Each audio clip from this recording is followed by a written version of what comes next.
Good morning and welcome to Escape to Nature, the immersive wildlife experience where we do exactly that, escape to nature and explore the wilderness. My name is Alex. I'm coming to you from Mashatu, Okaukuejo and Djuma throughout the course of the day, and also joining us today will be Lauren and Darby in Madikwe, Andrew in Kariega, and Donovan and Morgan in Amakhala. But really, what a fantastic start to the morning. Lots of elephant, impala, there were some wildebeest and the odd warthog around as well. So really, what a flyer of a start for the morning. Mashatu really delivering today on this Tuesday, the 25th of October. So really, what a fantastic start for us all. These elephants seem to be so relaxed at the moment, enjoying some water, taking a breather it seems as well, and some of them even pushing the impala around. But really awesome scenes today. It does seem to be a little bit mild at the moment, so we can expect it obviously to get a bit warmer throughout the day, and I do think we are going to have quite an action-packed morning and beginning of the afternoon at least as well. So lots of quelea too, and really what a nice start. Exactly, Scott. Really, there is nothing better than starting a day with elephants. They really are so relaxed at the moment. You can see that wildebeest there, and lots of impala around too. So, really, what a busy start.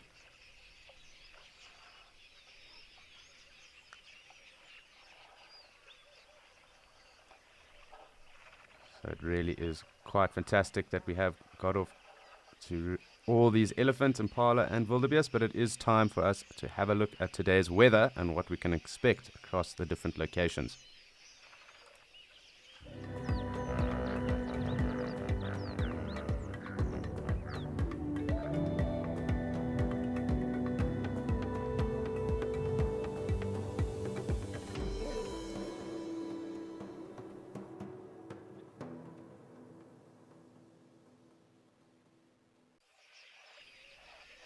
So I do just want to make sure we haven't missed anything at the moment. There are some quelea there, getting some water too, and I just saw a Kori busted. So really, what a fly. We're on 4 species already, and we've literally shot right out the gates from the get-go. So no complaints from my end. Where did that Kori busted go? Oh, there, through the impala, I think.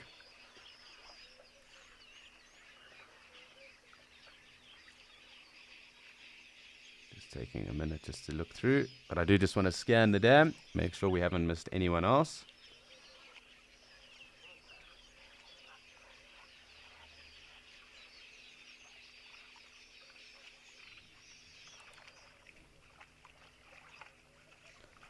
So fortunately yesterday we also had quite a few birds of prey around, so I'm hoping that does remain the case and we do get to give you a good view of them as well.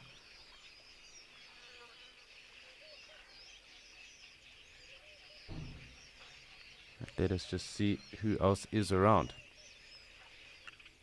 We already have a jackal as well. So the jackal also here. We have had very good jackal action, I suppose, in the last 2 days. And great to see that this one is back as well today. So 5 species as we start. Really couldn't ask for a better way to get going.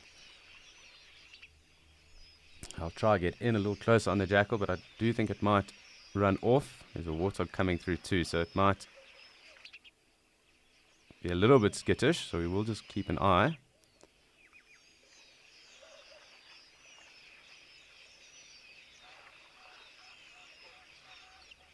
It seems like the jackal's just been pushed off by the warthog.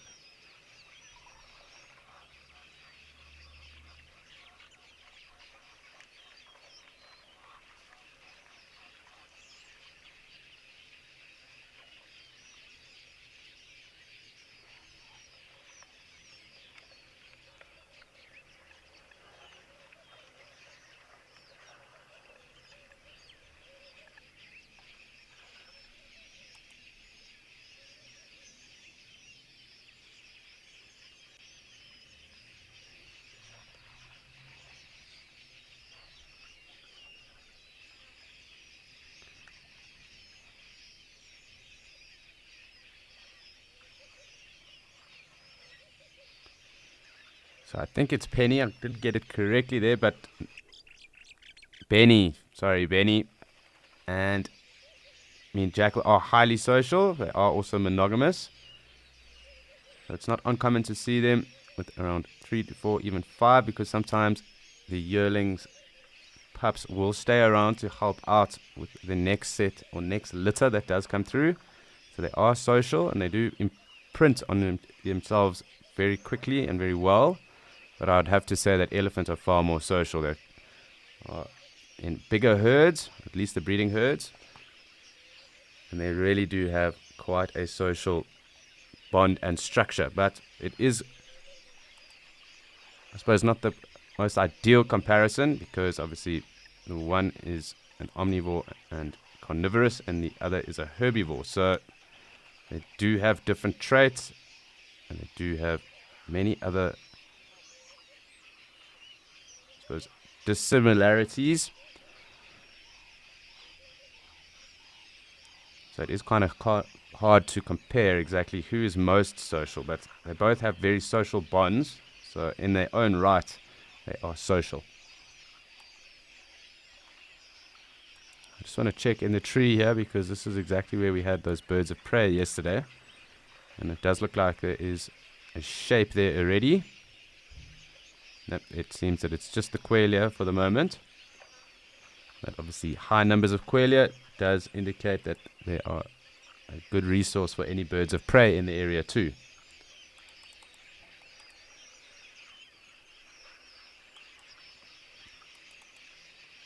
Some guinea fowl in the background as well, but I think it's time to just zoom out and appreciate some elephant action for the moment. Who knows how long they will stick with us.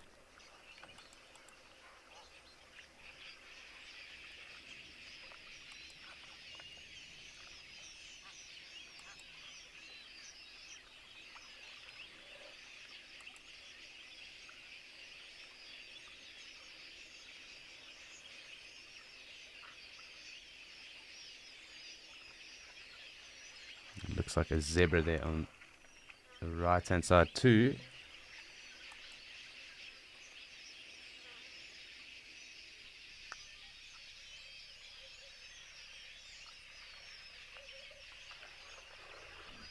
Hi Deborah, yes, they can develop that, and more often than not that is the case when elephants are in captivity. It's noted that elephants actually have shorter lifespans when they are in captivity, and that is because of the substrate that they actually have to walk on. That most often or not is concrete slab.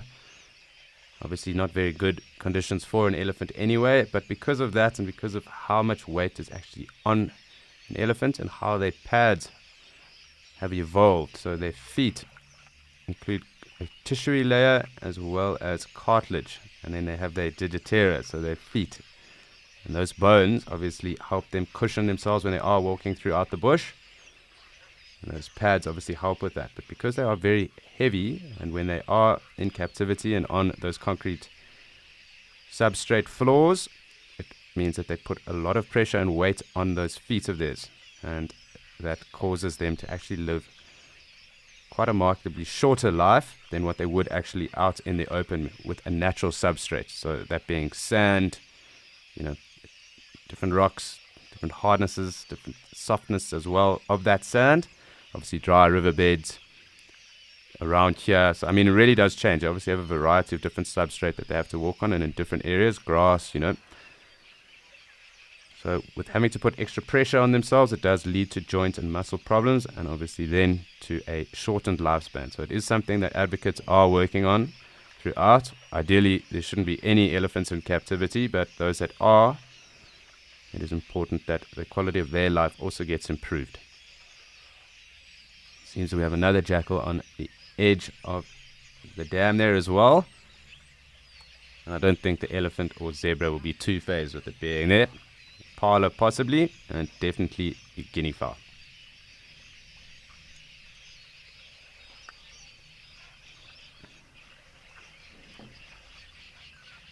And we also have a mongoose. So I think that is actually a slender mongoose. I can't make it out properly. It's a little bit blurry, but there aren't many around, so I would assume it is Actually, oh no, jokes 2-3. So it probably is some of the banded mongoose, because a slender would actually be on its own. So banded mongoose as well. So really, what a flyer start for today. Great just to chill with the jackal right now.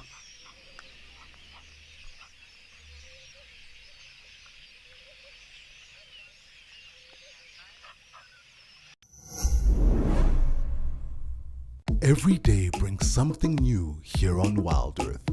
Whether it's ostriches dancing at Amakala, elephants chasing wild dogs at Madikwe, or a royal leopard standoff at Juma. Now, you never have to miss a beat. If you are not always able to watch live, then download the Wild Earth app and you can catch up no later than 1 hour after the live show has finished. Wild Earth, it's your nature.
It'll be interesting to see if this jackal does the same and also roll in that mud and kind of mask its scent too. It does look like that is the case.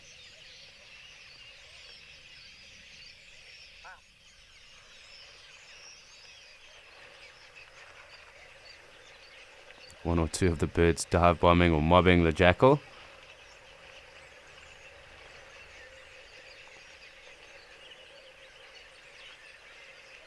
Lots of qualia coming through the frame as well.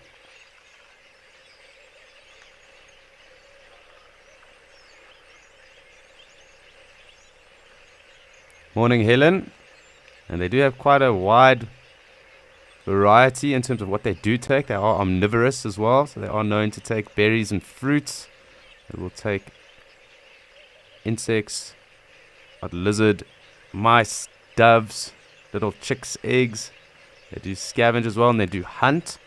So really quite a varied diet.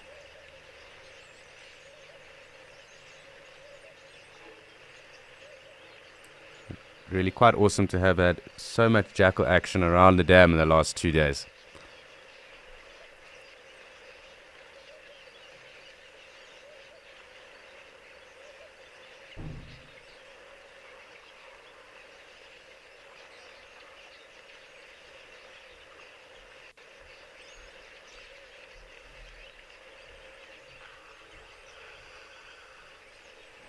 I'm going to zoom out. The Ellies are still here, and it's always fantastic to spend time with elephant. Does look like that jackal is just taking the opportunity to sit in the shade. And if it does come back, we will have a take a closer look. But let us spend some time with the elephant. They are still around.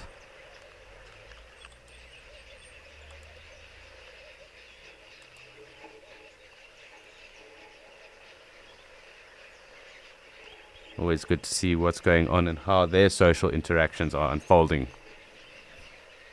It looks like a few of them are sleeping. You can see with those very lucid trunks resting on the floor. Really not swaying or moving much either. So definitely if one or two are resting or sleeping, and the others taking the advantage to have a sip of fresh water as well.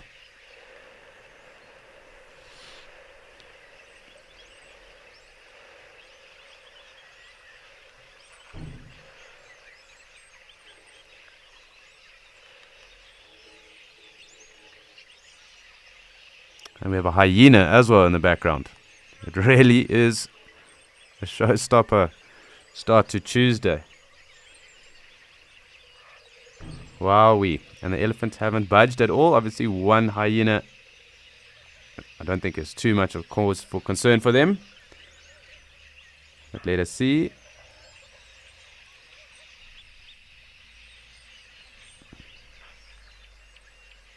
And the hyena is just walking there through that fallen over quite thick vegetation. I'd like to say umbrella thorn, but I can't make out completely just because it's not 100% clear right now.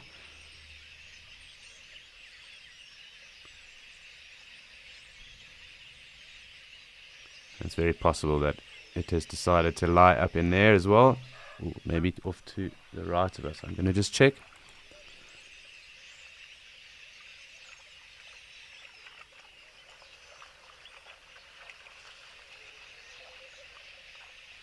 There we go.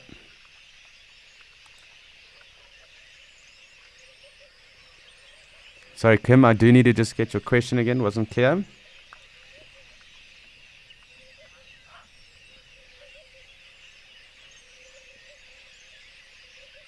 So, Kim, I think I heard that violent social interactions, and why do elephants have them?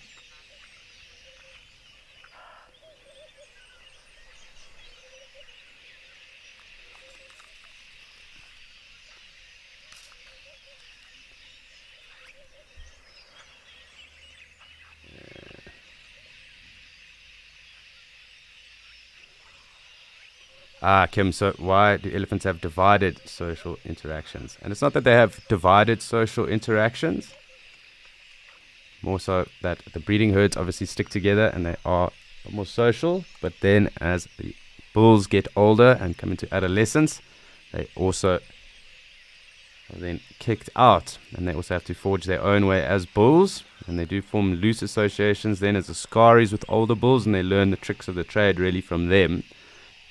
And elephants then kind of mingle throughout, and they do also talk to each other quite socially as well. So there's a lot of different communication that does go on with elephants too. So I wouldn't say it's divided. I would just say it's maybe on area. It could also be that they disperse quite far in summer as well when food resources are higher. So I don't think it's divided at all.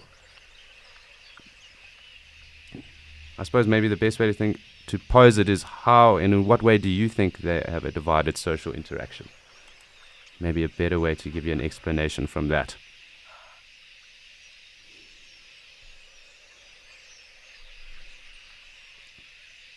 We have a second hyena there, and there have been two that do hang around, and yesterday we had a far younger hyena around. It does seem that this warthog is quite wary of this one as well, so just keep tabs on what goes on here, because that boar does look rather big, so I don't think a hyena would take that on. And quite clearly we also have the banded mongoose coming down. They do come up into about a troop of around 40, generally led by a male as well. You can see them also looking at that hyena, scooting along as well. Fantastic to see, really. What a busy morning here.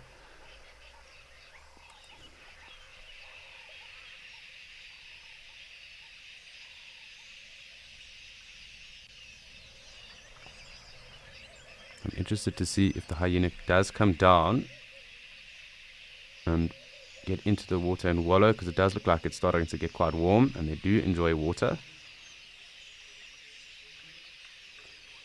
So let us just see what happens, because the warthog boar also seems to be following this hyena as well.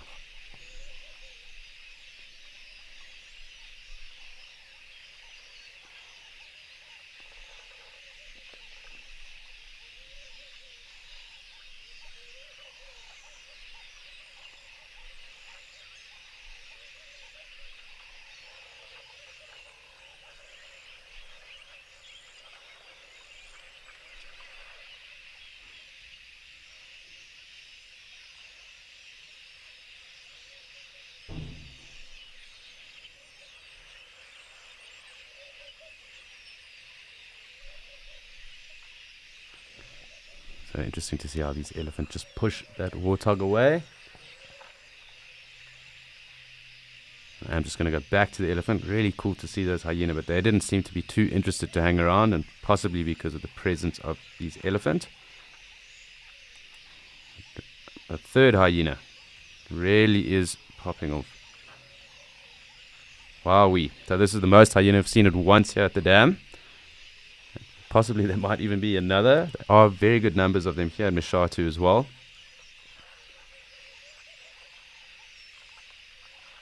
It does look like some of them have been wallowing anyway. So I just want to find out and see where this hyena might have walked off to.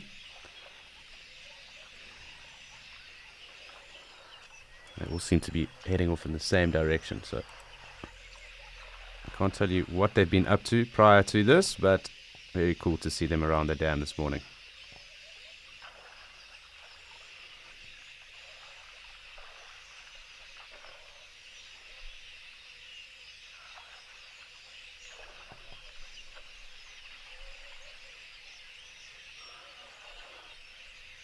It seems like they have moved off into the thickets now anyway.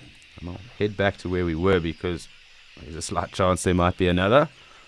But in any case, it's fun to spend time with our elephant that are around as well.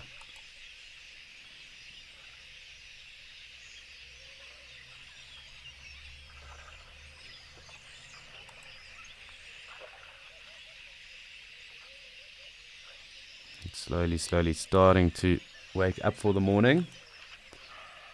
Probably pushing on.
So it seems a lot of the elephant have started to liven up, possibly come out of that slumber. So I'm just going to leave the camera here for a minute and just watch and see how they go about their morning drink. And also just watch and see if anything else comes through on that tree line or approaches through one of the game paths that lead to the dam.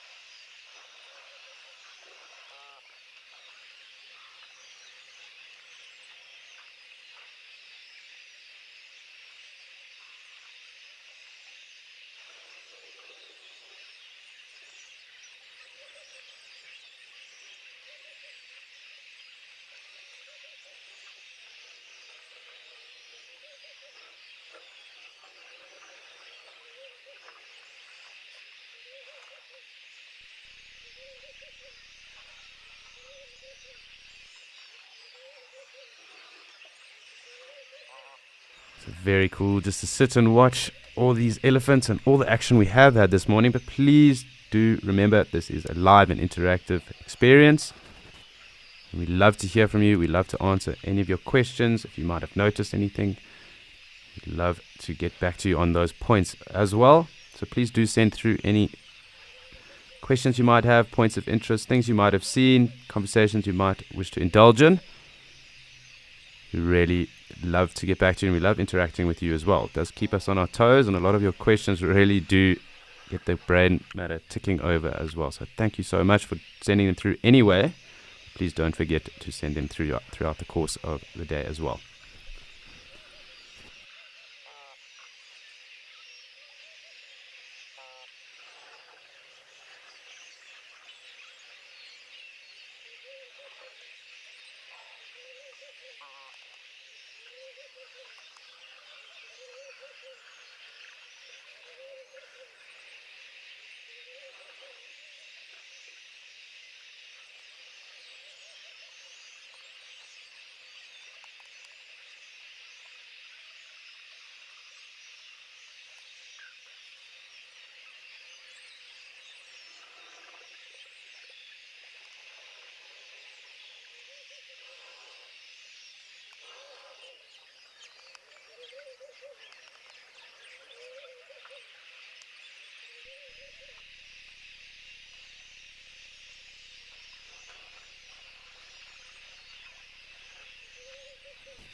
Hi, Luke. Good morning to you. And that's a very good question for someone that is 10 years old, because it's fascinating that elephants do have those very long eyelashes, and they can actually reach around 12 centimeters odd in length.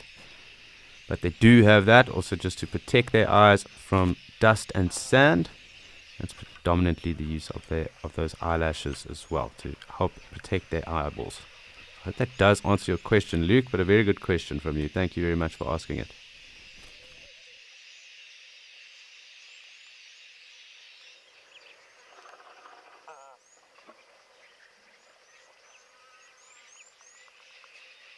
Can just hear that quite high-pitched little squeak. Those are blue waxbills. There are quite a few, and they are found throughout the different locations, but really cool to hear them.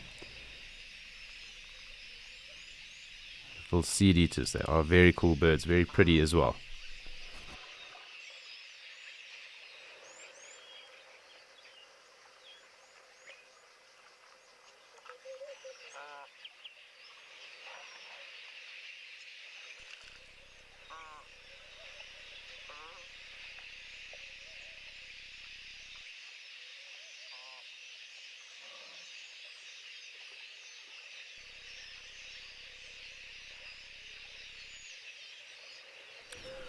So it seems that most of the elephant have decided to push on now, but we will just hang around here with this last one anyway. Thoroughly just enjoy a very good and active start to our morning here in Mshatu.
Lots of warthog action as well today. Notice quite a few coming in and out. Really, really, really active today. Lovely to see.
So it seems slowly our elephant friends are missioning off into the thickets and bush for a feed.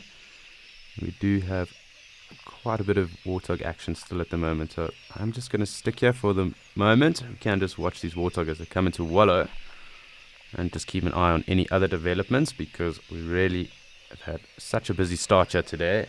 I don't want to miss out on anything else that might be around either. Perhaps those jackal might come back, perhaps the hyena too. There is lots of game around at the moment. And as they say, when the heat is hot, you don't get off. We'll keep on where the action is. So it seems that it really is popping off here at the moment.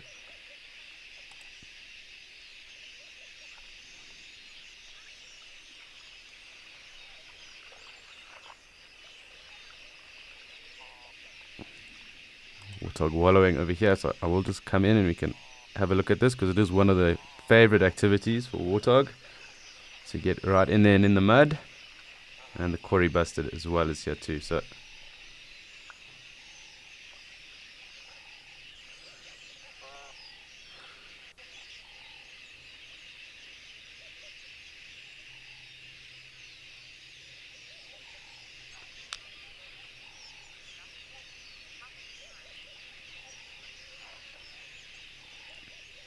hi Justin, it will also depend on the day. When it is cooler, they don't wallow as much.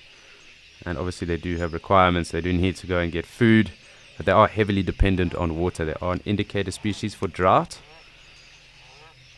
So you will always notice when their condition drops, generally means that there isn't that much water around. And their numbers do fall quite heavily when they are in areas of drought. So much like buffalo are also an indicator species for drought, we always watch the numbers of buffalo and warthog where they do occur, because it does give us an indication as to how much water is in an area. So tough to say how much time they actually do spend in the wallows throughout the day, because it will also depend on heat and obviously their access to those wallows, how much mud might be around. There might be elephant in the area, but I'll say a good percentage. They obviously, as I said, also have to feed, and they are diurnal, so throughout the day they will be wallowing, eating, feeding, maybe coming back, wallowing, eating, feeding, drinking. But I think at the moment, with it being quite hot and quite dry, we will see them spending a fair amount of time. I don't want to give you a definite figure, because it will change on a day-to-day basis, so it will definitely be wrong. But at a thumbsuck, I would say at least 40% of their day.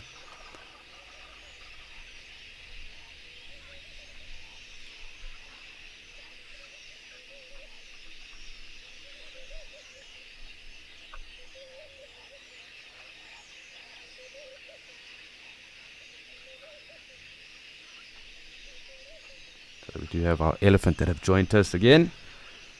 Did scare off those warthogs, so really lots of elephant hanging around here. And we'll just take the opportunity to appreciate their presence.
Morning, Emma. Most definitely they are.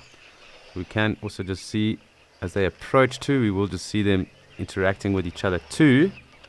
So as the different elephants come through, they will definitely have some form of interaction too, sometimes touching their trunks, maybe the odd trumpet. But they are most definitely aware that they were all coming through as well. And really a lovely size herd coming through now as well. It really seems that we are in for quite an elephant-filled morning.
Hi, Nicole. That's quite tough. I have seen a number of very large herds, but I do remember one occasion where we stopped to have breakfast here in Mshatu while we were training, and we were joined by at least 60 elephant. Wow, just underneath our car. We kind of shared the same space with them under a very big Mshatu tree, actually about 2 of them. And there must have been around 60 elephant around at the time, so they will go up to around 100. They do occur here in very large numbers as well, but there must have been around 60 odd then, and it was very cool standing around the car and sharing the shade with the elephant that morning as well. Not quite some time ago, but I have seen them also in very good numbers in other areas. That was probably one of my better days or experiences with a big herd.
Really lovely, lovely scenes.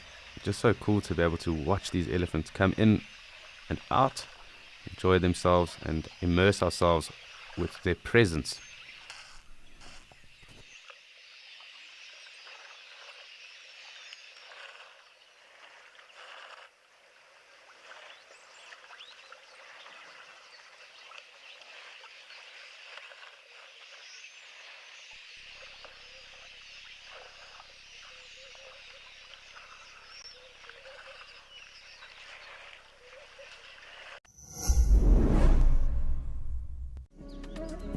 The Mara Triangle is one of the most stunning locations that we have had the privilege to broadcast from, thanks to the unsung heroes, the Mara Rangers who risk their lives to protect this Eden. These brave men and women deserve our support. Donate and be one of the helping hands uplifting these rangers so that we may maintain this icon, the Mara Triangle.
So slowly but surely the Ellies are kind of pushing on after a quick drink stop. It does look like the Warthog are taking advantage of them leaving now as well. So I do want to get a bit closer in on those Warthog and spend some time with them. It's always fun watching them go around a wallow. It does seem that we'll have some further Ellies later on, but at least for now we've got good Warthog action. So time to just watch that and appreciate that, because it is quite funny watching them in the mud.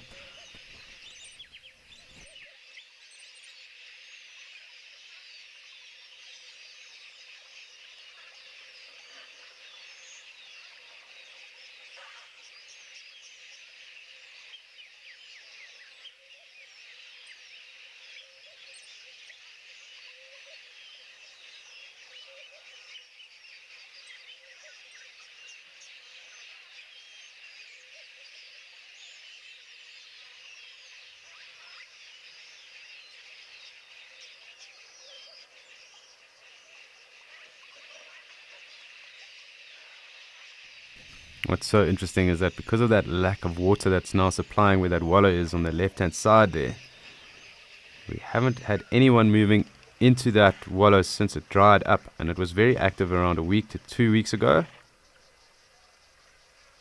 And possibly that will change once there is a bit of rain around, and I think it will get more active again, and possibly the dam might open up into that as well. But it's fantastic to see how the dynamics and how the dam mechanisms change from week to week, and which areas are favored by the different animals that do frequent the dam as well.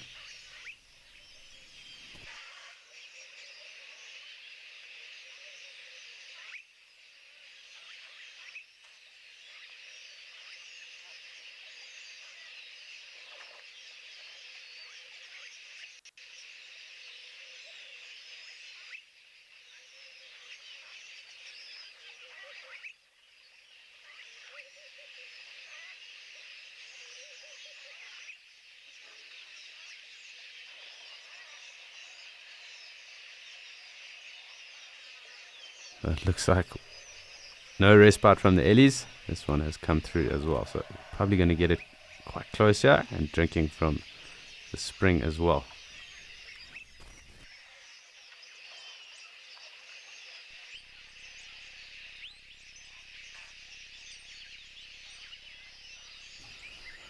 Hi, Samantha. So I wouldn't say they necessarily swim, but they do love the mud and they love wallowing. So by no means are they synchronized swimmers or deep sea divers, but they do like water and they do like wallowing. So more so on the peripheries of the areas or dams or wallows. So you don't really see them going too deep.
Always so special spending time with different species and really seeing how they interact with each other. You can see the ellies kind of pushing the warthog off when they want to. And both these ellies getting right in there, thoroughly enjoying that fresh water that they have access to at the moment as well.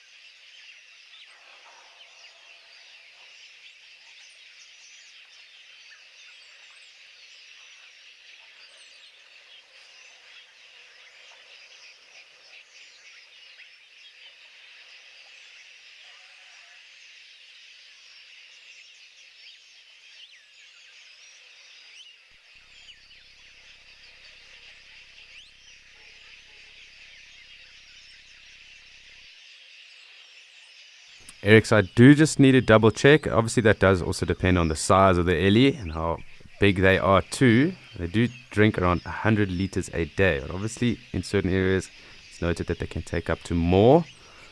So those desert ellies up in Namibia sometimes take up to about 140 liters. And that's obviously because they might have walked for a very far distance, but they also have an adaptation where they can actually store water within their throats. So there's a gland there that they have now developed that helps them with being able to store. So sometimes they can take up to that. And obviously a big bull elephant will be able to take the most water in his trunk because they have the biggest trunks and they are the biggest. So let me just check on average because it will have to be an averaged figure. And I will get back to you, Eric.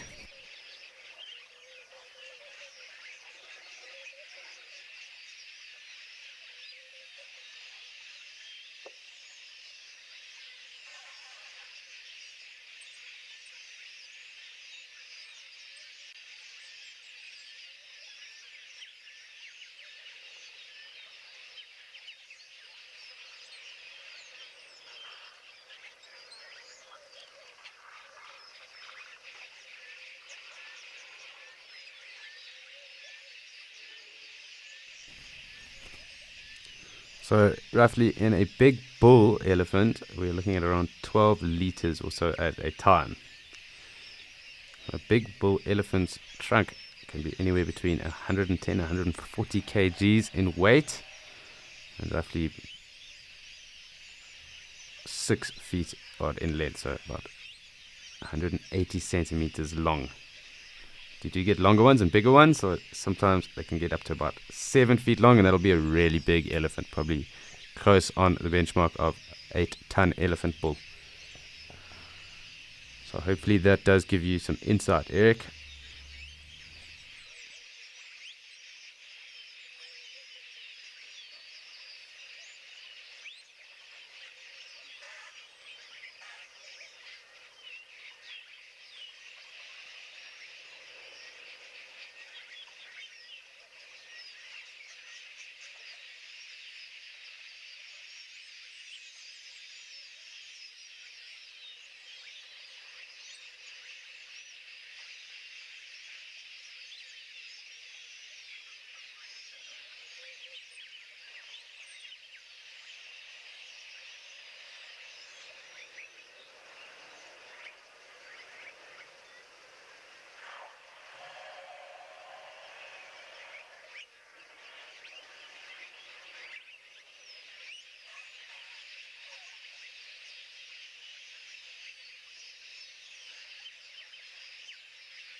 So just on this dam alone, we have roughly hit about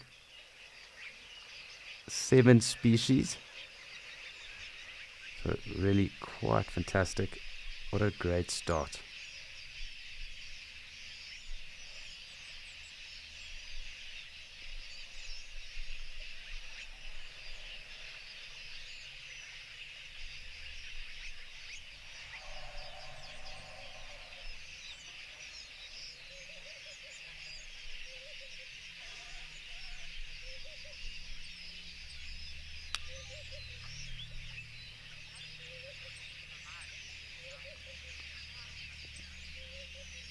Morning, Olivia, and it's quite fascinating how they do that. Some are arid adapted, and a lot of them actually derive their moisture requirements from the food that they eat as well.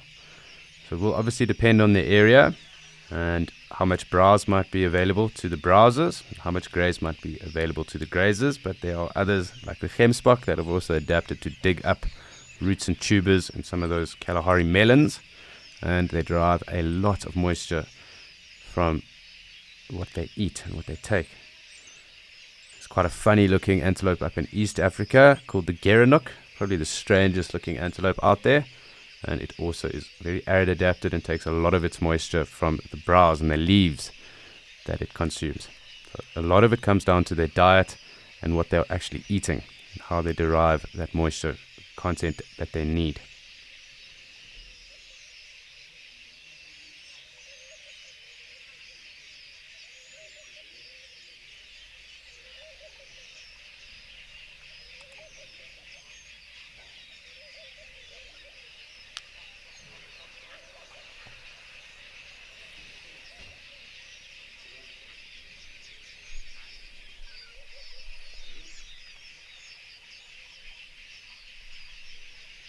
So it does seem like we have a little bit of respite at the moment. Really action-packed start to the day here.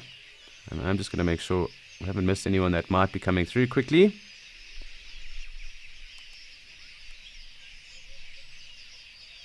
We still have some warthogs on this side.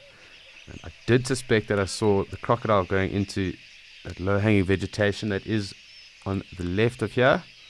But that was yesterday, so who knows?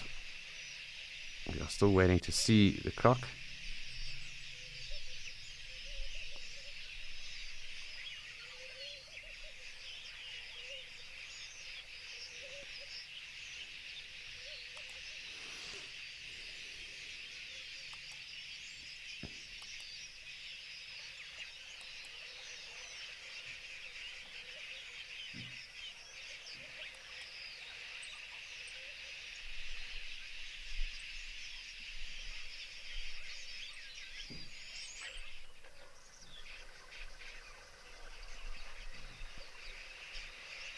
Okay, crested barbet in the background.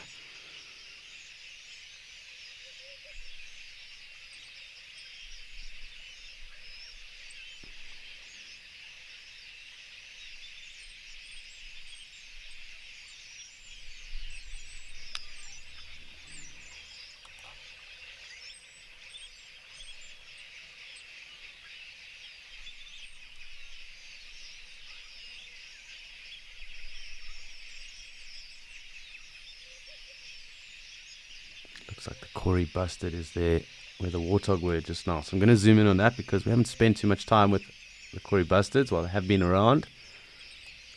And good to appreciate some bird life as well.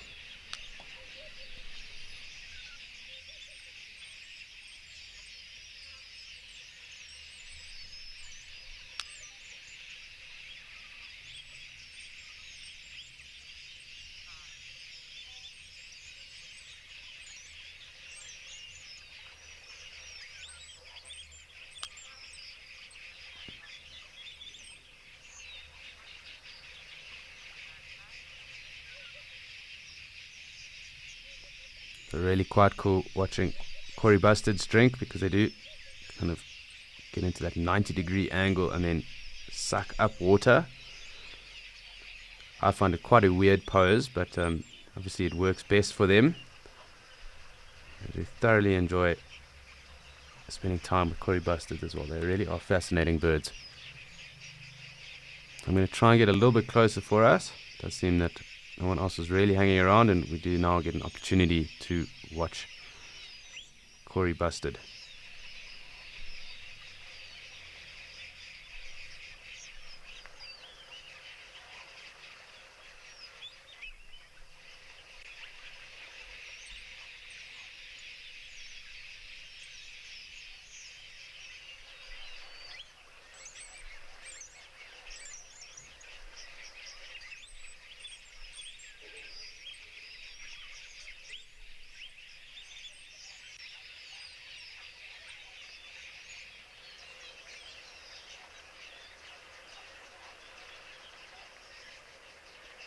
Seems very relaxed as well at the moment. It does look like it's going to get in to have a drink at the moment. Now, in the next few seconds, the warthog coming to join us again.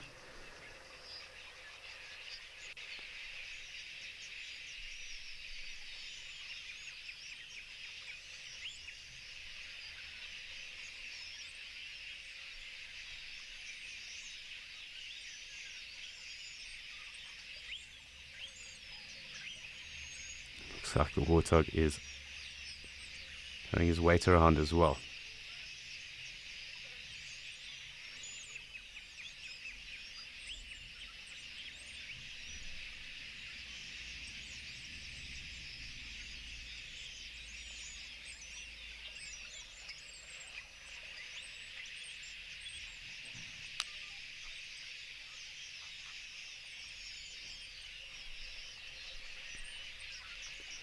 Hi Joyce, they are pretty tall. I do just want to confirm, I've got a figure in my head, definitely over a meter, but I do just want to make sure that I am correct with what I do say now.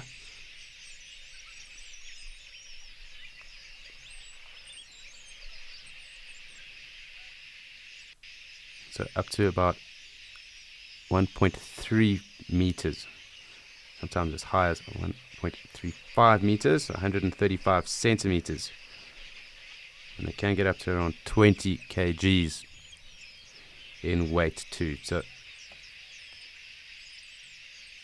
the males are a bit taller and heavier than the females.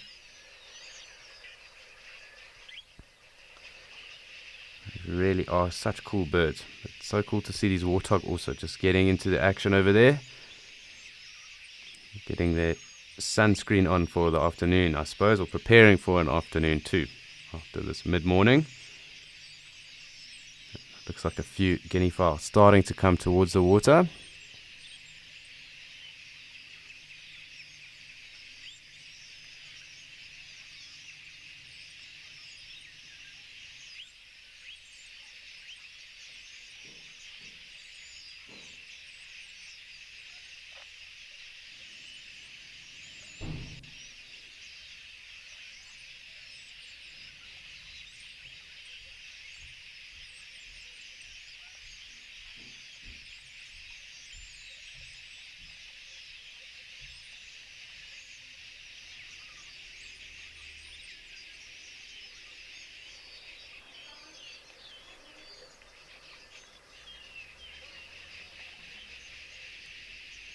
So you'll notice just where those warthog are at the moment was where that initial wallow was a few weeks back. And that was really where the party was at. Them and the elephants thoroughly enjoyed it, but it doesn't seem to be being supplied by any water at the moment, so it has kind of dried up. And I do think this will change, like I said, once the rain does fall, because it is quite a depression as it is right now, and that always shows the ever-changing dynamics of these different water holes. There are little rubbing posts there, so really quite suited to both warthog and elephant.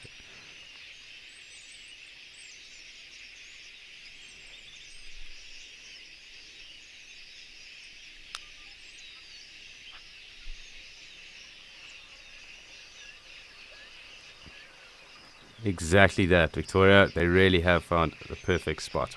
That's also why we can tell that is because of the amount of them that do come through. There's really lots of warthog that come through every day. There's lovely little stumps for them to rub up on. Obviously a good supply of mud and fresh water too.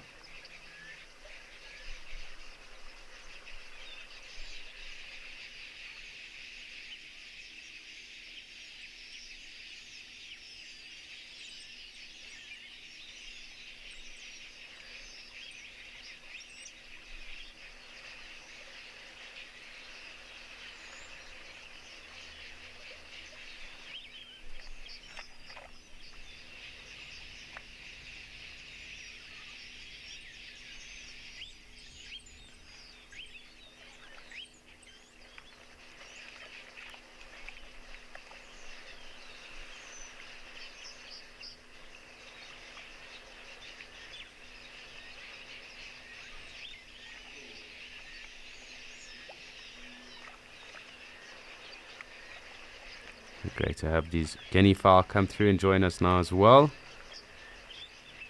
Really lots going on, but quite fantastic also watching Corey Bustard drink too.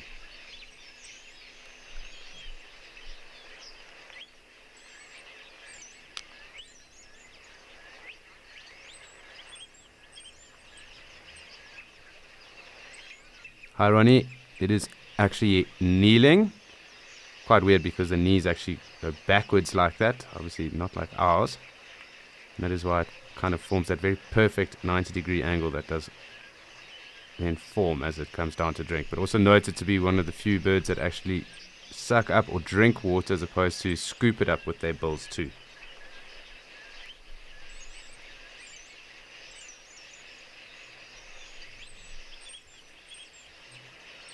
Second Corey Bustard coming through in the back there, as well as more warthogs.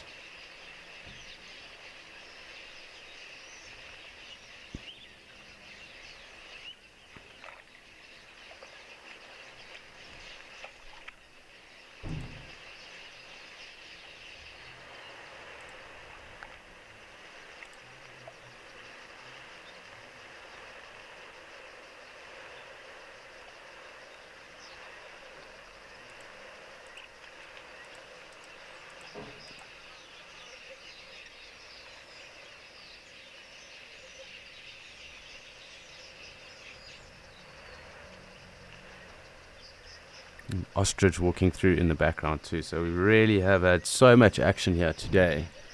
It's really been very pleasant.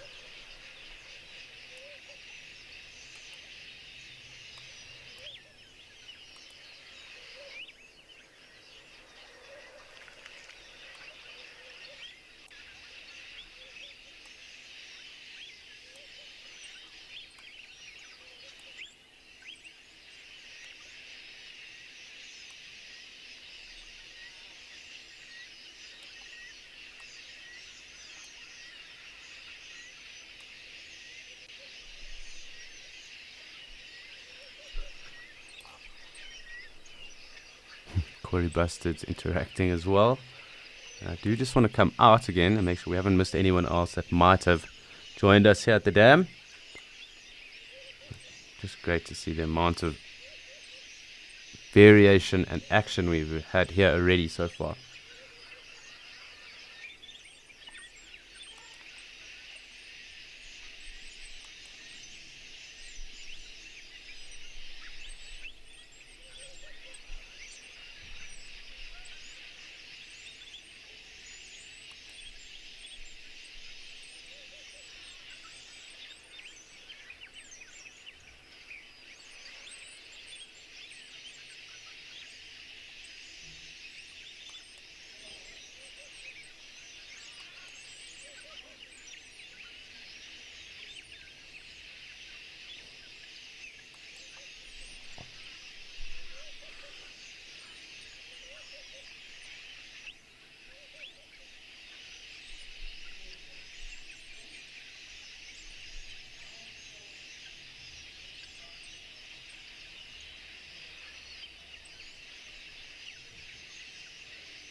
Elephants are one of those few animals that you can watch all day without ever finding a moment where there's nothing that's interesting you about them. Register for free on our website or on our app and get stuck into all the excitement of live wildlife viewing. Ask our expert guides your questions, learn more, and enjoy this community of animal-loving people, all in real time. Wild Earth, connecting you naturally.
So we're just going to track the zebra and see where they go. I did just have a very interesting interaction with that hyena. It is quite likely that the hyena will be around because as the day heats up, it might indulge itself in some swimming. It seems like the perfect opportunity for the ostrich to get to the water as well while the zebra are here. And more than likely that was the stallion that chased off that hyena because they do perform more of that protection role as well within their harems. And as I said, they really aren't animals to mess with either. Those bites are incredibly strong, kicks incredibly strong as well. They are known to cause a lot of damage as well too, even amongst themselves. And their fights can be really brutal too, but they definitely won't tolerate a hyena being around. Even leopard as well have come off on the bad ends of zebra. The leopards, at least in the Sabi Sands, do quite like taking zebra foals when they are around as well. So it's not uncommon to see zebra foals in trees here and there. But the stallions aren't to be messed with, and neither the mares either. They are very strong animals.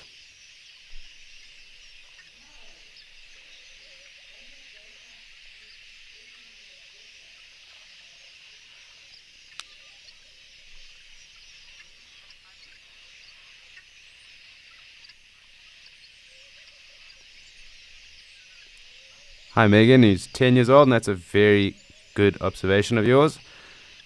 Zebra are the only ones that are predominantly covered by black and white stripes, although the okapi, the giraffe's very close cousin, also has black and white stripes on a brown coat.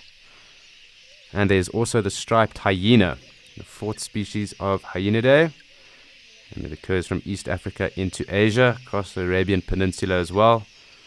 And those hyena are black and white striped too. And there are some tigers that are black and white striped as well. That is a melanistic or recessive gene. I hope that answers your question, but those off the top of my head are the ones that are black and white striped. Oh, and aardwolf. Let me not forget aardwolf. Very pretty. Sometimes they do look a bit brown or russety red, and that's also got to do with them being very good diggers and termite eaters. And it will also then just depend on the soil or the substrate that is in the area as well. The last one I saw that was rather red and brown, and that was to do with the soil in the area and being quite high in iron, and that made it look a little bit more brown. But definitely they are white and black striped as well.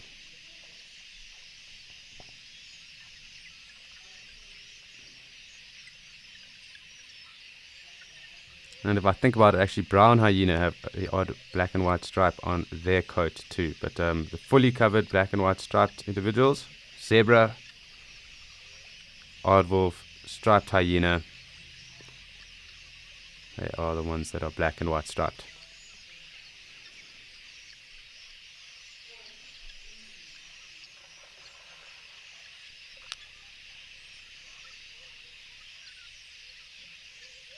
So very cool to sit here with our zebra, and they seem to be quite relaxed after that interaction with the hyena. But speaking of interactions, this is also a live and immersive experience and journey into the wilderness. So please do send through any of your questions, comments, things you might note, interesting behavior that might be occurring.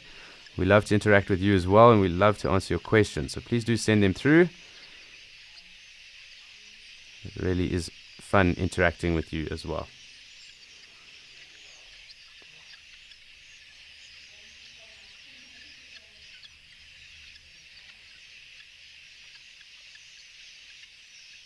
So quite clearly we can see the difference between how the Kori bustard and the ostrich drink. And it does showcase and highlight the difference between how some birds drink, that scoop that the ostrich is doing right now, and obviously that suck and drink like the Kori bustard was doing. Not many birds suck and drink like the Kori bustard. They predominantly scoop up into their bills like the ostrich. We do obviously have a lovely giraffe coming through. We are on 9 mammal species already this morning. It really has been a bumper day.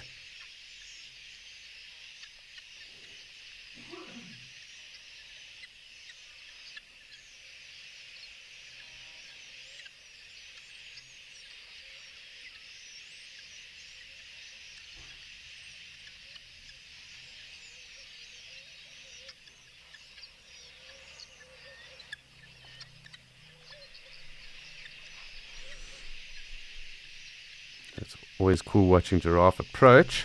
I'm hoping that it lines up perfectly so we don't have to move the camera angle, and then we can just watch as this giraffe enjoys a drink.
Hi, John. No, they don't. This is the only way that they do drink. And that is also because their necks are actually too short for them to reach the ground. So you wouldn't think it, but them being such a tall animal, but this is the only way that they do drink. And it also has to do something, or to do with the fact that their necks are actually short, and too short to actually get down to the ground. So this is why they do this kind of awkward curtsy pose to drink. They do sometimes spread their legs out far wider and actually have them straight too. So I suppose like what we're seeing right now, and then very wide stance with their legs straight. Are the only two ways that they do drink.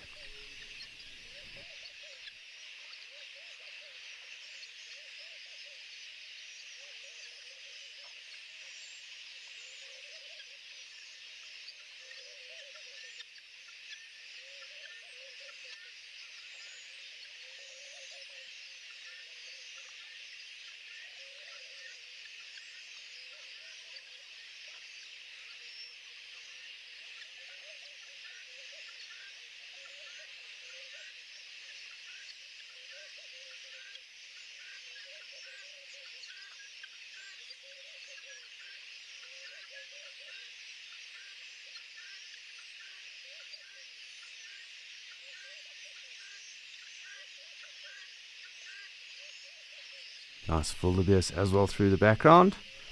So really quite cool just to sit and watch, just appreciate what is going on around us.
It really is so peaceful, Kelly. Quite enjoyable just taking the time to appreciate what is going on here in the wilderness of Mashatu. And we have those wildebeest as well. Really, really cool. So these must be two bulls that are getting into the thick of it. It's not something you see every day either. So we really have a very awesome experience on our hand, and we have had so far already this morning. Lots of interactions with different animals. Quite cool to see that going on.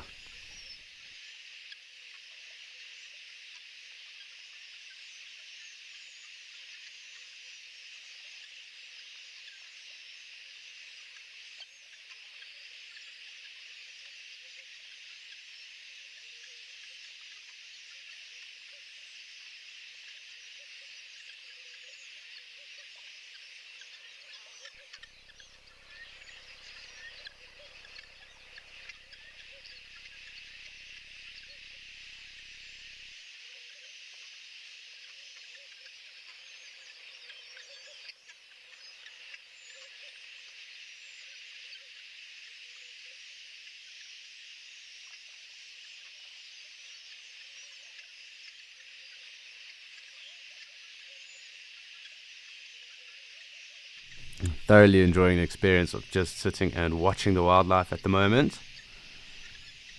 It'd be interesting to see if these wildebeest get at it again, but nice to have the giraffe and the wildebeest here at the moment too.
So our wildebeest have left us and also departed ways, it seems. Doesn't look like there'll be any clashing of horns at the moment.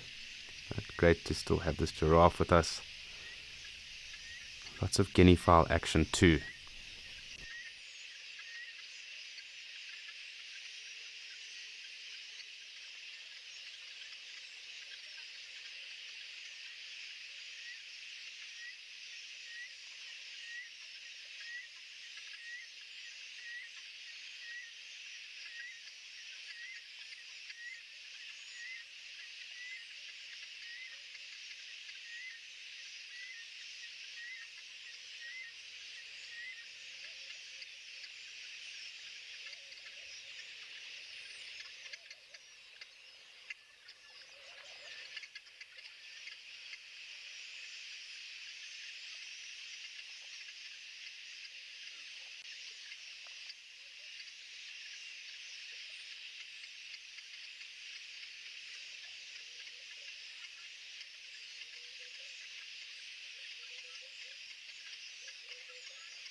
Hi, Amber. That's a very, very interesting question. It is, I think, got to do obviously in the numbers that the herbivores do occur. So there's lots of bodies and parasites, obviously, with those bodies around as well. It's quite often that we do also see predators singly as well. Not to say that they wouldn't necessarily interact with a predator. They do spend a lot of time, obviously, with herbivores, and that's also got to do with the numbers that the herbivores are present.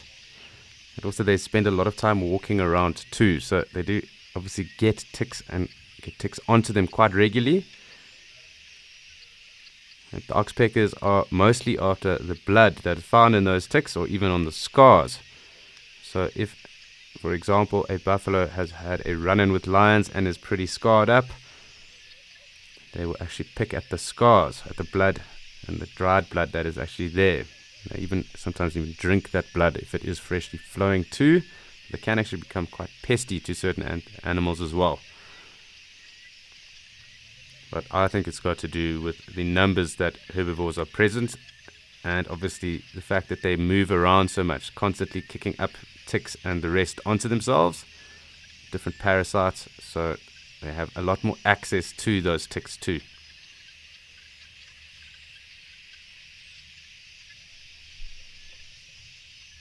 That is at least my chain of thought around that. So I do think that is probably the case. For me, that makes the most sense.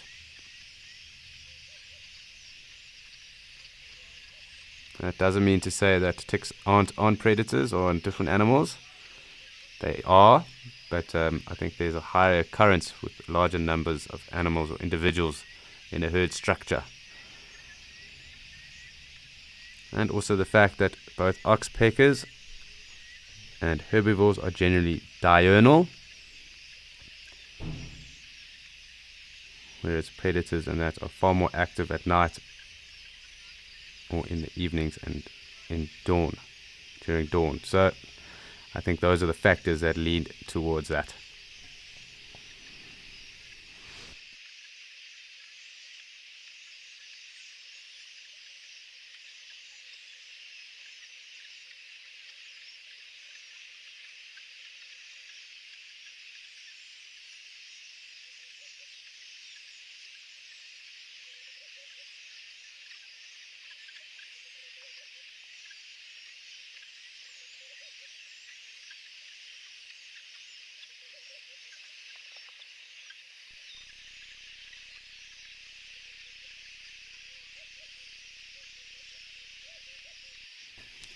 Hi, Yolanda. Yes, they do.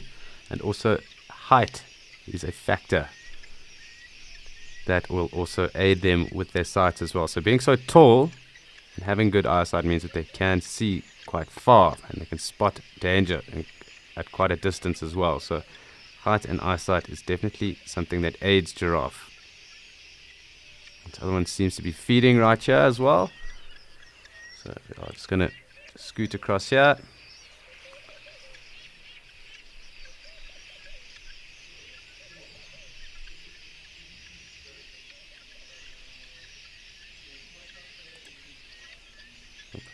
Maybe too far.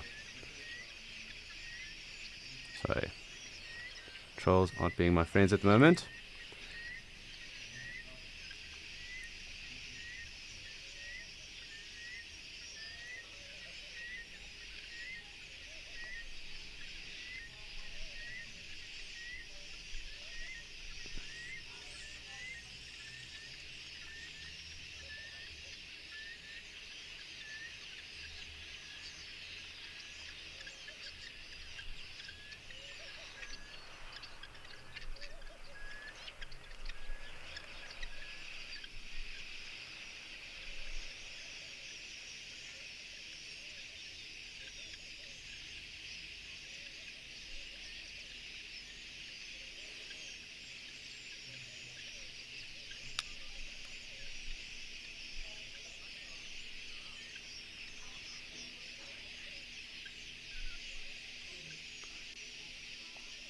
Hi, Nathan. So I've definitely seen some very big giraffe. It is noted that I think it is the Thornycroft giraffe up in East Africa is the tallest giraffe, the subspecies.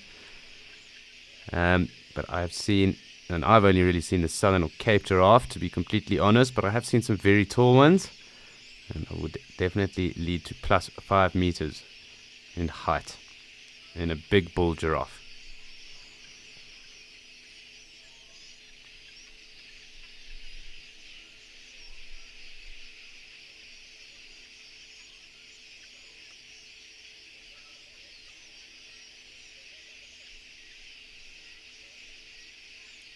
So it's actually the Maasai giraffe, I think, the tallest of the giraffe subspecies.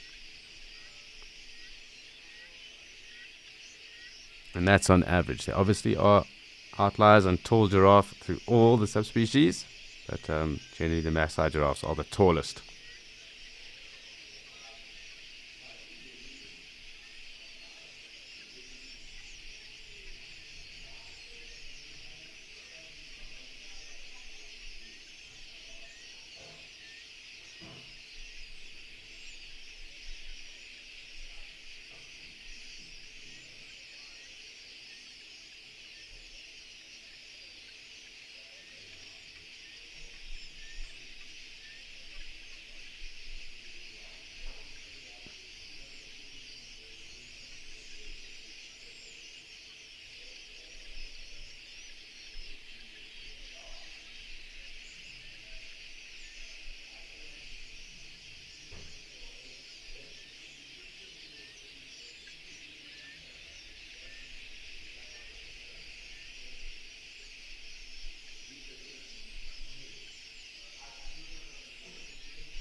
Lots of action going on here. The giraffe are leaving us at the moment, but the warthog is back. And I'm just going to zoom out and make sure no one else has snuck through. Can see the ostrich in the background there as well. And another giraffe in the distance coming through. So I'm hoping we do continue to get all this action that we have had, because we really haven't even needed to go anywhere else to continue our good viewing this morning. So long may that last. And there's the Kori Bustard flying as well, which is fantastic to see, because that is the heaviest flying bird in the world. It really does look like a big bomber. You can see it almost cascading down in there. So really, really big birds, and fantastic to see some of the flight.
Isaac, so I do just need to check that. They don't normally fly too far, but I'd like to just get a better indication as to what I am thinking right now, because they do kind of stay a little bit area dependent. But obviously if resources drop and they do need to move on, they will. So I would think anywhere around 50 odd kilometers plus maybe, or maybe at a time. But being quite heavy birds, flight will obviously expend a lot of energy. So I do just want to check a figure that I am thinking of.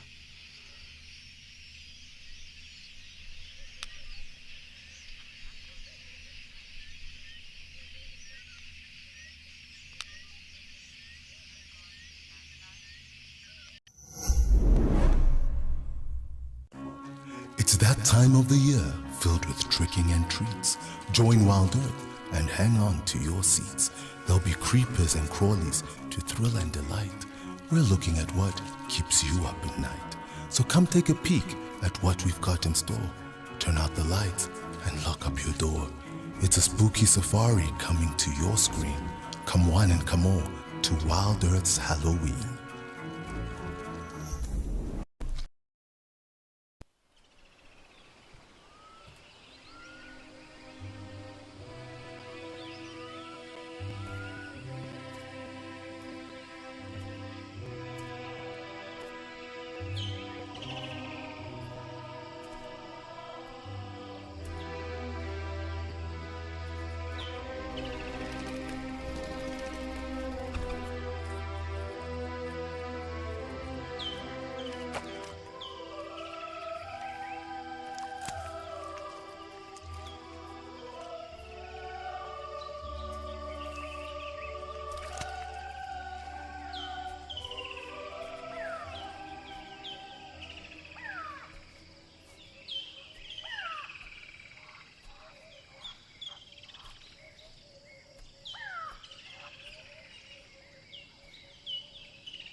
So really quite cool just watching these Kori bustard around here. And again, just going to try and zoom out, make sure we don't miss anyone that does come through.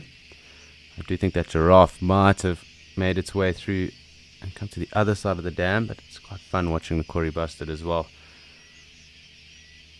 They do also have a very long lifespan for birds. It's around 27 odd on average, 26, 27.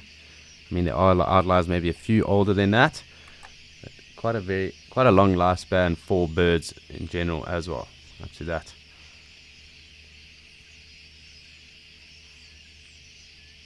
It is obviously noted there has been a very old, tawny eagles actually get very old. There was one recorded at the age of around 60 in the wild, so that is quite impressive if you consider that too. And something is causing these guinea fowl to run off and fly like that.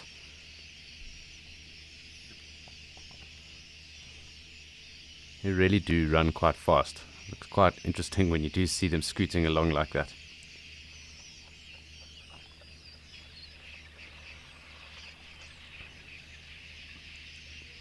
I can't see what is causing this disturbance for them.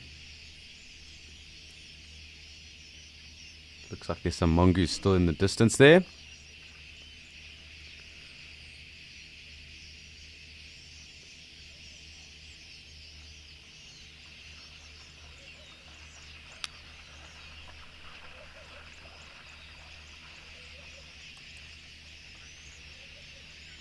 Hi, Russell. No, they're not monogamous birds. They are polygamous birds.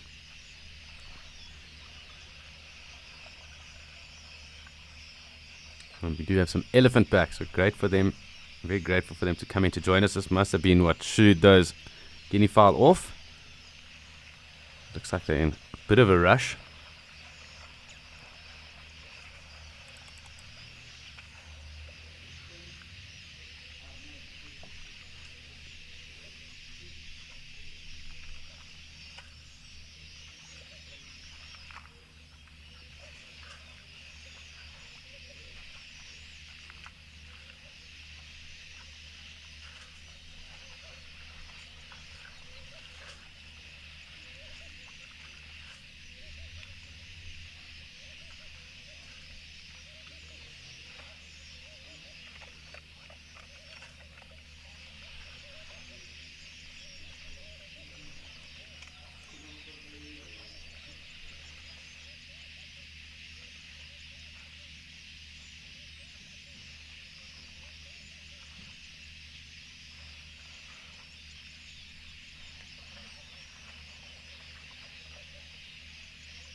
Inundated with elephant again. It really has been fantastic having all these ellies throughout the course of the morning so far.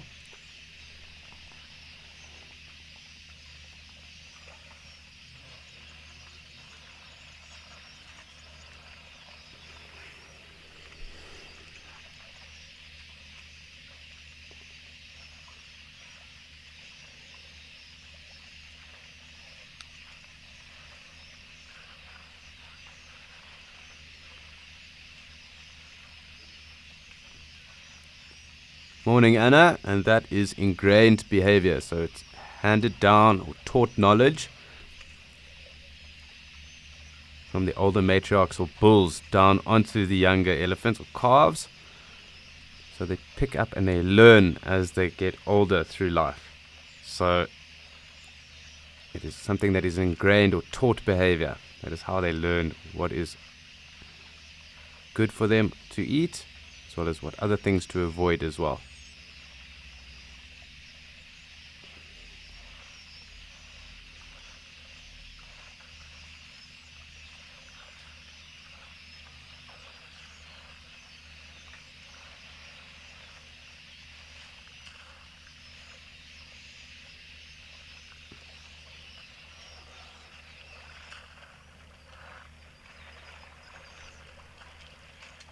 Can see the giraffe there too. Really large numbers of elephant through here at the moment. So fantastic to have all these ellies with us. It does look like quite a big bull there off to the right too.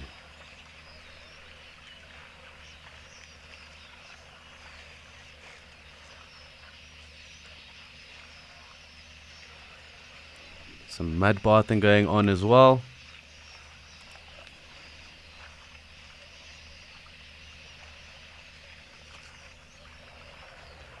Hi Tina, yes, it looks like the beginnings of an elephant pool party, although none of them are really in the water just yet, one or two. And almost like the precursor of the pool party. So we wait in anticipation really, because it will be quite cool to get them swimming in here as well.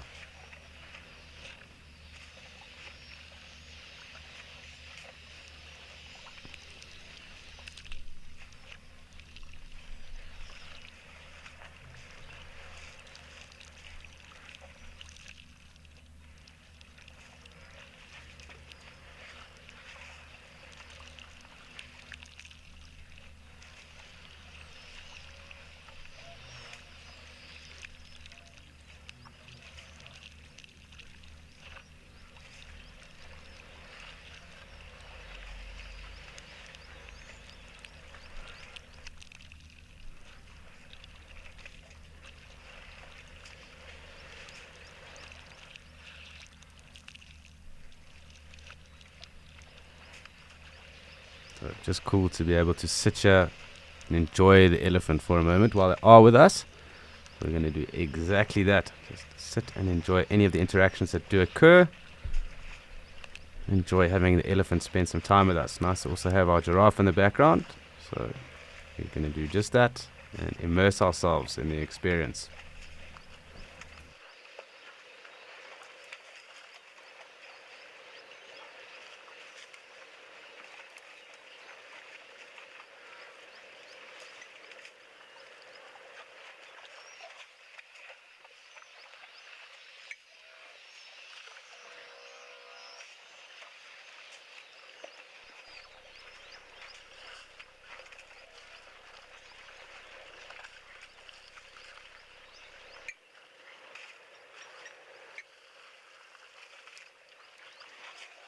So you can quite clearly hear all the water being splashed around and drunk, but we also should be able to hear the odd stomach grumble, bit of communication with each other. There might even be a trumpet at some point too when one of the ellies gets a bit upset. Lots of giraffe walking through in the background as well, so it's possible that they might come and join us when the ellies do move on.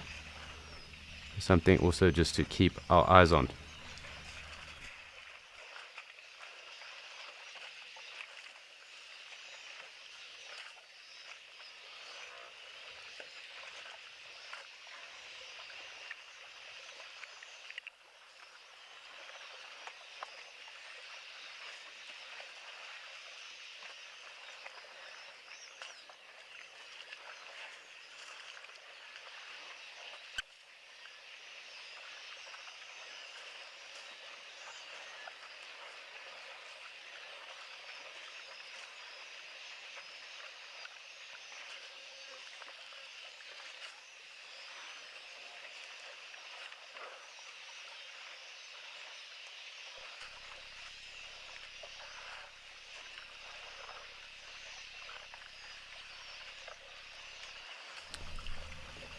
Morning, Samir. And yes, it is. However, when the elephant are around in numbers, or even when they decide to throw their weight around, they do hold hierarchy at the waterhole. So much like lions on a kill, how a male lion will dictate who eats first, and they will generally eat first because of their strength and power. This also happens with elephants around waterholes as well, as they take first access. They do tolerate other animals around, but they generally get the first drink, and then everything else kind of fits in a hierarchy or pecking order underneath that as well. But there is definitely enough water at the moment. Lots of elephant through here, and I'm sure a couple of 1,000 liters have been consumed throughout the morning already.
It seems that some of these giraffe are patiently waiting for their turn. Possibly these elephants are going to move on in a second too, so they should get an opportunity to come through and drink just now as well.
So it does seem like the others are going to get a chance to have some water now. These giraffe approaching, and quite a big herd of impala in the background too. So again, we're just going to keep an eye on who does decide to come through and how they interact with each other.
It does look like all the impala are through.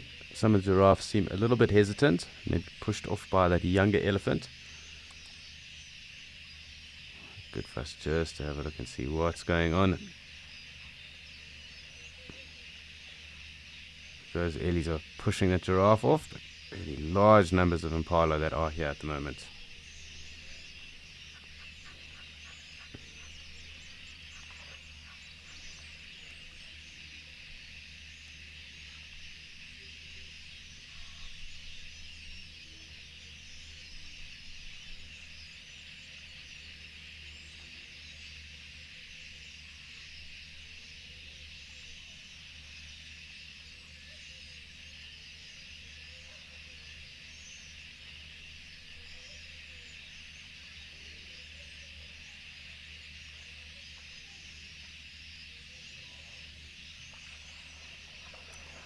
I think this elephant might push off some of these impala. Quite fascinating to watch them in this number, really, just because you just sense it, how many impala can form a herd at a stage as well. We do expect an influx of numbers soon, as they do drop lambs in the next few weeks.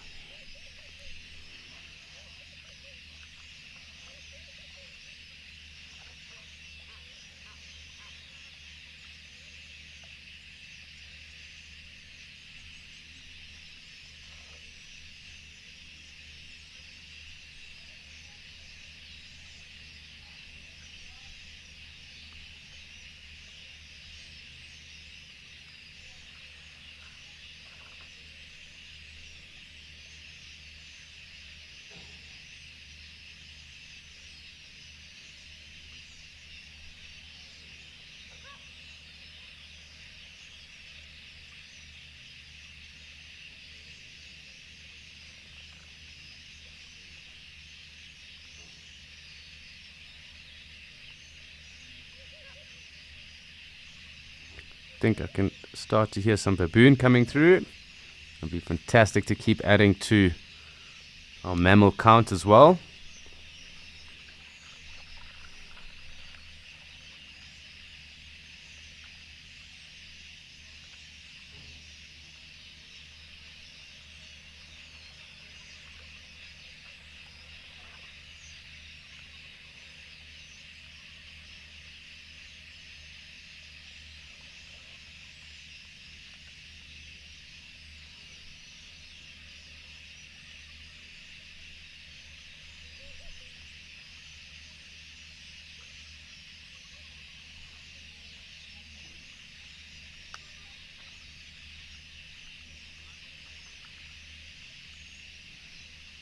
Hi, Natalie. So the only impalas that do have horns are males, so all the ewes or females don't have horns.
So it really is so cool watching all these impala and the elephant interact together.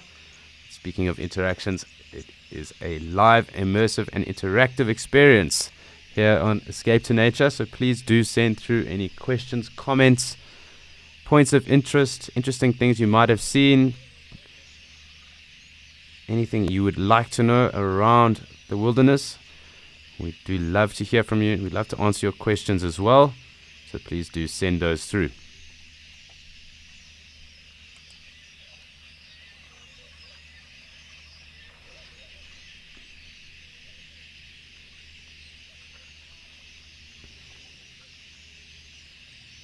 A nice male and female ostrich over there, as well as the other giraffe coming through to join us too. So quite a fair amount.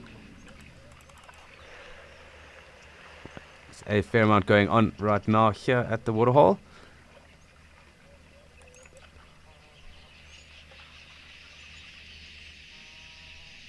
You can also hear our Egyptian goose as well. Lots of ostrich coming down too, so really a bumper morning here.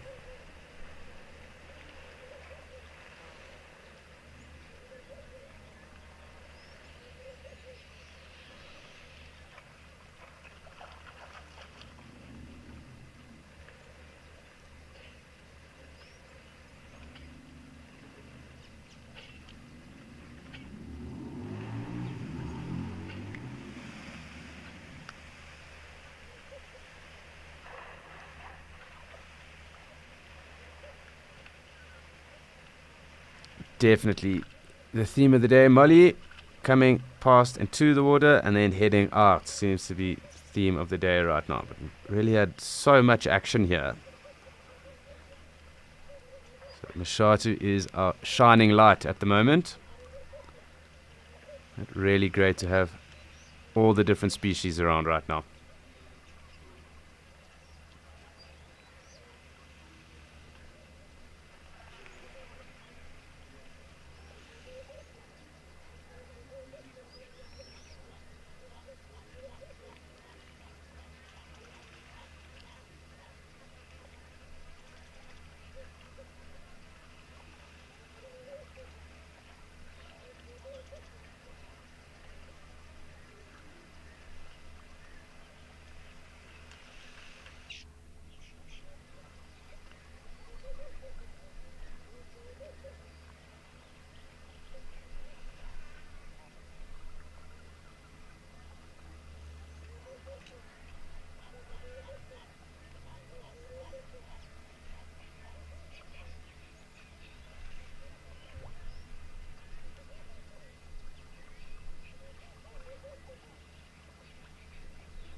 So these giraffe are always very wary around water. And obviously there was that hyena around, or there have actually been about 3 around today.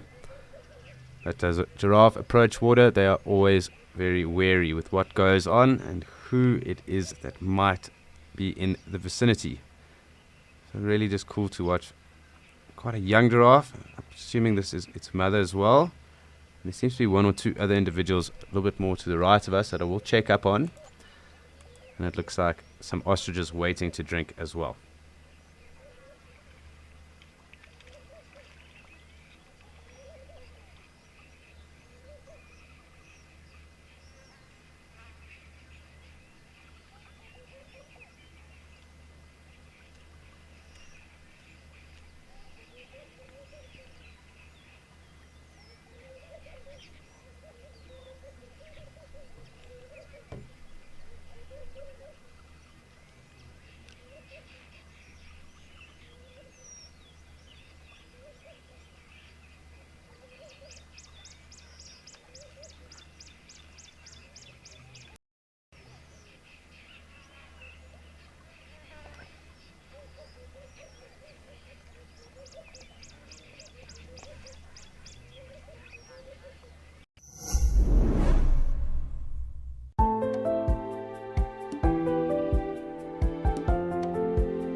Still lots going on here right now.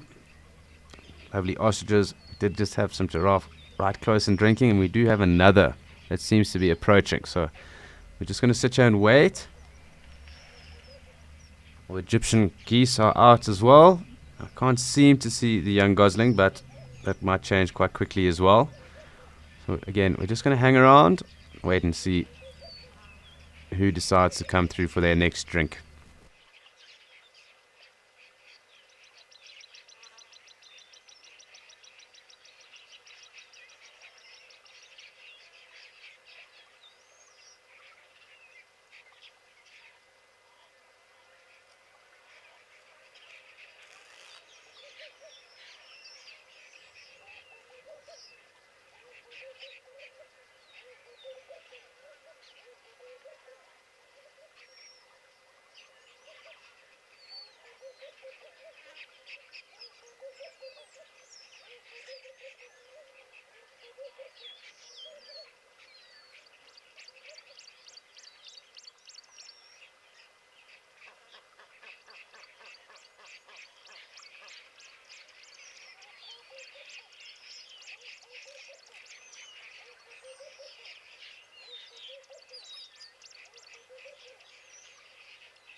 high ruby, so we generally go on the color of their plumage.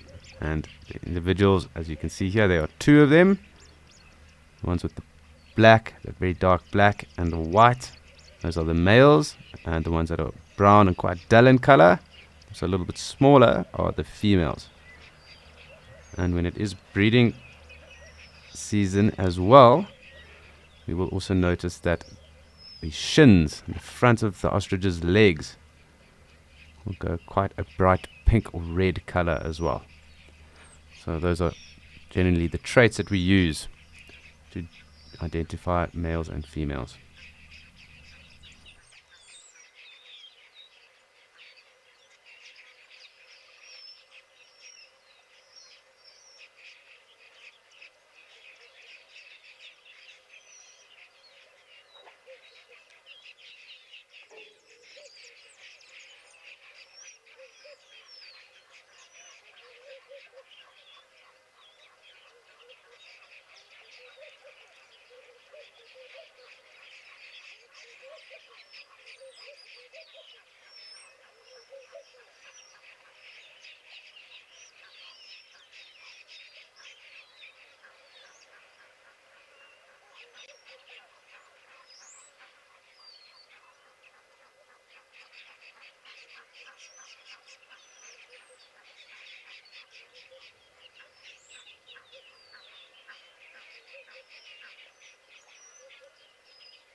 That other giraffe that we said was approaching has now arrived.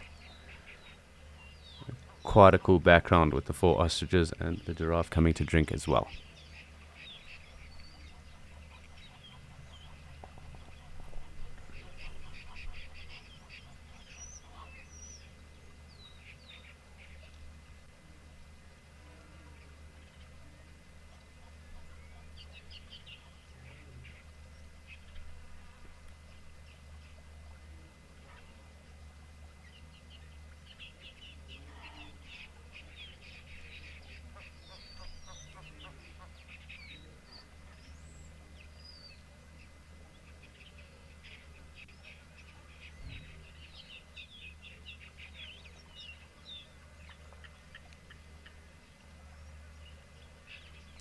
And we can clearly see the little gosling. It is growing, so our geese have been able to keep this gosling alive. So very cool, nice to note.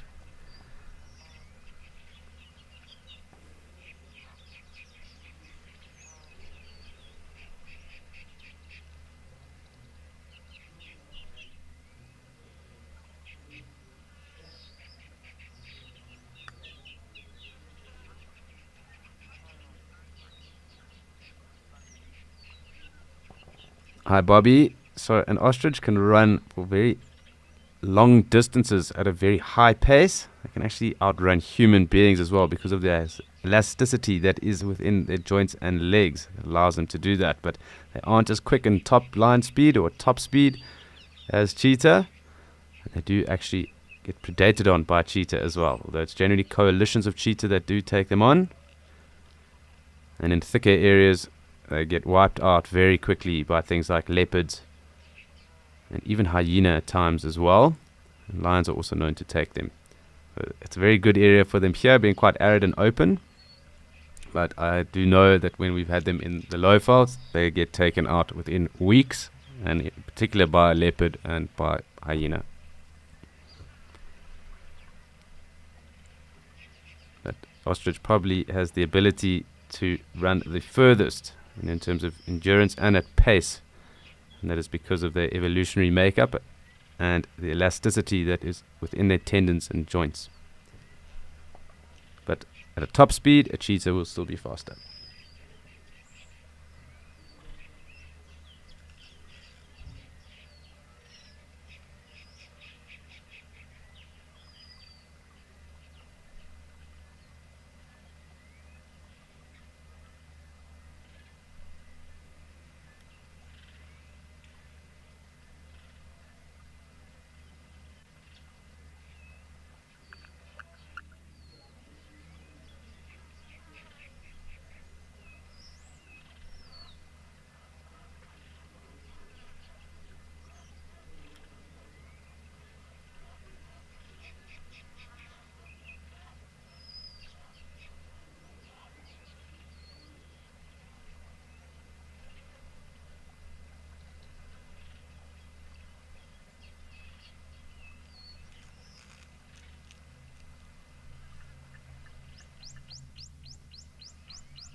does sound like we have some European bee eaters flying quite close by.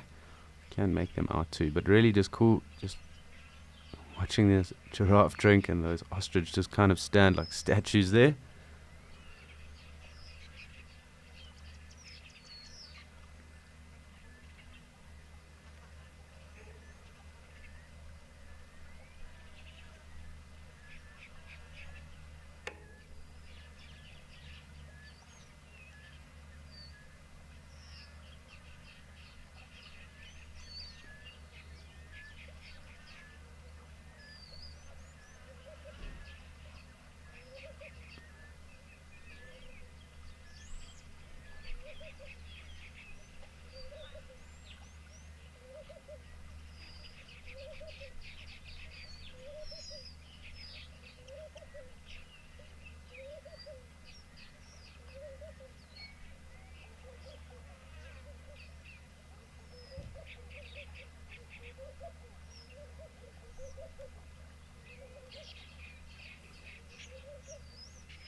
Hi Amanda. So generally it's obviously through sight and obviously having numbers, and they will obviously scatter and run. There isn't really a sound that they make that I'm aware of in terms of an alarm call.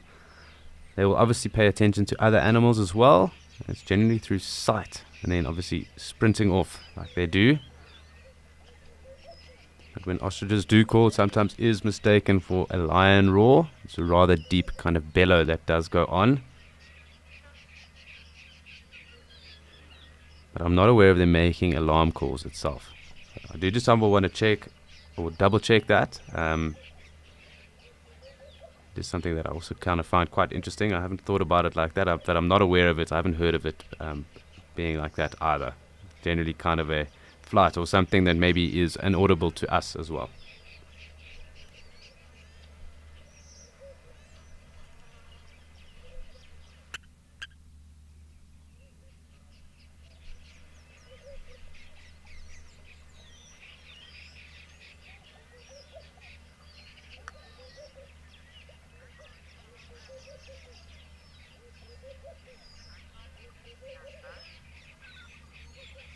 So it's generally through the sight of the ostriches, and obviously they're making others aware of that, and obviously keeping tabs on what other animals are around them. But if they do make a warning call, it will be a loud kind of deep bellow, because when they do call, it is that loud deep bellow that's sometimes mistaken for a lion's roar. If you do hear them in the distance, it can sometimes be like that.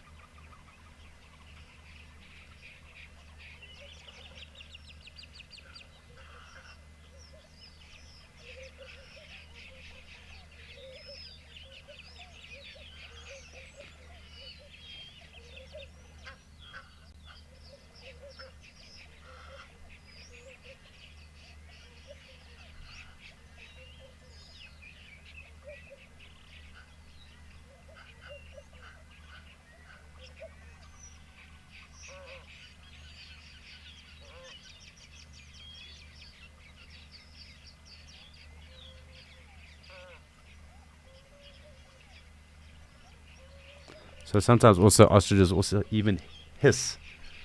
So that hiss obviously would be obviously to them very close, because they'll be in groups of up to 10 sometimes.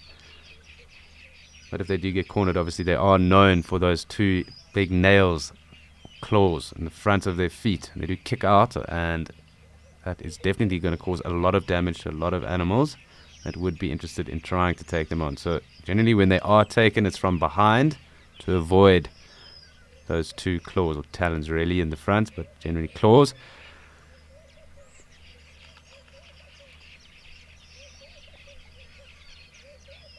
So that is really how they would show their disapproval or alarm when there are predators around.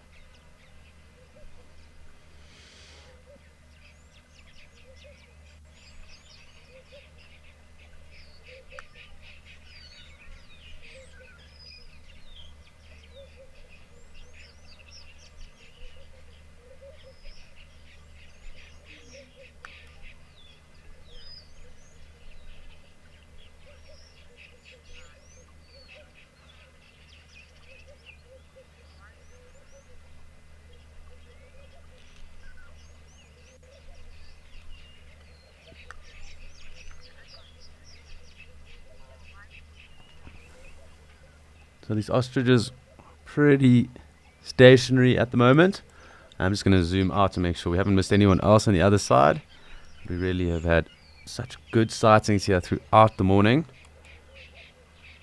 And clearly if the ostriches do come down to drink, we will get a closer look at them. But great to have seen the Egyptian goose and the gosling, as well as the mini giraffe. And we do have some elephant that are joining us too. So looks like maybe just the one. Just keep tabs as well, because it's very possible that there are a number of them approaching, a number of them at the Borehole Spring as well. I did think I heard some water being splashed about, so I had a feeling they might be around. I do just double check. I just want to make sure that if there are more, we do enjoy their company as well. And it seems like there's quite a lot, and I think I can hear some baboon as well. So when the baboon come through, we'll also spend time with them, because it's always fascinating watching a troop go around their day as well. And I do think the presence of the elephants will keep those ostriches kind of away from the water, at least for now. But lots of elephant.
Hi, Beverly. So they do have quite complex relationships, and they do know and can tell different individuals. So they will know straight away that a new member is joining the herd, if indeed that does occur.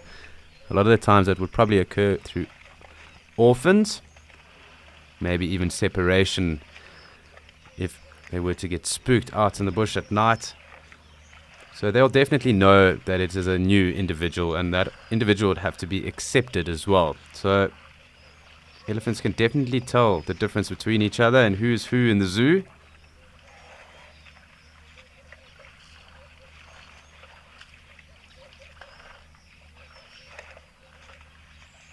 So they definitely tell the difference and know that each individual is exactly that, their own selves and their own living entity. So they can tell exactly what is going on and who is new.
Hi, Linda. Yes, it is possible for baby elephants to be born with defects, although it's not the most common thing, but it has happened. And it is obviously very unfortunate when that is the case, because it obviously sets them at quite the disadvantage to start off that early with a defect. So generally, they don't survive very long, if that is the case.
I do think some of these ellies might have come here to where they like to wallow at the moment.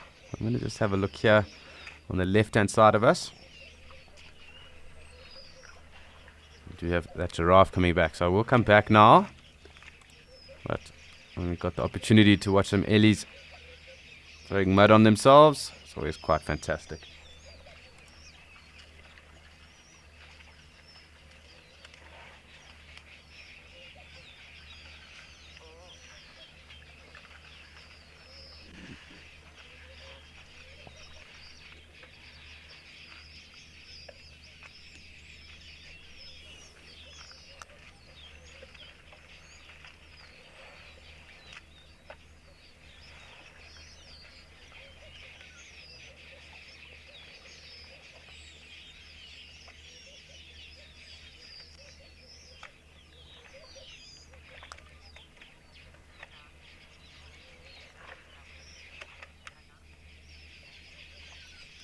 Hi, Hannah, and you're 7. That's a fantastic question for someone your age to be asking, and yes, they do. And throughout their lifetime, elephant will have 6 sets of molars. So their tusks obviously stay, and that is an adapted or evolved incisor.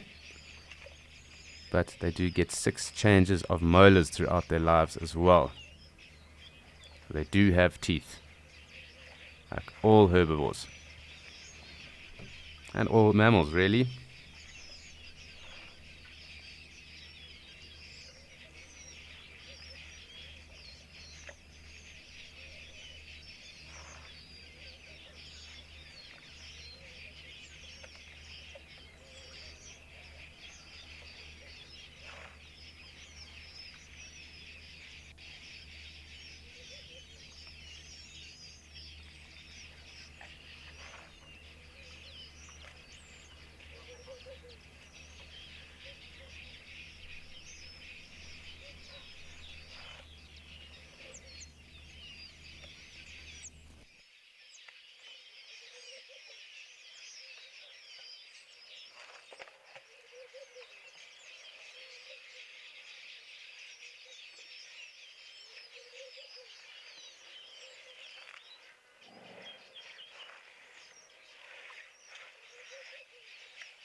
So awesome watching how playful these calves are when they are around water or mud.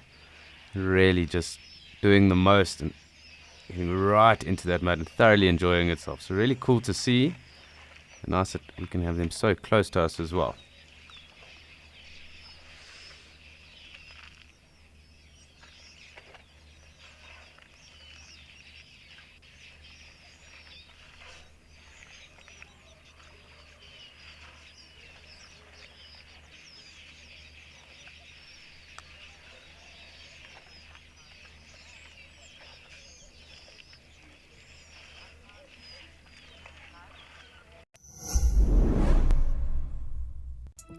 Have you ever wondered what happens behind the safari? And jump! Living in the wild can affect you, It's the smell that. and things don't always go as planned. I'm gonna start coming down. Whoa! Download the Wild Earth app and join the crew behind the scenes.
Really fascinating. It's been such an awesome, busy morning here in Mashatu.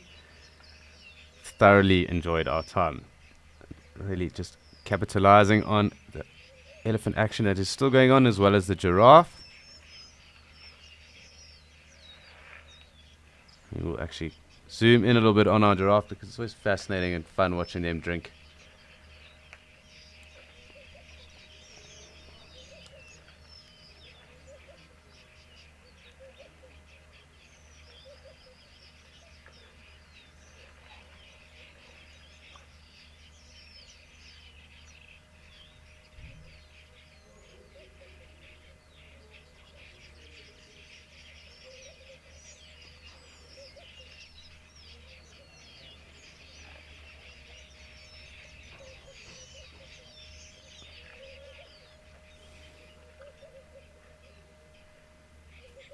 Quite a nice dark bull. I think the oldest, but definitely getting quite old. And giraffe known to live around 25 years or so in the wild. So I wouldn't say he's quite there yet, or even around 20. I do think probably has a bit of growing to do, but definitely quite a dark giraffe. And another ellie coming through. Probably going to push this giraffe away from the water. Seems exactly that. Throw some weight, probably drink exactly where the giraffe was. No. Maybe. Pretty close to.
So lots of ellies.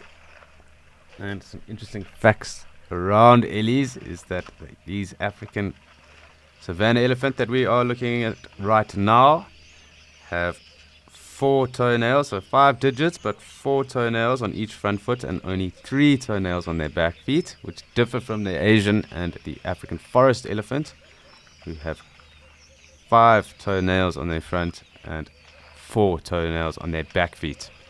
So just something interesting to note, but also that elephant front feet are generally wider and bigger because they obviously carry far more weight towards their front, their heads, shoulders, trunks, tusks.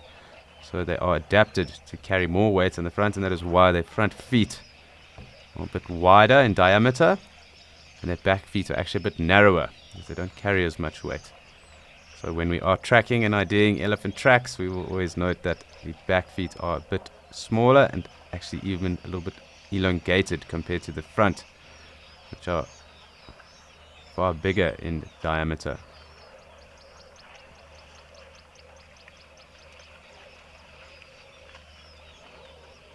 It seems that all the elephants are deciding to come through again. We really have had so many through today already. I do just want to position the camera a little bit different, towards this side at least, because I do think a lot of them will come here to the left of us. Maybe even zoom out so we can get a gauge on the numbers.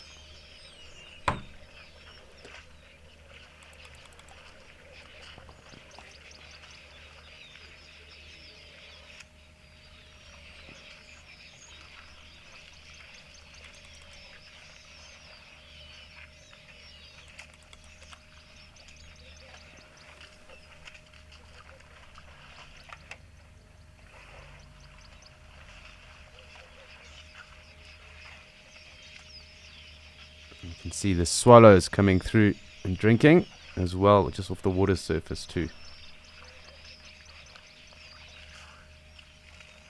Also swifts and martins around in the area. So sometimes quite hard to tell the difference, specifically off the dam cam.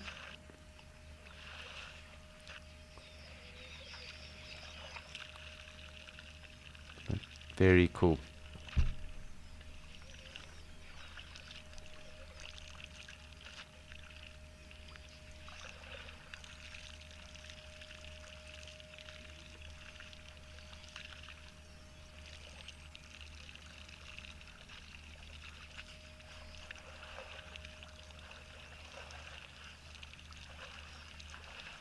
So once again, just fantastic to be able to sit here with the ellies and see how they are going.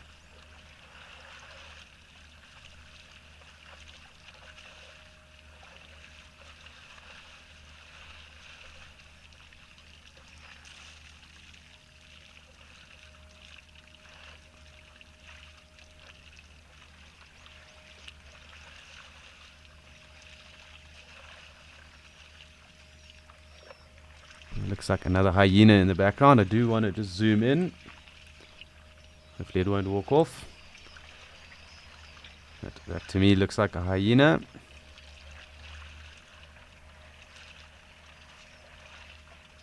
Indeed, another hyena, and it looks like another coming through as well.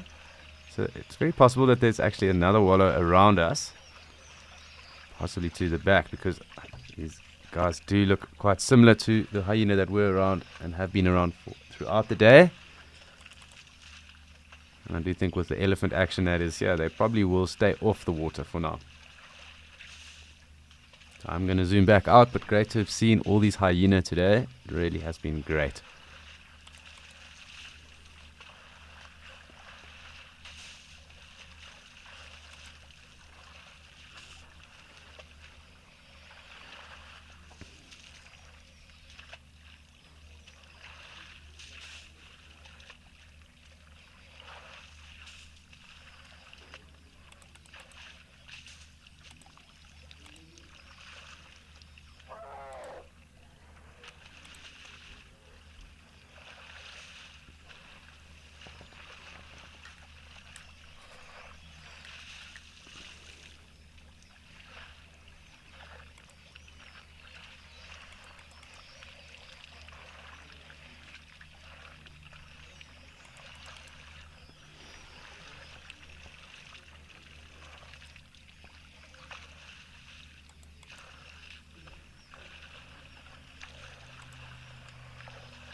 So we've really had such an interesting and really action-packed morning, but also just a reminder to all of you that have joined us and are watching, this is an immersive experience, and please do send through any questions, comments, interesting things you might notice. We love to chat and we love to converse with you, so please do send through anything that you wish to ask us. We love interacting with you, as well as taking you through this journey through the African wilderness. This elephant here on the left has quite big tusks for an elephant here in Mashatu. Sometimes we do see the ellies, or at least often enough we do see ellies with quite short tusks, and sometimes no tusks at all here.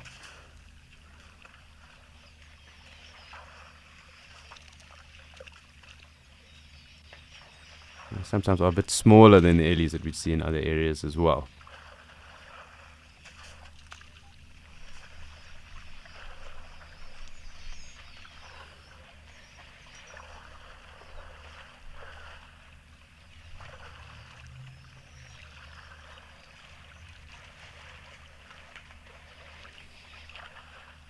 So I'm still just keeping an eye out as to where those hyena might have gone. And we do have these elephant right here, and we're just going to sit and enjoy their presence. Does look like there's one or two right close to the camera as well. You can just see those ripples here. So there is a little mud wallow here as well. And they do very much enjoy splashing themselves with that mud here at the wallow too.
So really quite special just being able to watch these ellies now mud bathing, splashing mud on themselves.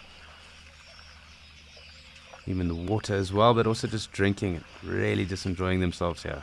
As it does get hotter in Mashatu throughout the day, this is some of the first time we've seen them actually getting and splashing themselves throughout the course of the morning at least.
Seems to be quite an old bull here on the left of us. We can see also just by that indentation on his temporal glands.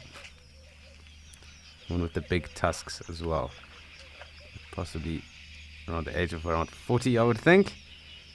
40 plus, but can't tell that also just by the indentation there on his temporal glands on his head.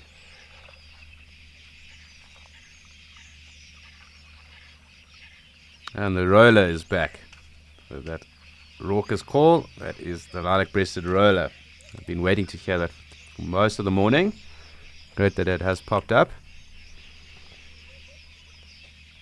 I'm just going to make sure we do get to watch this little calf here as well, playing in the mud.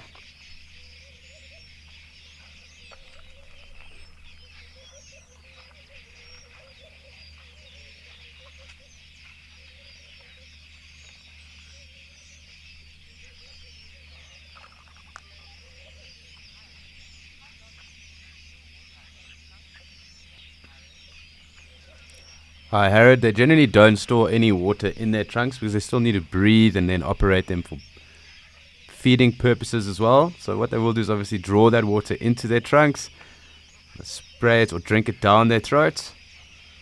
They don't store the water in their trunks.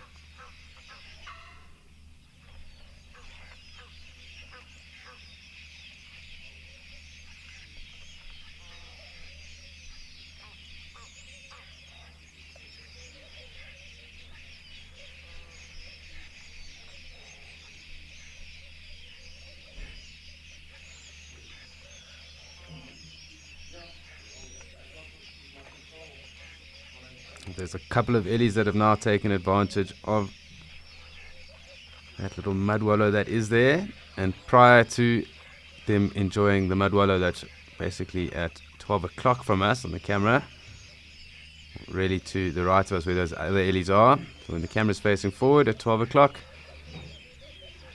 when that was active, that was the area they were favoring, but it seems that this initial wallow has now become a favorite spot for any of the youngsters, but also any of the other ellies wanting to get themselves muddy.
Really so cool watching these elephants here and this little wallow. And it's always little calves that seem to get really, really involved and have the best time actually doing it.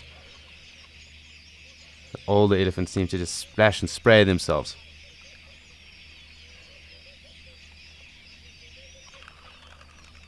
Indeed, Hope, these young Ellies are having the best time.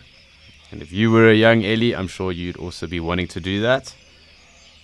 Making sure you also have a nice thick layer of mud. Good to protect your skin as well.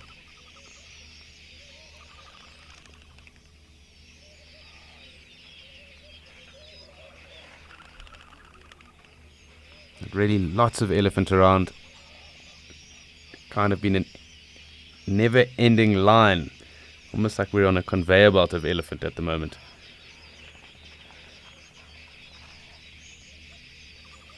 The supply chain manager of Mshatu playing out of their boots this morning.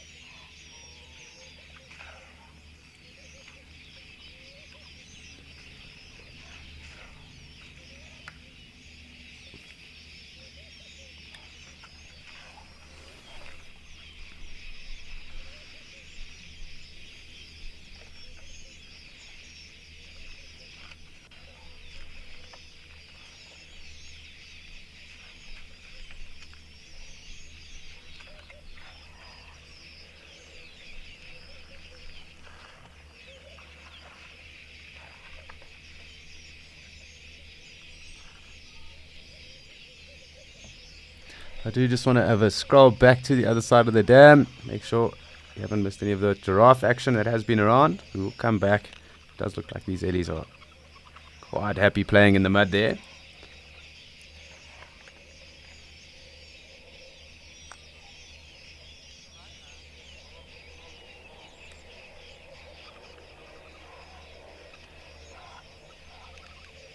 Hi Roger, it's generally only the bulls that leave or get kicked out of the herds, and that is roughly when they are starting to mature, between the ages of 15 and 20 years of age.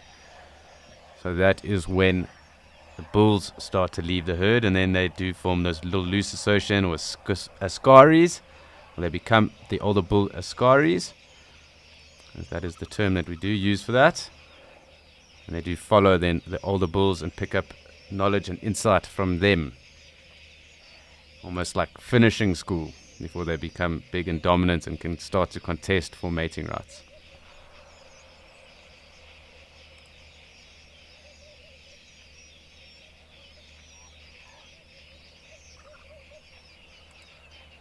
So I'm just going to go back to where the Ellies are wallowing. Those ostrich haven't moved.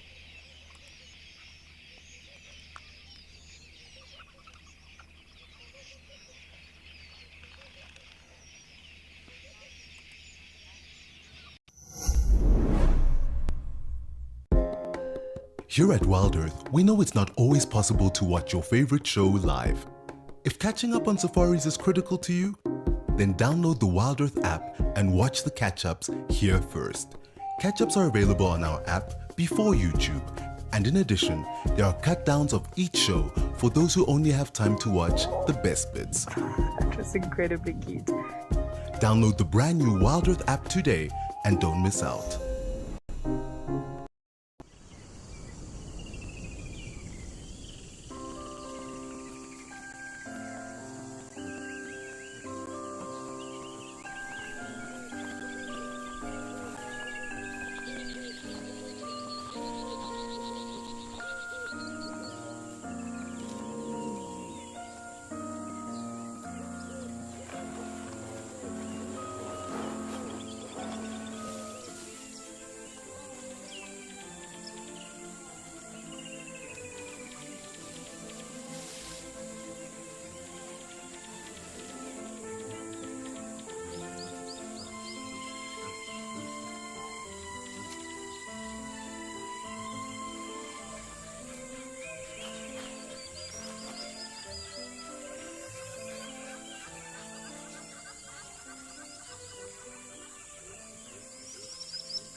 Yes, Yolanda, it really is. You consider these impala are quite relaxed and the Ellies haven't pushed them off yet. So nice to see them. But I'm just going to come back a little bit because our Ellies have left the wallow. Here the Egyptian geese. That little honk going on from them. It seems like these Ellies are happy to let this little herd of impala drink at the moment as well. So we'll just spend some time watching them all.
Fred, so impala use a bunch of different snorts and grunts to communicate to each other. It's quite interesting actually during the ruts when you hear them making that rather gruff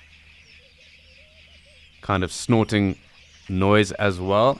Quite off-putting if it's the first time you've ever heard it, and you wouldn't think that it's actually impala that are doing it.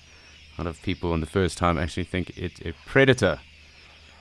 But they do use a varied amounts of different snorts, grunts, groans. Almost sound a bit sheepy, almost. Kind of like a little bray sometimes as well. So that's predominantly how they will communicate. Obviously, the snorts and the rest being for alarm calls. So loud snort for when they do see things, and then when they all kind of have eyesight or have picked up on where a predator might be, they all snort in unison almost together. It's quite interesting to watch, actually.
Hi, Lawrence. And they definitely will try to avoid that. But I suppose it's maybe better to chat more around what is determined as unclean water. And generally, the case is that when the oxygen levels in that water drops, that is when it actually is quite harmful, and there will be algal blooms that then form. And it's been noted, it was actually a thing in the Kruger a couple of years back, where they had large numbers of hippo that were defecating in those water sources. And because of that, that led to an algal bloom, and it formed an algae called blue algae, and that blue algae is very detrimental and harmful to other herbivores as well. And because of that blue algae, it actually did cause a number of problems, and it did lead to the deaths of some animals that were in the area as well. So where possible and where they can, animals will always try and drink the cleanest, freshest water possible, in particular elephants. And obviously in areas that are really struck by drought, that sometimes is unavoided, and the lack of oxygen then in those sitting bodies of water can then cause and can then lead to a number of adverse effects and adverse reactions that happen then because of the lack of algae or the lack of oxygen that can lead to that algae then forming and becoming quite harmful. So I hope that does give you some insight. Obviously, when there's human interference and unscrupulous individuals that run around and poison water sources, that is definitely the worst way that this could happen in a wild environment. That leads to far more deaths as well. So it is not uncommon, and it's something that really does need to be policed along the same lines as when carcasses of animals also get poisoned for nefarious means and actions. So something we definitely need to always pay attention to. And this is why it is crucial also that education around these things and the inclusion of communities and that around these reserves is paramount in maintaining that poisonings don't occur.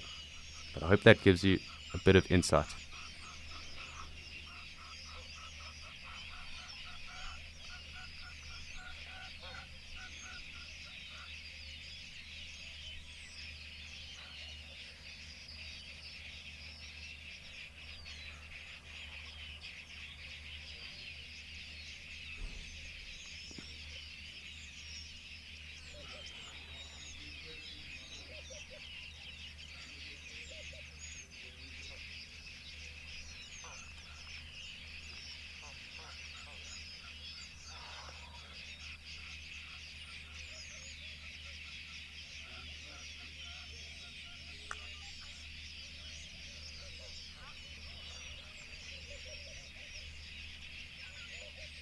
Hi, Craig. They are highly intelligent animals, highly sentient as well, so you have a very high emotional quotient.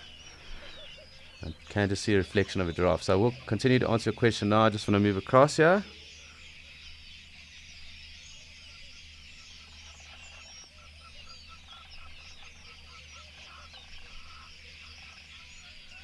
I just want to make sure we do get these giraffe and elephant in picture as well. And I will continue to answer that because elephant really are very intelligent animals. And if you consider that their brains can be up to about 5 kgs, that is a lot of cerebral mass to be carrying around. And also does denote their cleverness. As they also say, an elephant never forgets. So I suppose quite pertinent in the conversation that we are having with regards to how clever they are, but they are extremely intelligent, very sentient. They don't forget anything. And they also pick up new traits as well very quickly. They almost seem to be constantly figuring things out. Problem solvers of the animal world, as well as the gardeners of the wilderness too.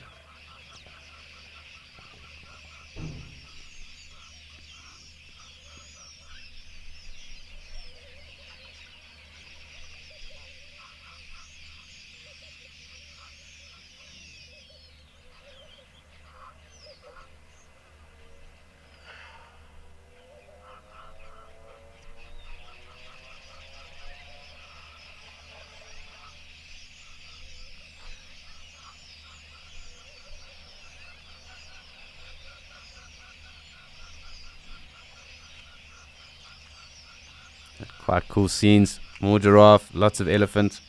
So no complaints from my end. I am just going to zoom in on our giraffes because they've spent quite a bit of time with the elephant. Nice to spend time with giraffes.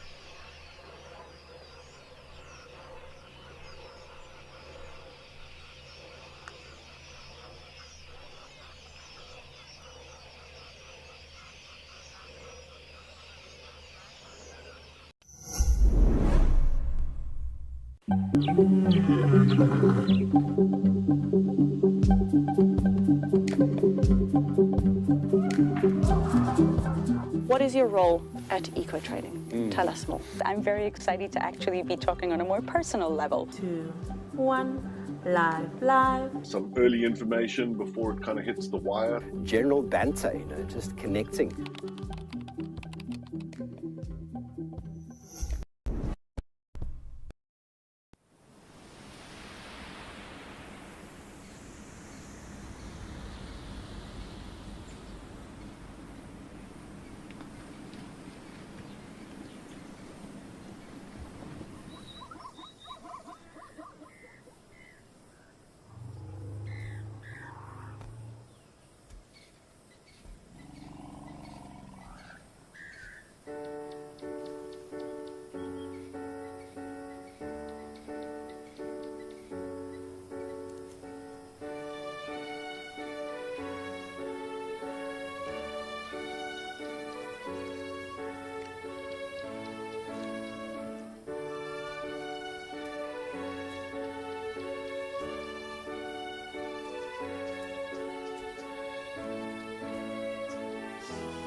So it really has been such a fantastic morning here in Mashatu, and obviously we will bring you other locations throughout the course of the day, but what an awesome time spent with elephant, hyena, jackals, mongoose, these giraffe, impala, zebra as well.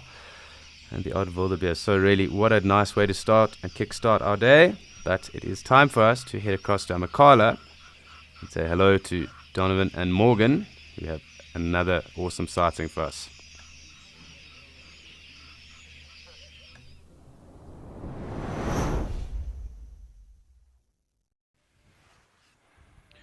Good afternoon, everyone. Is it afternoon?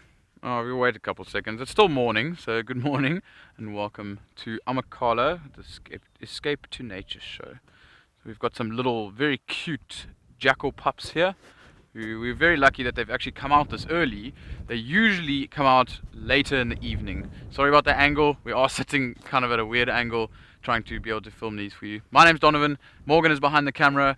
So this is an interesting situation we have going on here, trying to get these shots for you guys. So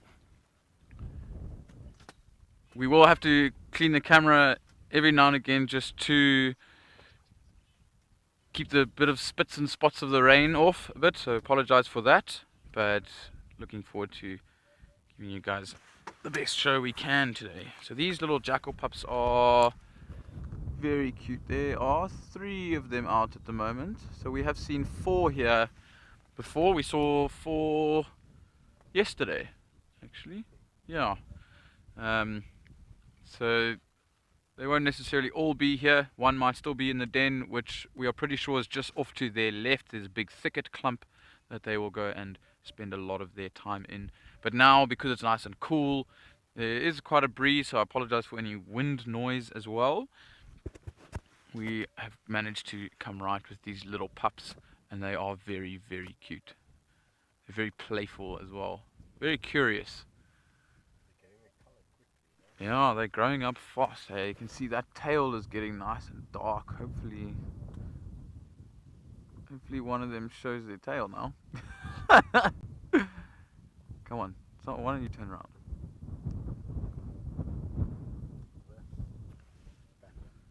Ah, there we go. Awesome. Now you can see that dark tail coming in. There was an adult, probably either mom or dad, around earlier, but they have disappeared. Rob, it is an amazing start. We didn't have doubts, but we thought there's a high chance we're going to find them. But again, we weren't 100% sure. You never can be in the bush. So it is a great start. Ooh. Oh no, it looks like it's picked up a piece of a skin of some other animal that obviously mom or dad has brought back. Okay, well now it's like mine. I'm gonna go hide it in the bush. But no, the one lay off down just to the left, and then that third one is now coming out into the mound there. Oh, posing. They are so cute. Doesn't want to be on camera. So guys, just remember this is an interactive experience. So if you have any questions or comments, please let me know. I will do my best to answer them. And yeah, leave us a comment. What do you think of this sighting?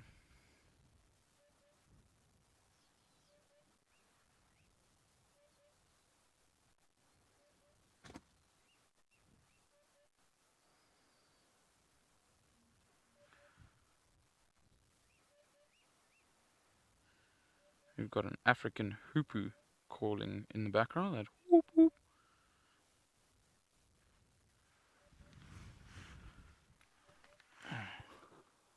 That one that's lying behind the little bush there is got something. This might be just playing with sticks. I wonder where that 4th one is. Oh, got something. No, put it down again. Yeah, there we go.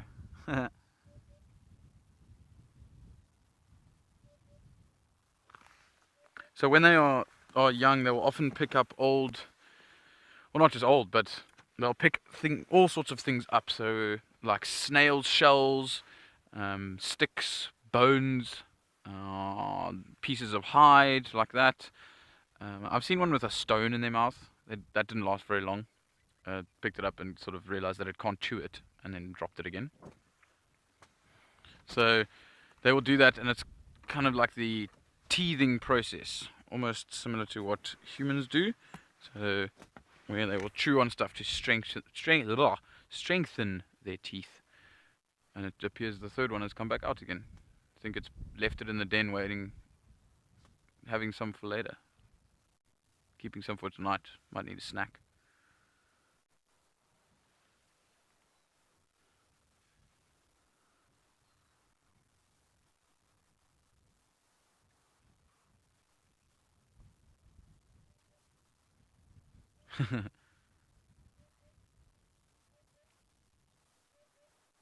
So these pups will often play around, chase each other, bite each other's tails, and then squeal at each other, run away. And that all is part of the bonding process. So they are becoming more of a family unit. But when they get to adulthood and they start becoming mature, then they'll hang out together for a little while and then eventually go their separate ways to go and develop develop a territory. They are actually known for playing with tortoiseshells, which is quite cool. Lion cubs do it as well. Luckily, that is not a living tortoise. That one has died, so it is a very old shell. You can see it's going white, which means that it has lost its scutes, which are those sort of scales that gives it its pattern. What was I saying? Oh, about territories. So then they'll go off once they've matured and they've started to separate, males and females, and they'll separate and go find their own territories. Males will go find a female mate and females will go find a male mate, and they are monogamous, so they will develop a territory and then have cubs and generally use a similar area or den sites over the years. So this is, as far as I know, this is the third year that there has been jackal pups in this area. It was probably 100 to 200 meter sort of stretch of this road. They've used a few different den sites along here. So one time you'll see them at one spot and then you'll see them at another spot a couple of weeks later or the next year. So they will move den sites usually every 3 weeks or so, just to not get sort of stuck in one place. And it also means that if there are predators around, they have another place to go, or bigger predators, another place to go that they can hide away from those predators. He's loving that, or he or she is loving that little tortoiseshell. Oh, that is so special.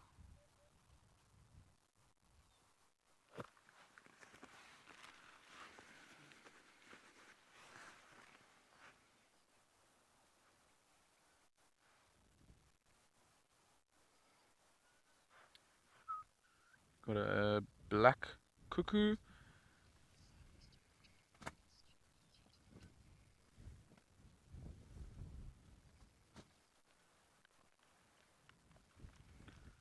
Oh, here comes the rain again. Whew.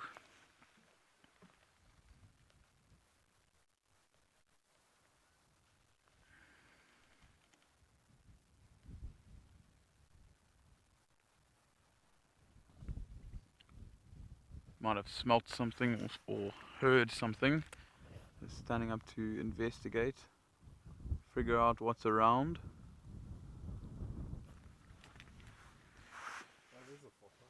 Where? Oh, okay, maybe that's where the den is. Maybe I didn't actually know there was a hole there, to be honest. I've driven past this little termite mound I don't know how many times. Oh. Awesome. We've got the whole group here. Now we just need to wait for Mom and Dad to get back. Hopefully they decide to show up. So jackal pups, once they reach about 11 weeks old, 11 to 12 weeks, which is 3 months, they will usually get pushed out of the area. So Mom and Dad will say, okay, you can go now, and then they fend for themselves. So jackal pups communicate with each other by like howling. So it's quite a harsh sound. We luckily get to hear it relatively often on the reserve. They are very, very vocal. So normally they would only call after it gets dark, but sometimes they'll call in the middle of the day, but usually in the early evening.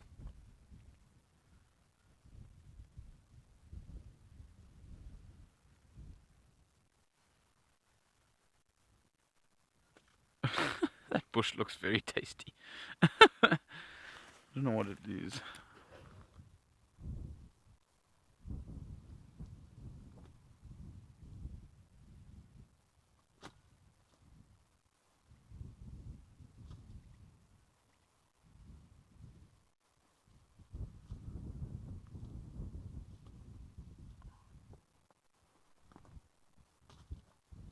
Oh, hello.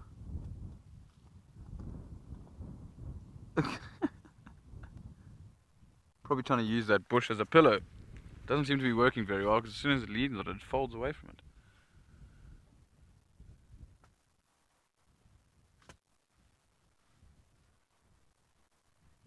Oh, they're so cute. Oh my goodness. The other three, I can't see any of them at the moment. Seem to have gone. Oh, they're sitting on just on the other side of the termite mound. Oh, okay. I'm sitting a lot lower than the camera, so sometimes I can't actually see something, and Morgan is like, no, they're there. It's like, well, I can't see. Oh, well, they weren't there. They were on the left. Probably where their other spot is. The jackals will generally use old warthog holes. So the hole isn't actually dug by a warthog. The hole is dug by an aardvark, which is a termite-eating animal. If somebody doesn't know what they are, it kind of looks like an anteater. Very long nose and long tail, very rounded shaped back. So those aardvarks will dig the hole to sleep in there during the day, and then at night they will leave, and then the warthogs will move in, and they will actually make it bigger because they will put more warthogs in there.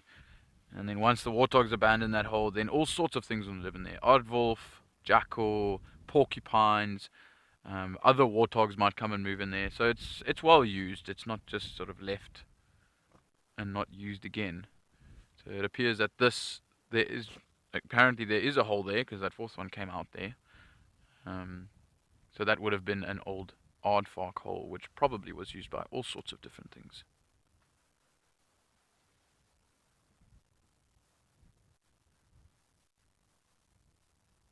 Huh.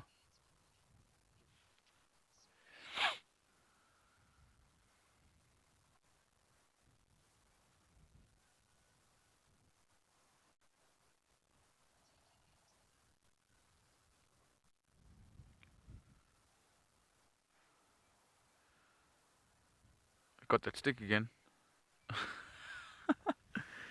Oh, very big chew toy, that one.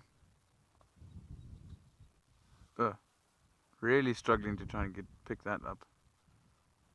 That actually looks like a stem, an old stem from one of those pig's ear plants. That there's one just behind the jackal, little pink or orangey pink flowers, a long stem. Looks like it's one of those that has just dried up.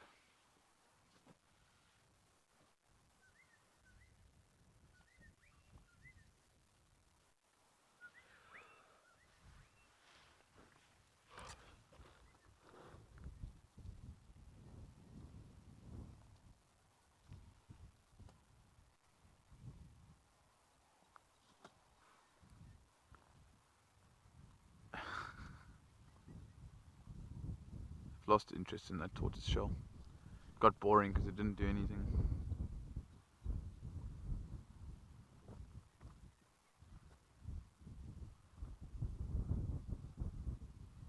So with this wind blowing relatively strongly, Another one just came out of the hole there.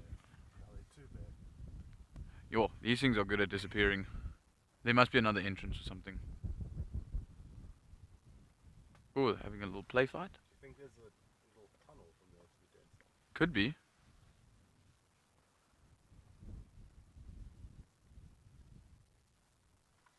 Might very well be a tunnel. Oh, good scratch.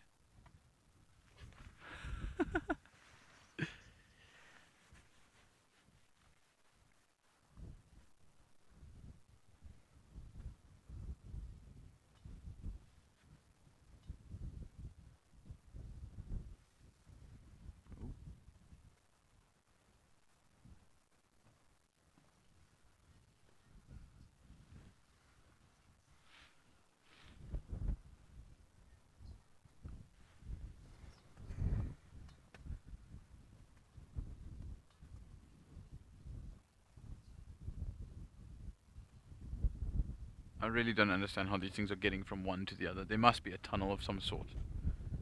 Because I'm pretty sure I saw 3 of them go into the bush, and then 2 of them came out of the hole. But I only saw 2 of them come out of the bush. That is strange.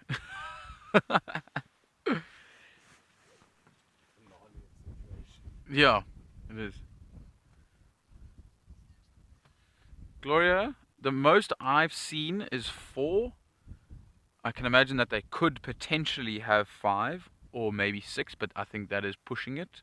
It's a lot of work having even 4 little ones, so 4 and 5 must be quite difficult. So there probably is a possibility. There might be a record of that somewhere, but the max I've seen is 4. You see, what I don't understand, they keep going behind it and then coming out this side, unless there's a big dip there that we can't see them actually moving. I don't know. They're playing tricks on us. Maybe there's like 15 pups here. And we can only ever 4 out at a time. Yeah. Oh, there's mom or dad. Way in the background. Oh, okay, never mind. Just ran away.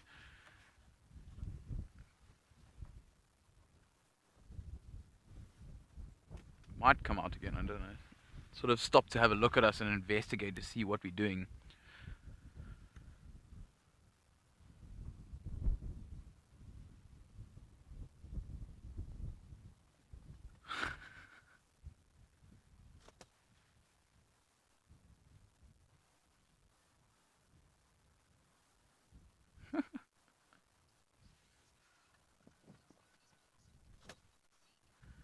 Fiona, they are definitely playing hide and seek.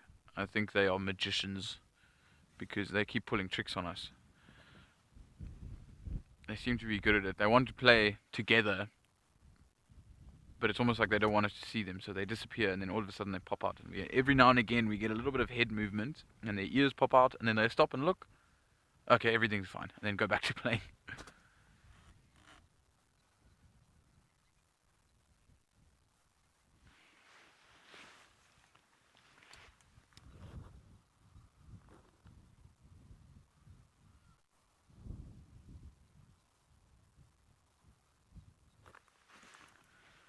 Stunning little creatures. I love them.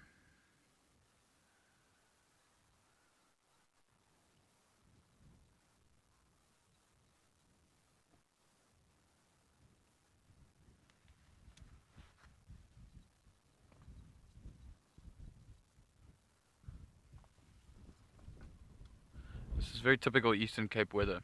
Windy, and the clouds can't decide what they want to do. Are they going to let it rain or are they going to hold the rain? Because we keep getting these short little bursts of rain and everything gets wet and we dry everything and then it gets wet again. Alright. For anybody that has just joined, it is drizzling every now and again, so we do have to dry the lens on the camera, so that is what that weird sort of break in broadcasting is. And I also apologize for any wind noise that comes through. Hopefully it's not coming through too strong.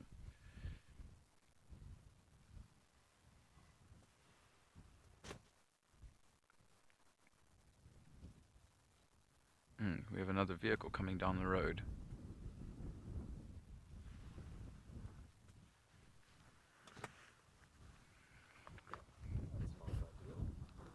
Not particularly, I'm just trying to see who it is. I don't know who that is, I can't see him.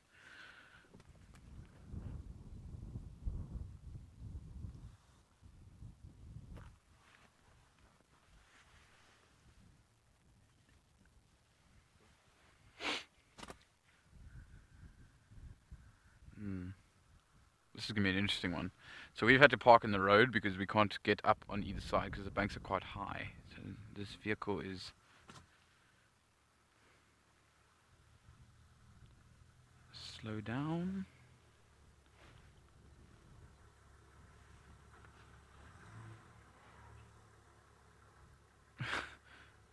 Coming speeding along the road. Anyway, there's one popping out. Should we see how long it takes them to see this? The pubs.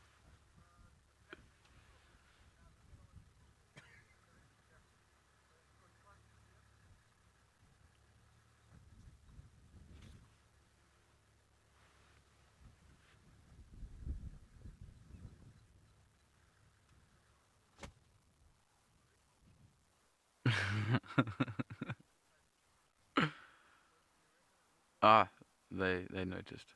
There we go. I finally see them.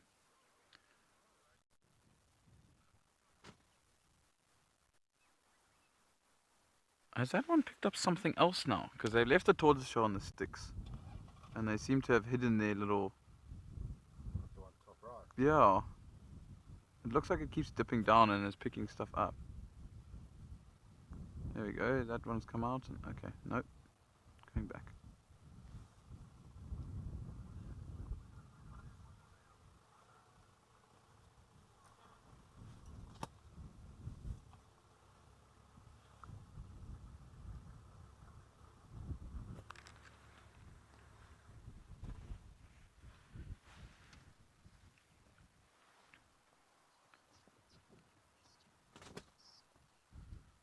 Yeah, Tom, they are very playful.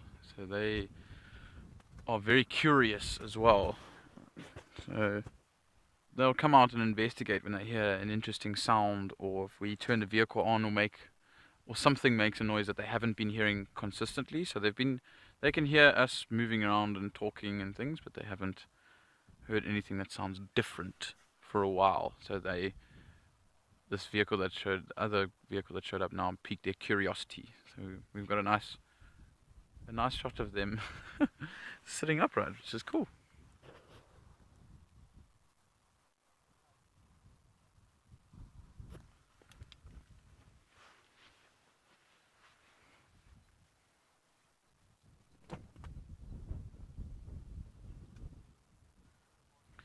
So with this wind blowing relatively strongly, they will pick up a lot of scents and hear a lot of things that are downwind of them.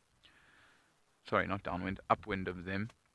So often they'll put their noses up towards the wind, and then see them sniffing, and their ears will be pointing forward, and they're just investigating what is there. So if they don't feel confident or comfortable with what they're smelling or hearing, then they'll hide back in the hole that's there, or back, and then probably come out of the trees because they seem to be magicians.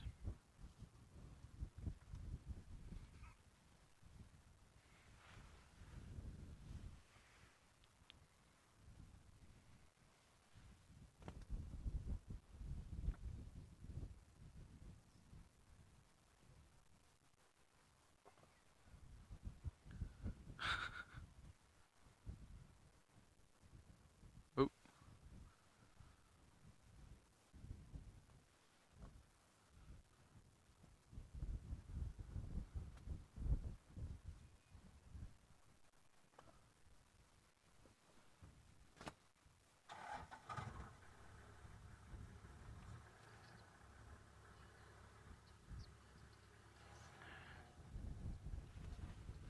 Dana, jackals aren't related to hyenas. Hyenas are part of the cat family in a long line. Jackals are part of the dog family. I don't actually remember the scientific name for jackals, unfortunately.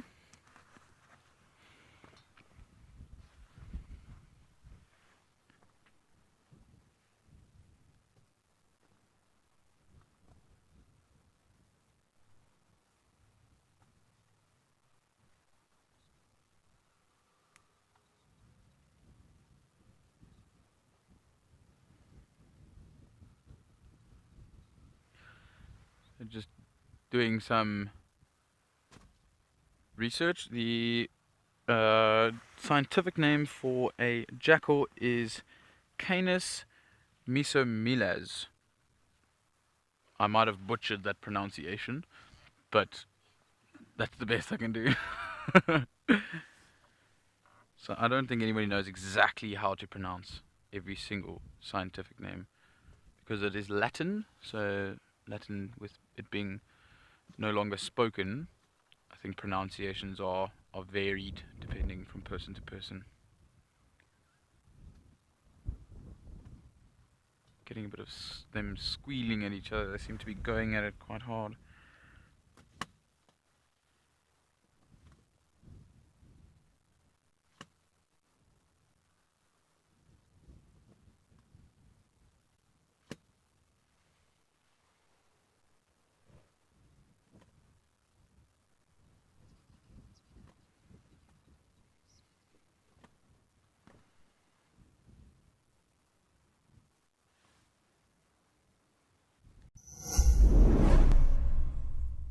Amakhala, a wonderland of natural beauty.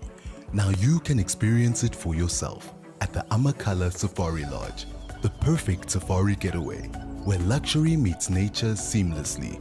Enjoy poolside peacefulness and exhilarating safari drives by day and fine dining with fireside coziness by night. Sign up to be an explorer and you could stand a chance to win a 3-night stay for 2 at the Amakhala Safari Lodge.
Okay, so there's 3. 1 went into the hole. Where's it going to come out? These 3 must just stay where we can see them.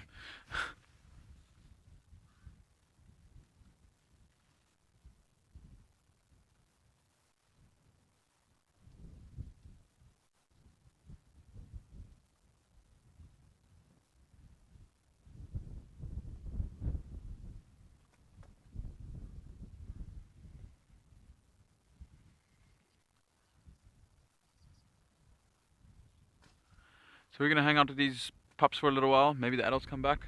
But we're going to head you guys over to Alex in Ukokoyo and see if he has got anything to show you guys.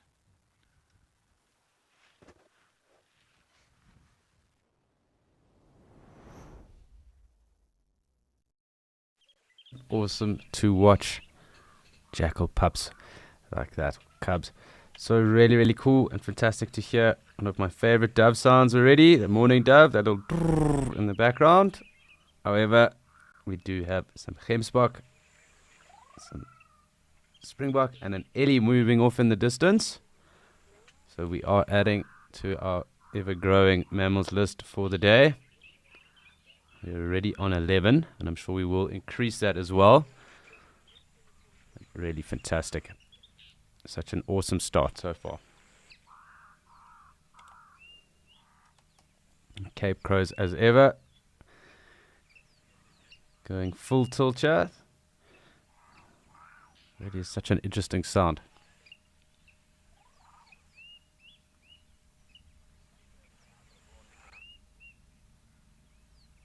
So I'm just waiting to see who else decides to come join us here while we are in Okakuyo, because it's always good to keep a little bit of a distance. They do come from quite far away at times, and you can see the numbers building as they approach. So it's always good to keep an eye on the developments.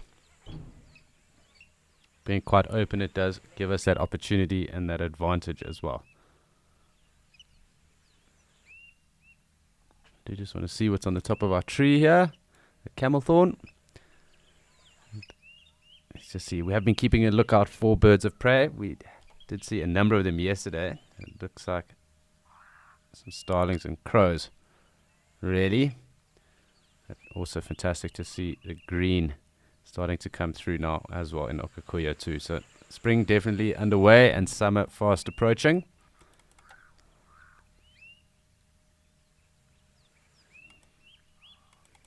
So time to come back, and we will just have another pan around, otherwise we will enjoy some time with the springbuck.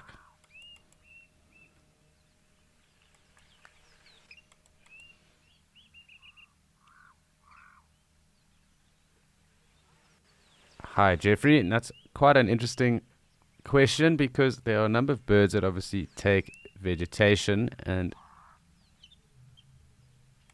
there are also a number of birds that only feed on nectar too. And some insects, I suppose, with that. So that being like hummingbirds, bee eaters. So ostriches also eat on that, but a lot of birds actually have a varied diet too. So and being very closely related to dinosaurs and reptiles, I would think that the birds that mostly focus just on flowers would be hummingbirds and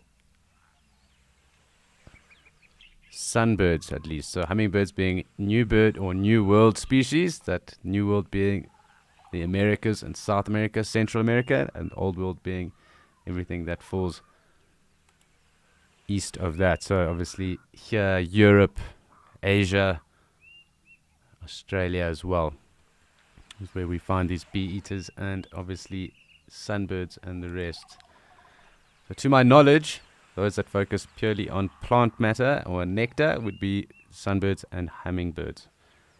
That is known that sunbirds will probably take the odd insect as well. So maybe the majority of their diet is that, but they will also take on the odd insect too. Great to have the gemsbok as well. So I hope that does answer your question. I do need to actually do a little bit of reading into that. But from my understanding, that is exactly how it goes. There are obviously birds that are obviously really frugivores, so they will go after fruit, and the rest too. So it's quite of a broad question, but I hope that will explain a little bit of about birds and about their feeding patterns too. So it really will depend. There's obviously different birds that perform and fulfill different roles within their ecosystems too. So what they take and what their diet is obviously changes throughout what their different roles are. So insectivores, frugivores, which are obviously the fruit favoring ones. So like turacos, go away birds, bulbuls even to some degree. Trumpeter hornbills, those that take fruit, green pigeons. But they will take seed and the rest though as well. So I suppose it's really plant matters as opposed to flowers.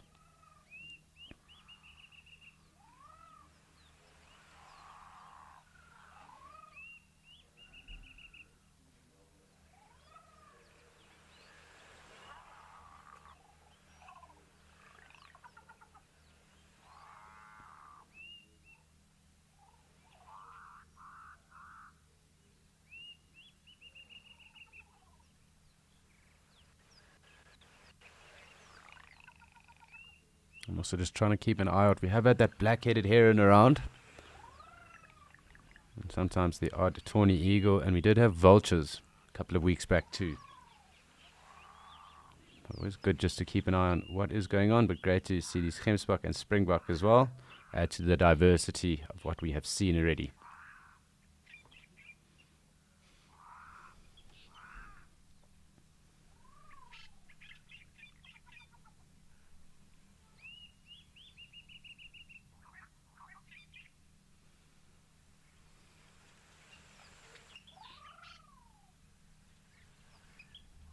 Can also just make out some European bee eaters here as well. Quite faint at the moment, but definitely around.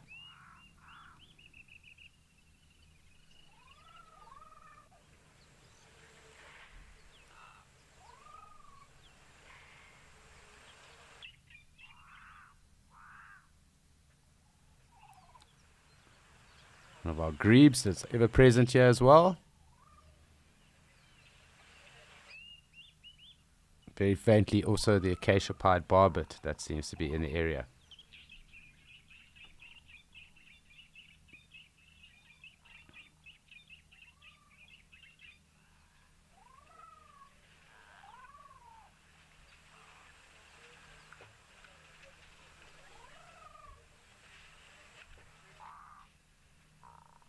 So time for us just to zoom out, see who else might be around.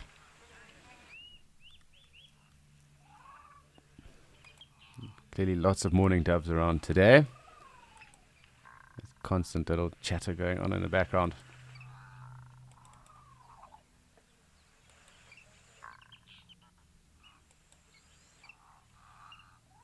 And I suppose like all waterholes, there is always an ebb and flow throughout the day.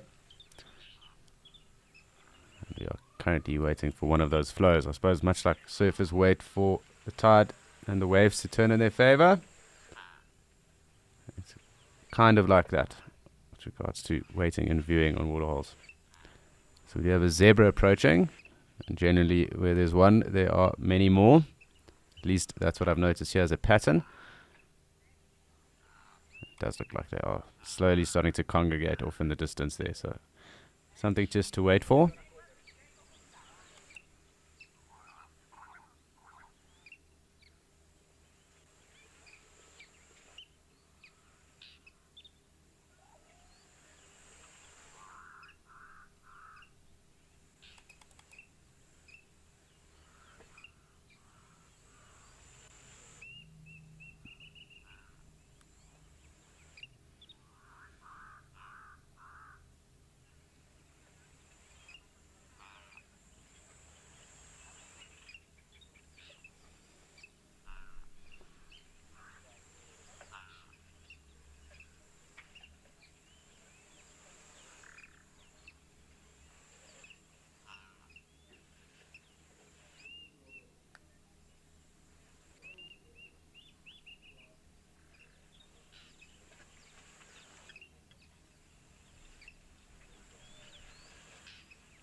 Yes, Pam, it really is so cool as we wait and just watch the numbers of zebras as they congregate to come down, and also just watch anything else that might be approaching. It's really cool just to sit back and listen to the different sounds and the different birds that are in an area.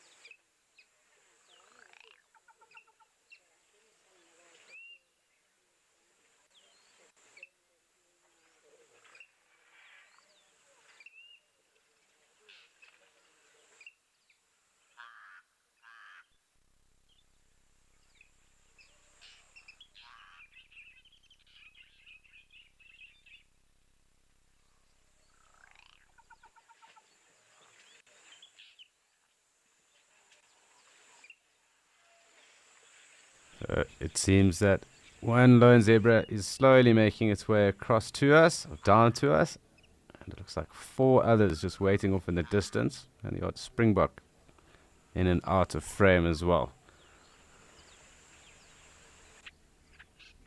So slowly dying down, but as I said, an ebb and flow as always. And it is patience that always wins the game.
It's always quite fascinating how the different animals that are around go about drinking, and their different habits around drinking as well. So I suppose getting up quite close like this, I want to just see that water being swallowed down.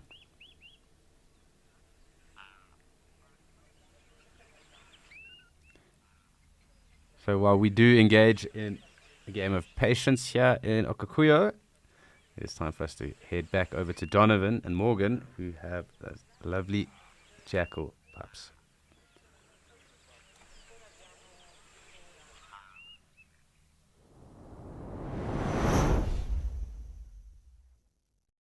Yeah, so we managed to move forward a little bit because we couldn't actually see them from where we were sitting earlier. They are now trying their best to hide from the wind. So we might not get much movement from them or activity, but hopefully they just stay where they are so we can at least still see them. So it's better having sleeping jackal pups than no jackal pups at all.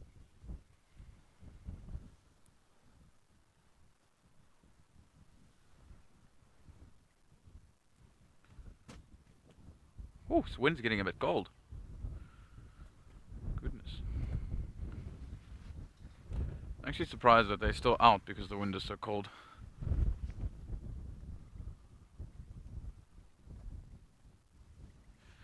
Sam, I think once they've started to move around a bit more, which would probably be at like 2 or 3 weeks old, they will hear mom and dad doing it, so they will attempt to do it, kind of similar to a human baby, not in terms of time, but how they sort of mimic. So they're not very good at it, but yeah, very, very young.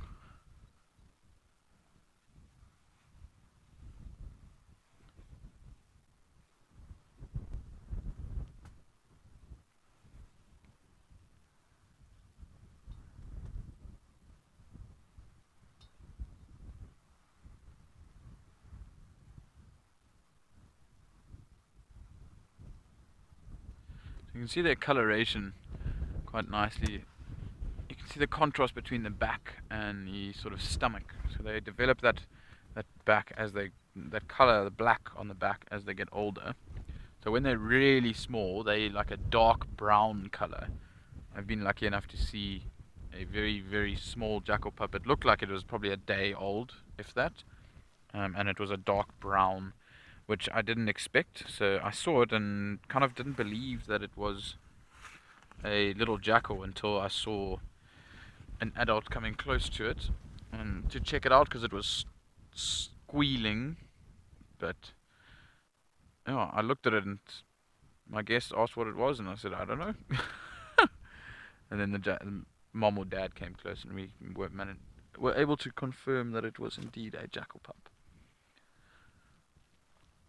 Is that lens staying dry? Cool.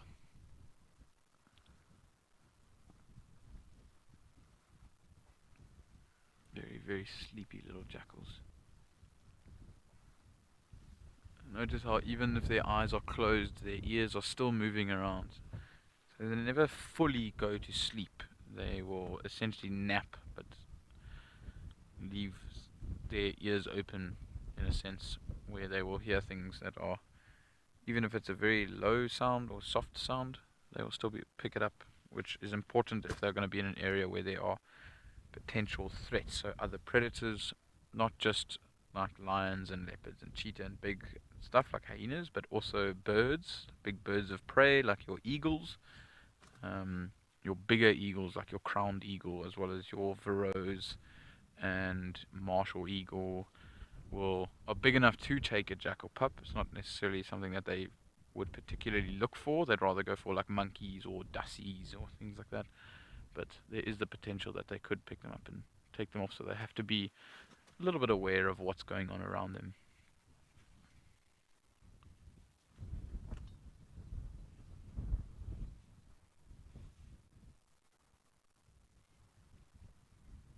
Some Cape longclaws in the background, as well as some common quails calling. We've seen an exponential amount of common quails this year. Not exactly sure why. I think in the last 4.5 years that I've been on Amakhala, besides this season, previous seasons, I probably could have counted on 2 hands how many common quails I saw. So that's not a lot. And now you can see 10 to 15 pairs. So usually you see them in pairs. 10 to 15 pairs in about 3 hours. Roger, they will probably sleep for an extended period of time, probably 12 hours or so. So naturally they are nocturnal, so they'll do a lot of their scavenging and occasional hunting at night. We are very fortunate on Amakhala though that we have a much lower predator density, so it means that jackals are more active than during the day, so the chances are a little bit higher to see them during the day as opposed to only at night. So yeah, normally they would sleep for most of the day, or at least spend time hidden away in a normal, like your Kruger areas or somewhere where there is a higher predator density. So we're very lucky here.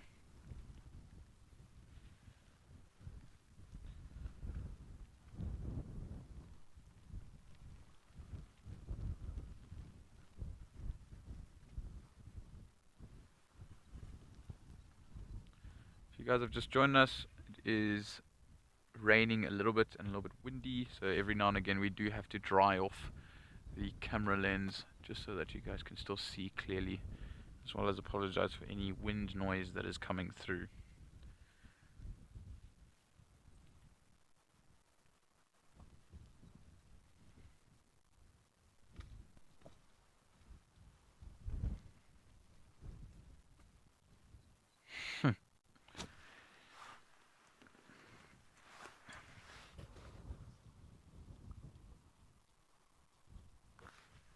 Martha, how far can a jackal pup travel? I'm gonna be honest, and if I gave you a crazy distance, I'd probably be lying. The furthest I think I've seen young jackals move. I don't know if they had a stopover point because I didn't see them actually moving, but I saw them in one spot one day and in the afternoon. The next morning they were probably about a kilometer away from where I last saw them. And the only reason that I knew it was the same jackal pups is because I recognized one of the adults that was with them. It was the same adult that was with them the day before. So it was probably about a kilometer, but I can imagine they could move a little bit further if they really needed to.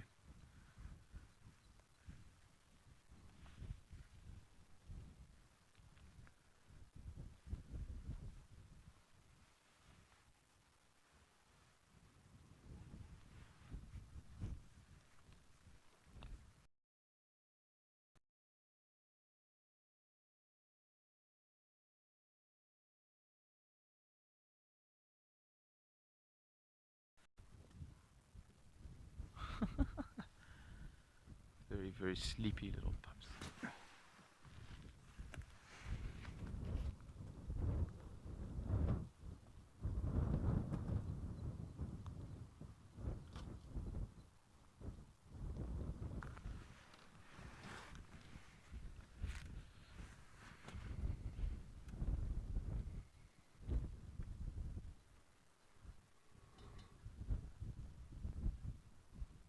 It appears that not many things are still active now. Had the first bird fly past in a little while. Can hear bird calls, but they're probably hiding in and amongst the thick trees. But I haven't seen many for a while.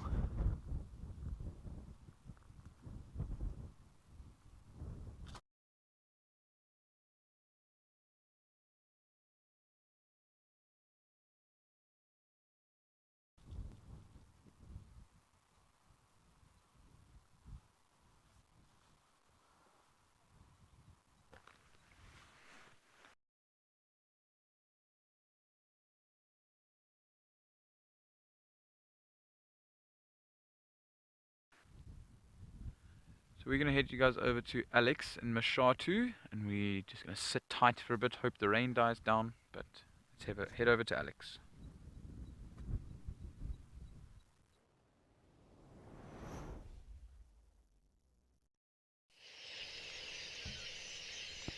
So Mashatu continues to deliver today, and we are here with the baboon now.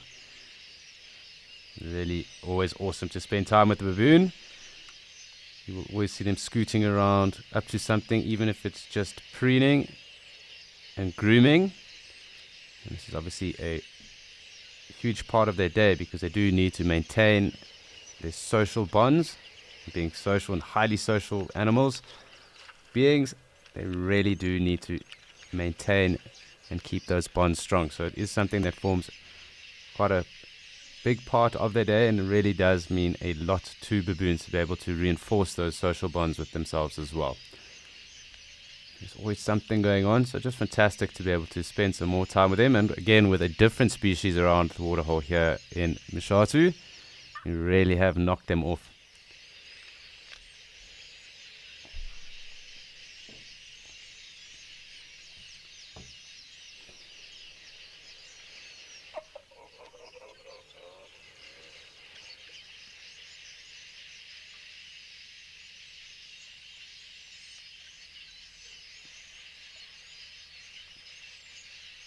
Quite often lots of vocalizations with the troop as well, and you will hear that sometimes, a little chattering going on.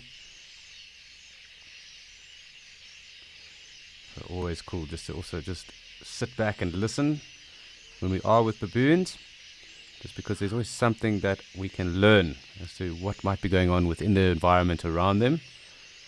They obviously do also post sentries, so they're very good at telling who might be around and what might be going on. It does look like something's going on now, and it's very possible that they are alarming at the hyena that have been present most of the day. So I'm going to come across, so it's very possible that they could mob those hyenas as well.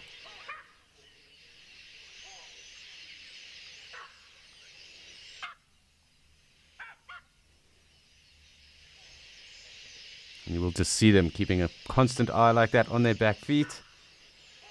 Definitely a predator has been seen. Or it's even possible that another troop is in the area, but I am tending towards the predator because the hyena has been around for the majority of the morning.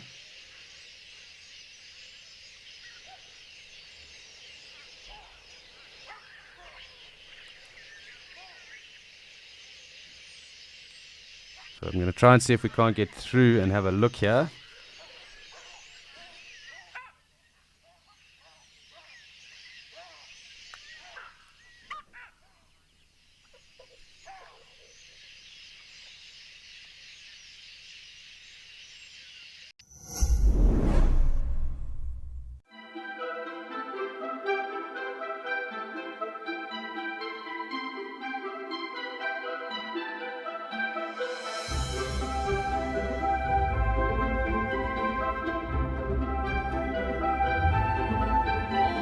Careful, careful. Oh no.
So I do just want to come back to where we had the majority of the baboons, as it does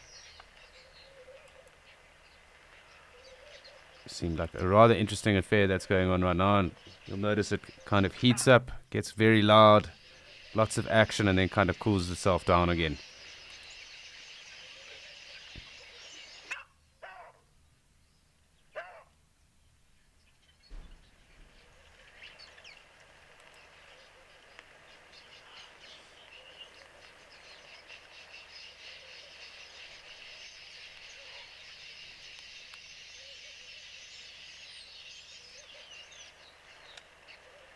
The dynamics of the troop, always something fascinating going on. Always someone to be told to behave or toe the line. So just interesting things going on.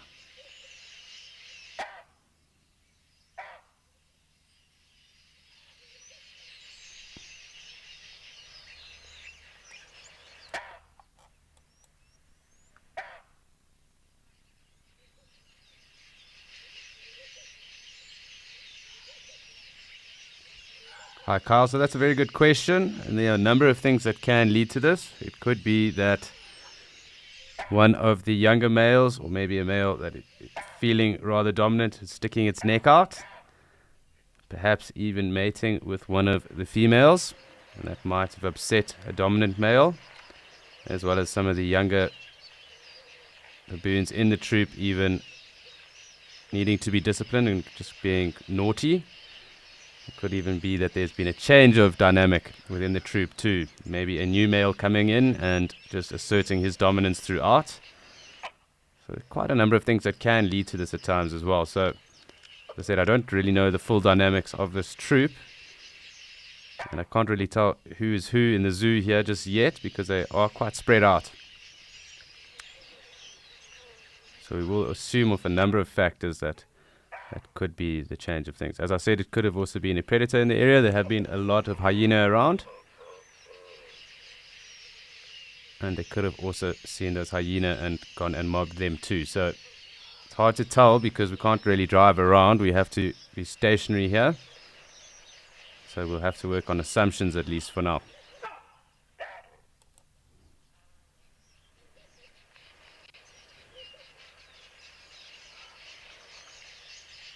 So it could be dispersing or newcomers, so new males, because they do change troops, sometimes even up to 5 times in their lifetime.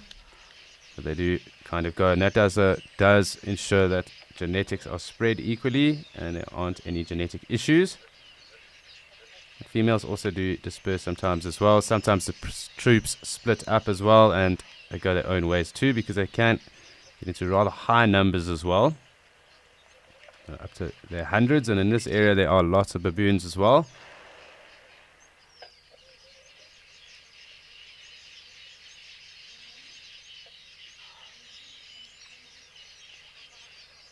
So a number of contributing factors that we would have to weigh up first to get a proper or a better idea. So right now working off assumptions because I'm not too sure the identity of the troop, who the key players are, who's come in, who's left, if it's split up.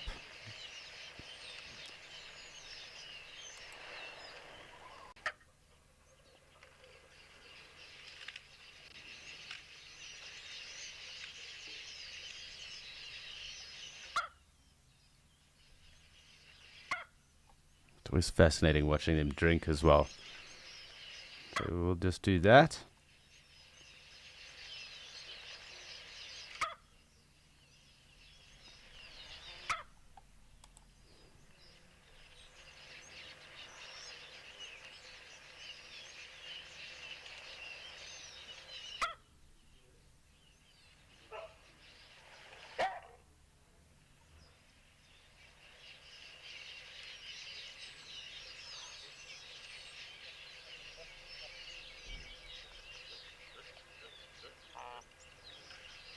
Lots of chatter going on in and amongst the baboons.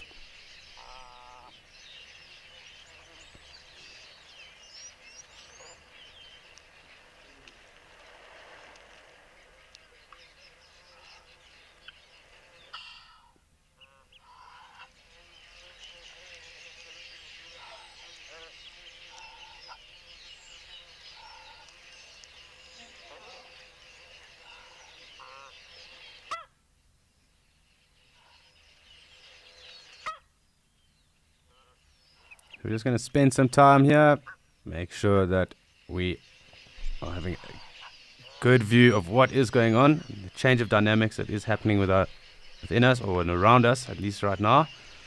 So within this troop and around us as we watch it. Really just take some time to appreciate what does go on.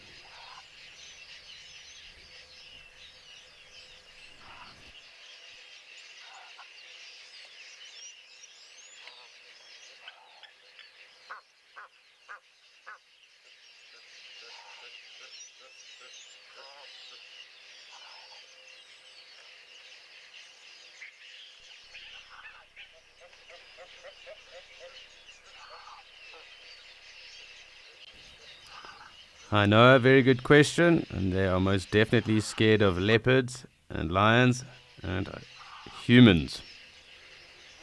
And they really aren't as aggressive as they are thought. Vervet monkeys are far more aggressive than baboons. Baboons would rather avoid confrontation or any even interaction with human beings. But the three animals that baboons are scared of: leopards, lions, and human beings.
Quite fascinating just watching this giraffe as well.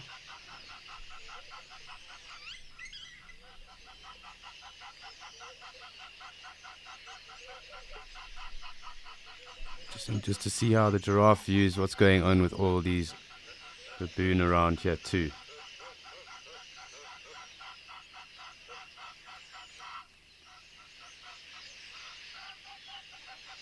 I suppose also to some degree, depending on where these baboons are found, I'm sure wild dogs and even large numbers of hyenas could also put them on edge.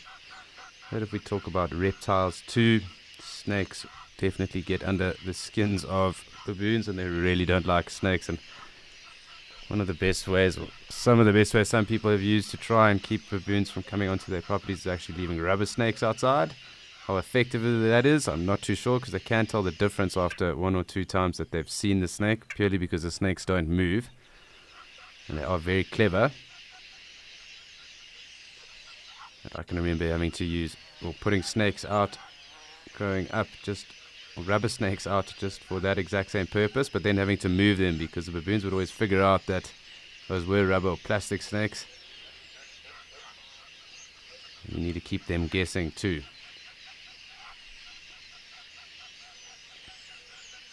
Nothing worse than getting baboons into the house, because they do cause absolute havoc. And one thing is that baboons do everywhere they go is they defecate everywhere. So there's always a huge mess to clean up, and it isn't always the prettiest sight.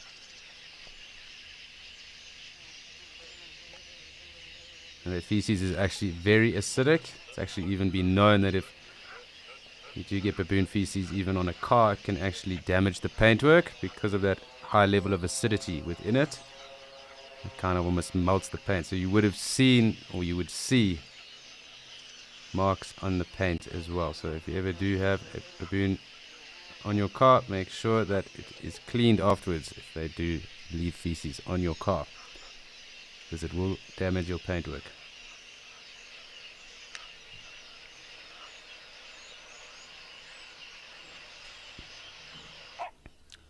Yes, Walter, the interactions are really fantastic, and we've had such a great day of them as well. Lots of elephant interactions, giraffe. We even had those zebra chasing the hyena as well, and as well as the intertroop. So the interspecies interaction as well with this baboon just now as well. So with these baboons just now. So it really has been quite fascinating. And then also just seeing how the elephants do command hierarchy here at the waterholes. So giraffe pushing off, warthogs also, and impala when they've been through, all having to make way for the elephant when they've been around.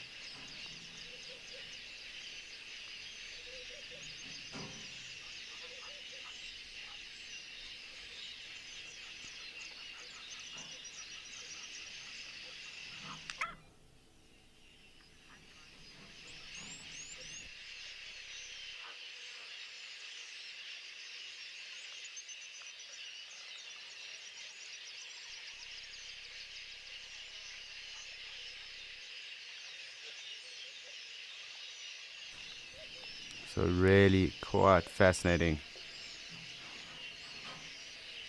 Just being able to spend time, much like what we did with the elephants, just taking time to appreciate this baboon troop and what is going on with them, the different noises and sounds that go on when they are present and around the waterhole too.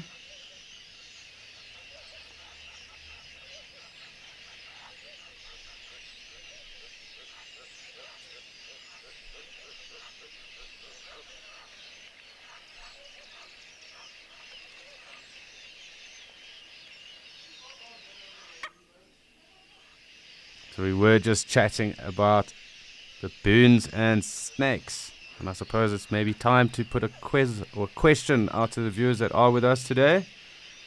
And let's maybe chat about snakes. And what are the top 5 most venomous snakes in South Africa? That is the quiz I posed to you today.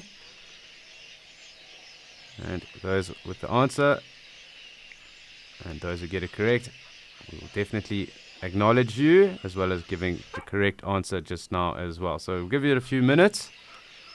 Please do send through your responses, and I will then call out the correct answer and those who got it correct. So what are the top 5 most venomous snakes in South Africa?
So it's been really cool spending some time with all the different species here in Mshatu, but we haven't been across in Djuma yet, and there is a little bit of action for us over there. So we are going to head across to the Lowveld.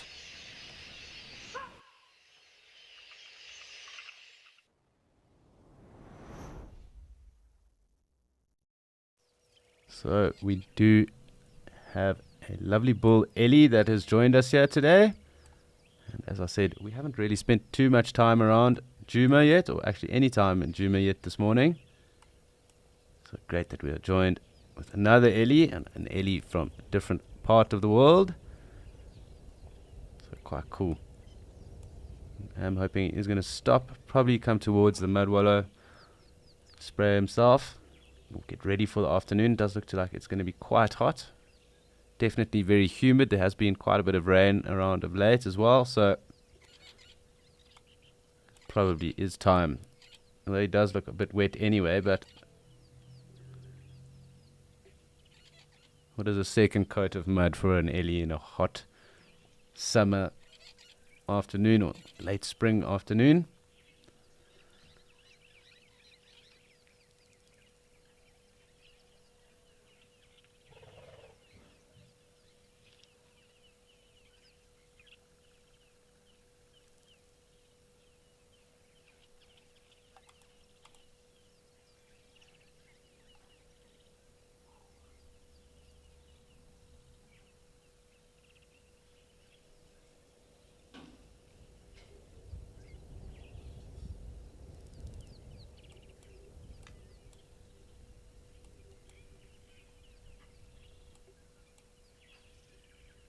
So it looks like there are quite a few earlier on. They're just here in the thickets.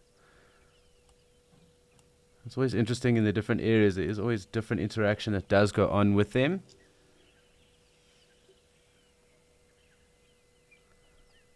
I am hoping they come back out, but I am also just going to zoom out, just make sure we haven't missed any that might be down here at the wallow.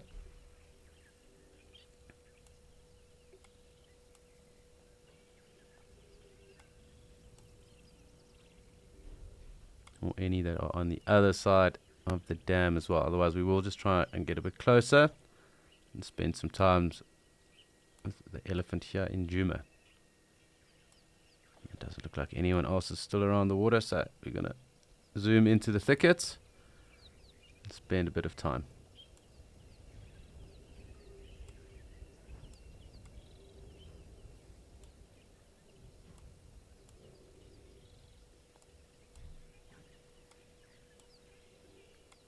I think also just taking some advantage of the shade that is there at the moment too.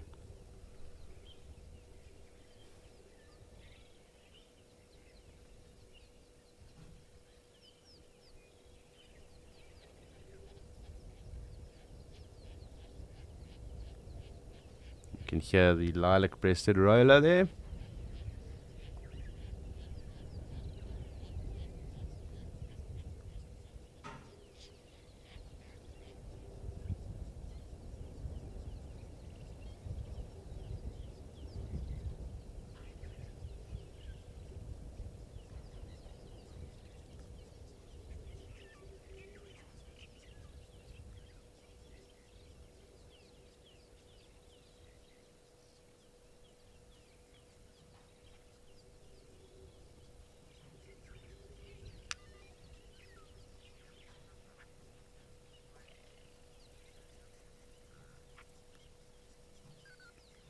So just to remind all of you that are watching, I did pose the question just now while we're in Mashatu.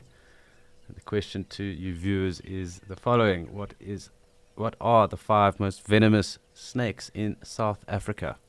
So if you do know the answer, or if you want to just take a punt, please do send through your answers and we'll get back to you just now as to who got it correct, as to also what is the correct answer for that as well.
Hi Megan, and you're 10 years old, and that's a very interesting question because they will have a softer, I suppose, a softer skin as they are born, but obviously as they get older it does get thicker and they do grow, so obviously their skin does expand with them as they do grow, and these African elephants actually have quite a thick skin and it's quite wrinkly as well, so in its thickest part is around 4 centimeters, and in those kind of crease lines on their skin, unfortunately can't really see too well from here, it is around 2.5 centimeters, so it does get very thick. So when they're little, and obviously when they're just born, it's safe to say I think that it is a little bit thinner, less thick, and they do get thicker as they grow up. So in the first few months or so, when they are quite new, still figuring everything out, I think it would be a little bit thinner, but I mean it is quite a thick skin regardless, because it will obviously grow throughout their lives as well.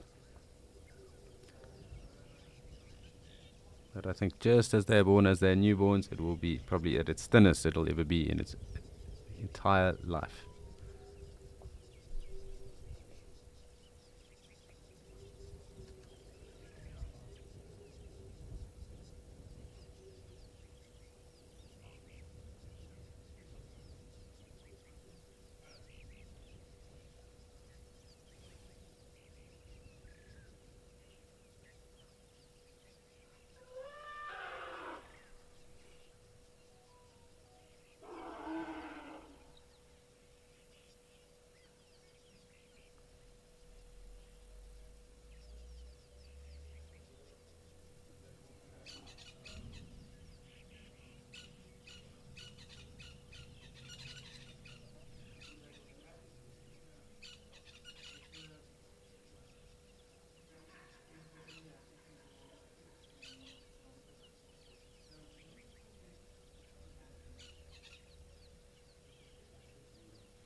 So quite cool watching these ellies just sit in the shade there. And I'm just going to move out because I do just want to make sure that other elephant that did walk off, that bull, doesn't come into a more open area.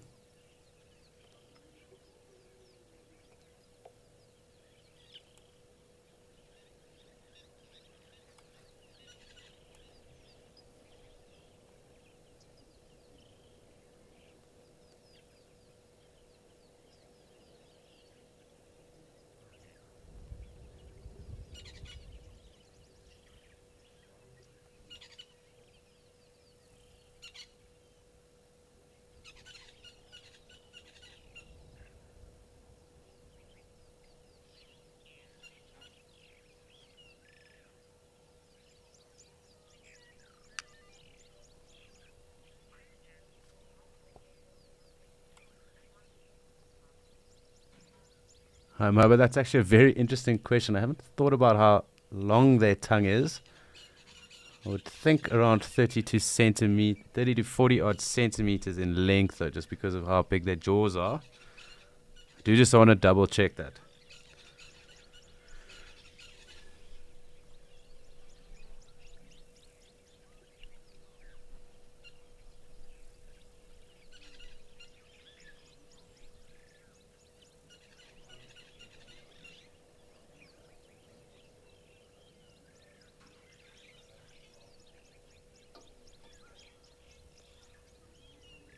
So one thing's for sure, they definitely have large tongues.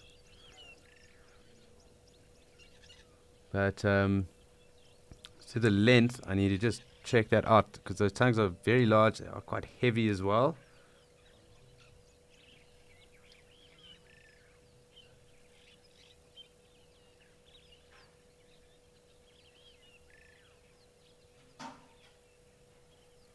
I've seen inside an ellie's mouth and played with some orphan ellies.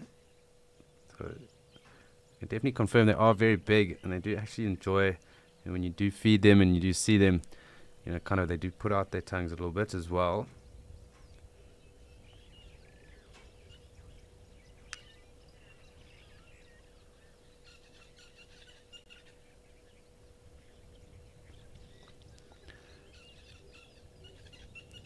So I'm just trying to figure out what that is and just confirm what it is. I know that it is a very big tongue, and I do think it is around that. I think it weighs actually around 14 odd kilograms. So I'm just trying to figure out and get the correct figures for you.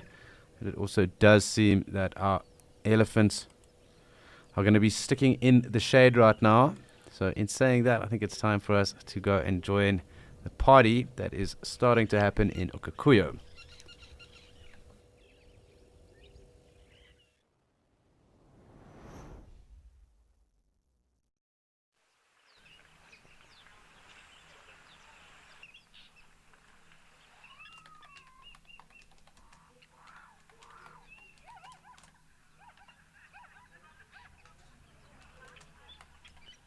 So we are here, and our zebra numbers are getting bigger and bigger.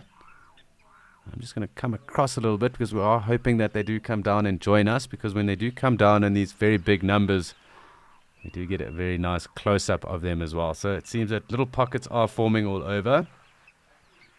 We've got quite a few, even some Gemsbok in the distance as well. It does seem like more zebra coming through from the tree line as well. So if we just wait here and allow them to approach, I suppose. Not that we need to allow them to do anything. They are wild animals. They will do what they want. But if we do just anticipate this approach, they will come and join us, and we will get a nice close-up view.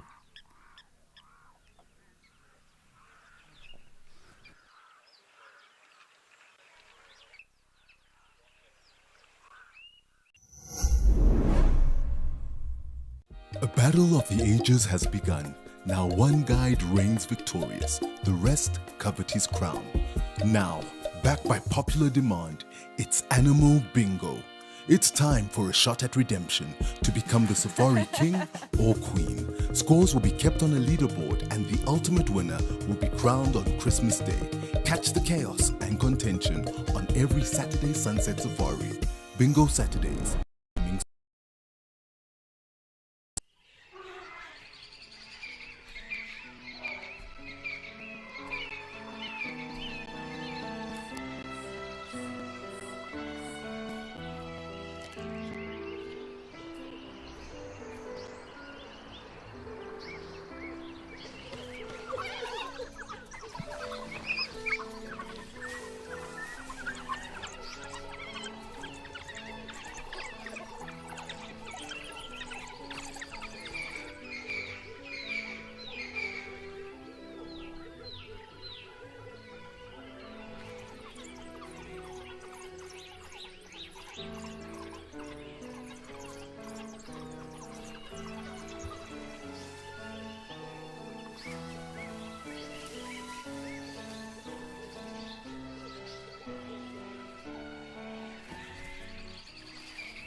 Our zebra are inching ever closer, and we can expect a rather large number of them coming down and joining us imminently.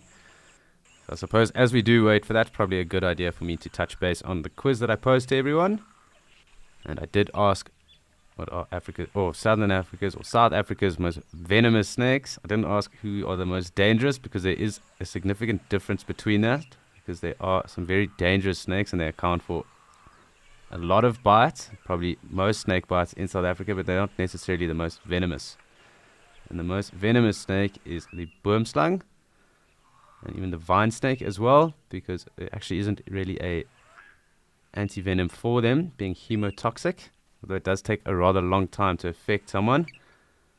Then obviously black mamba, green mamba, Cape cobra, There is some debate whether the forest cobra should also be on that.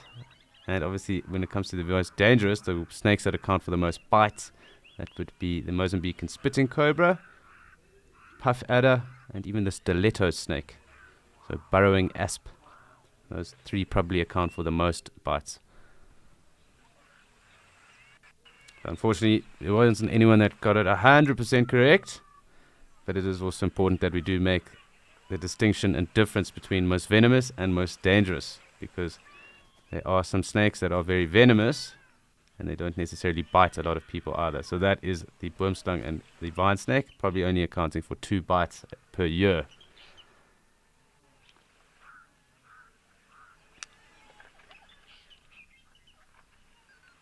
So it's fantastic watching all these zebra come down to join us.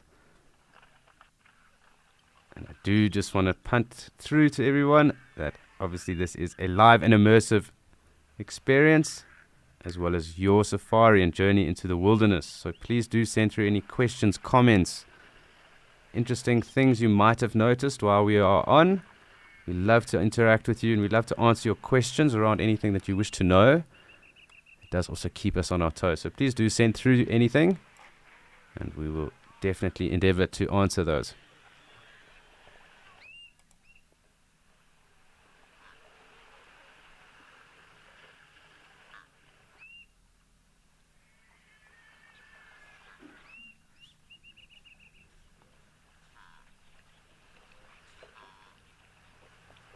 As these numbers increase, I will also look to get a bit closer, depending on how stable and how windy it is in Okaukuejo. But it's quite cool watching the zebras really get into it, and you can also see them being a little bit aggressive as well. They sometimes get quite a fright and shoot out of the water at a rapid rate.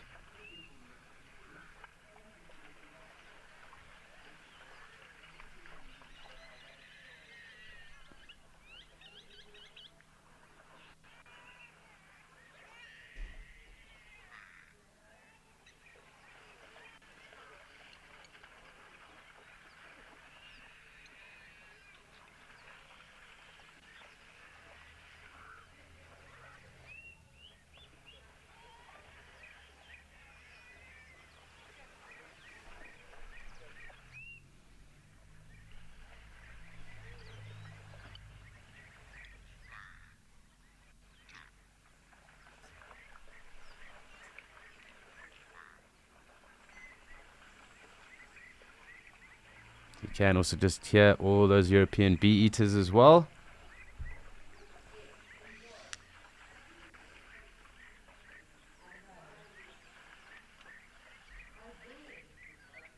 Yes, Evelyn, it really is so cool. And I am going to get a little bit closer, just as we get more of them through, because it really is a large herd. So maybe what I'll do is I'll zoom out first, and we can get a real scope as to how many of them are here, and then I'll zoom in and we can get a closer look. You can hear those European bee-eaters. They really are do make such a cool sound. I'm yet to hear one in Joburg. They are very much indicators of spring and summer, warm weather. But they are definitely around in Okaukuejo and in Mashatu. I've heard them in both spaces. This just to give everyone an idea as to how many zebra are actually here with us at the moment. There are lots and lots. So I'm going to actually zoom in now, and then we can have a closer look at them drinking.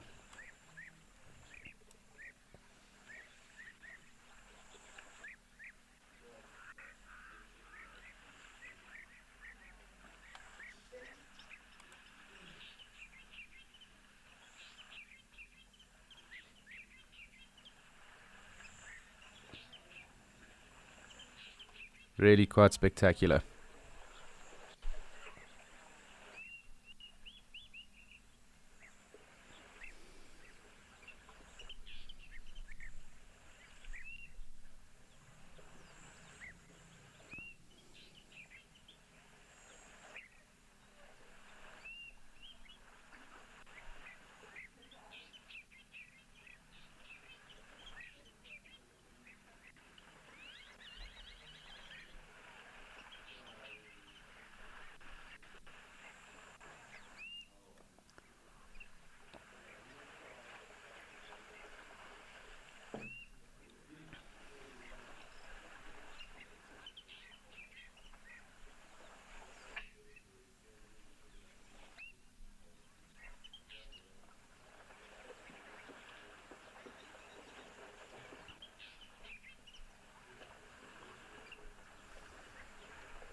Indeed, Sandy, it really is. Lots going on here. Lots of zebra with us at the moment.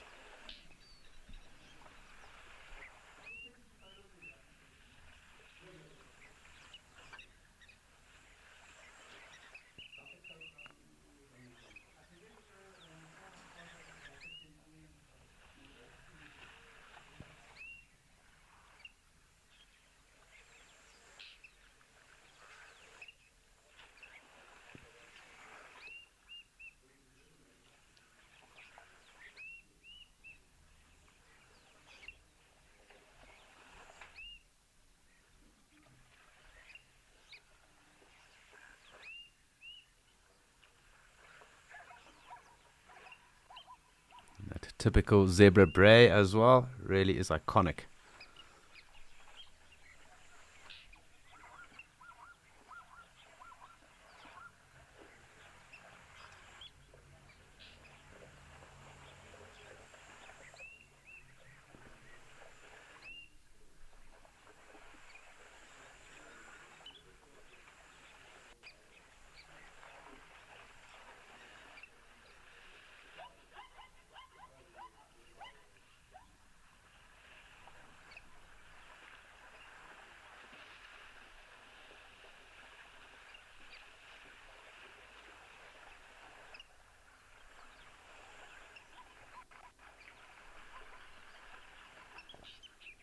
You can see those two there really getting stuck into each other, biting, kicking. This does happen quite frequently with zebra. So good to actually be able to show you the behavior as well.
It's really cool just sitting here and enjoying all these zebra. There's actually more coming through to join us anyway, but just fantastic being able to sit here and just appreciate them approaching and leaving and also just drinking right in front of us.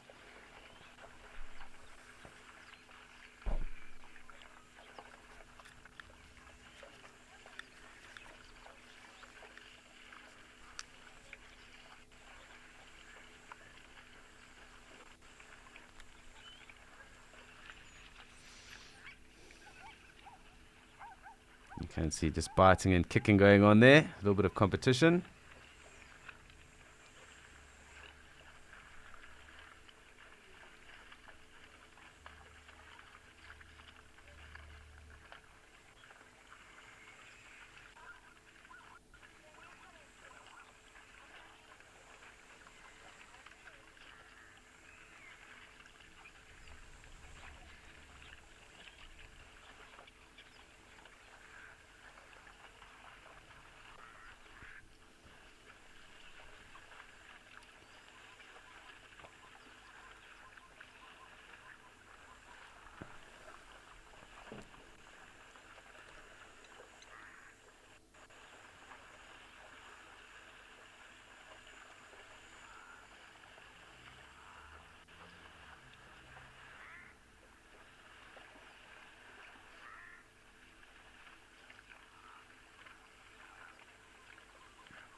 can just see them trotting on through.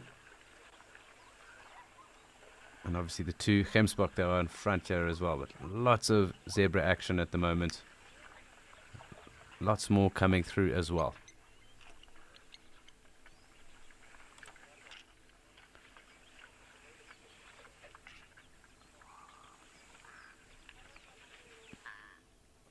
Again, I'm just going to zoom out because I do just want to assess how many other zebra are coming in to join us.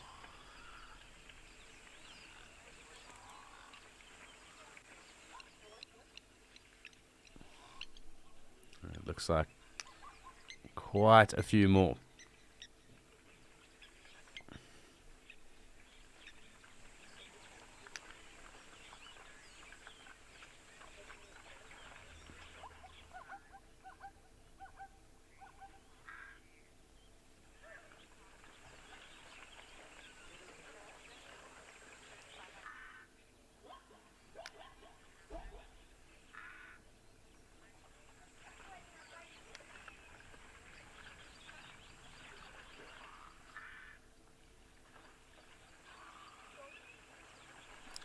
So we do have quite the number of zebra coming through and leaving us. Really is never ending, and it's actually so fantastic to see. So again, we are just going to enjoy the sights because it really is great seeing herbivores in great numbers like this. Such a contrast to when it is empty here at times, and then we do see these huge numbers of zebra or anything else really come through and have them present and with us. Just awesome to note.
Zebra are really getting quite deep into the dam today.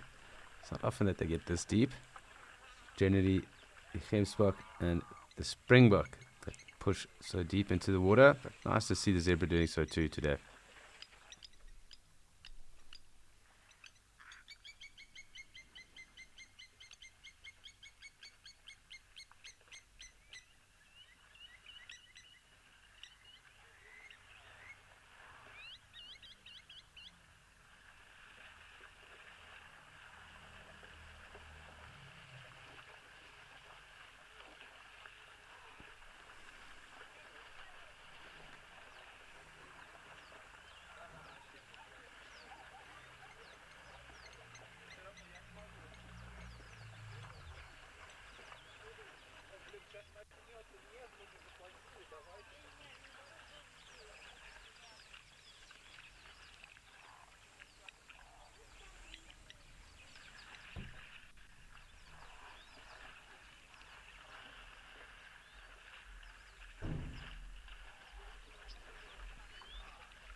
It does seem like one or two more are coming down, but the majority of the zebra have quenched their thirst.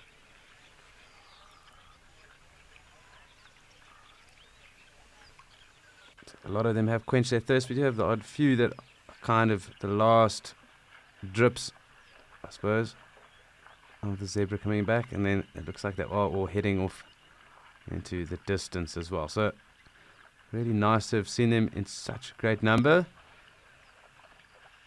And now just enjoying the final zebras that are with us for a few more seconds. Some Gemsbok as well.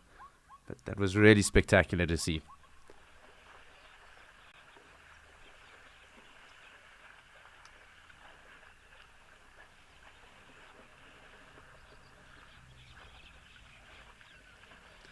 So really, really cool as I mentioned, but it does look like our zebra party has all but finished. And in saying that, there's another party going on in Amakhala, and we're going to go and join Donovan and Morgan.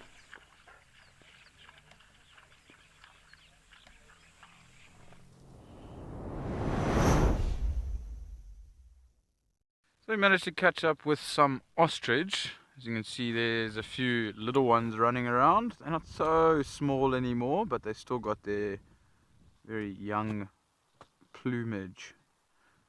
So if you look carefully at them, they appear to be very spiky, and they actually are very spiky when they're really small, and they are designed to resemble a hedgehog. And most animals, predatory animals, don't like the look of spiky things. So like your porcupines and your hedgehogs put up quite a fight against predators. So they have got that sort of hedgehog look, as well as that spotted or striped neck. So there's only 5 little ones here with mom and dad. Dad being the one that we cannot see anymore. Mom is still standing here. You can see how grey she is, or brown. Very dull in comparison to the male, who's black, distinct black, and the white tufts on the end of the wings. So they are not playing ball with us. We saw them earlier and they ran away from us, and then now they deciding to hide behind the trees. So hopefully they pop out again. But this little family here, if I'm not mistaken, used to have 10 or 11 little ostrich chicks, and their survival rate is not very high. When they are very young, they are quite prone to getting sick. They don't necessarily have the strongest immune system, as well as lots of jackals and things will try and take them out. I have seen lions kill ostrich, usually adult ostrich, and then as well as cheetah as well. There used to be a huge amount of ostrich on Amakhala. Those numbers are growing again. We went down to a stage where there was only about 4 or 5, because we had some cheetah that decided their favorite meal was ostrich. Huh. Are they coming out?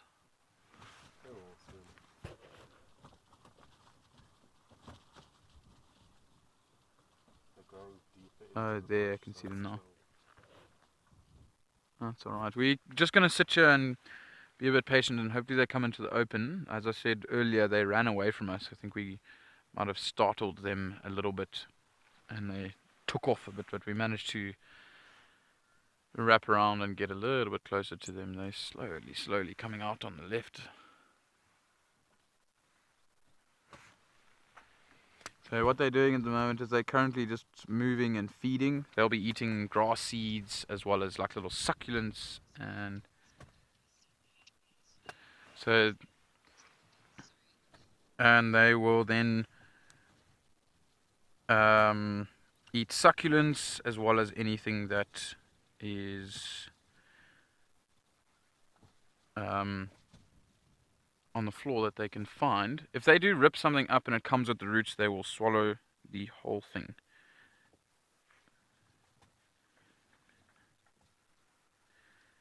So guys, if you're not able to watch the full show, you can download the Wild Earth app and watch the highlights of the best bits from the show. That is including Escape to Nature as well as the sunrise and sunset safaris.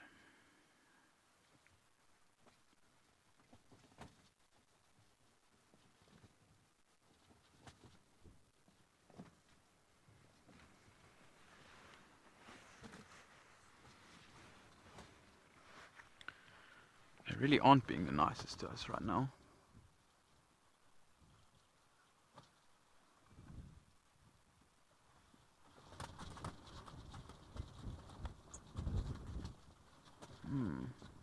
Okay. Oof. The rain decided to disappear, but the wind has definitely picked up a lot. So I apologize for any wind noise that you guys hear. I'm trying to keep the microphone out of the wind as much as possible.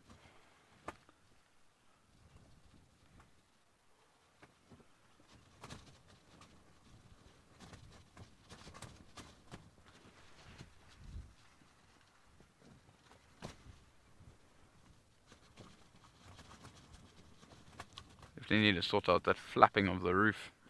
They've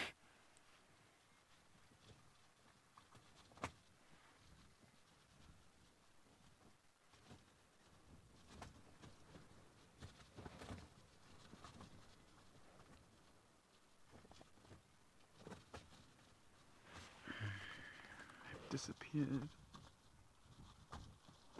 Oh, there's a head popping out.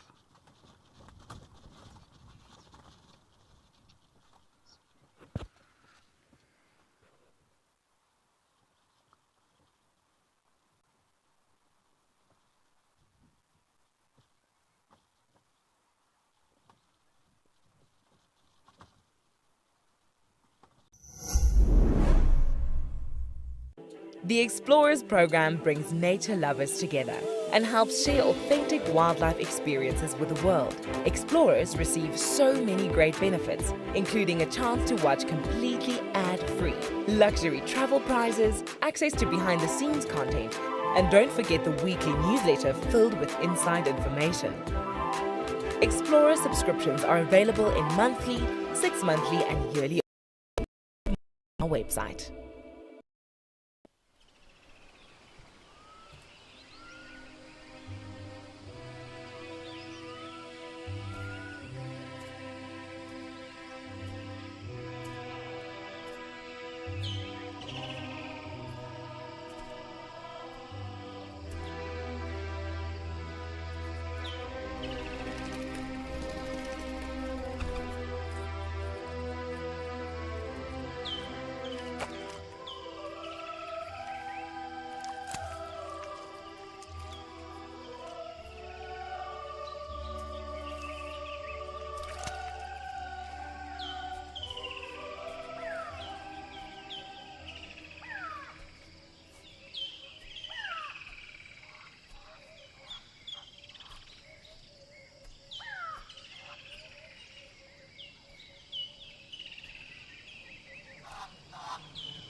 So that female is very... Oh, they're coming back. Female is very on edge, and I think the wind has something to do with it. So she could potentially be smelling or hearing something that is coming from behind us, or she is hearing us and just making sure that we're not getting any closer. Most animals will be very on edge when it is very windy. And it dulls their senses quite a bit, so they can't see or hear what is coming from downwind of them. Darcy Miller, it is great to see them. We don't see them a huge amount, or at least I don't. They tend to hang out in this general area, so it's not really open plains, but there's a little bit of grass as well as a thicket line on either side, so they move in and out of there. So sometimes you'll get a glimpse of them and then they'll disappear around the trees. And the male has popped out now.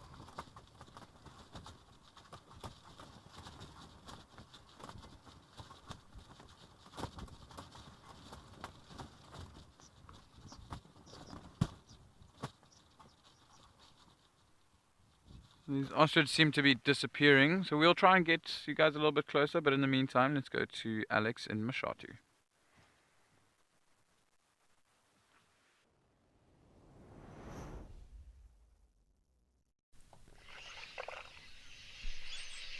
Well, thanks for that, Donovan. And we are back with our friends the baboons here in Mashatu.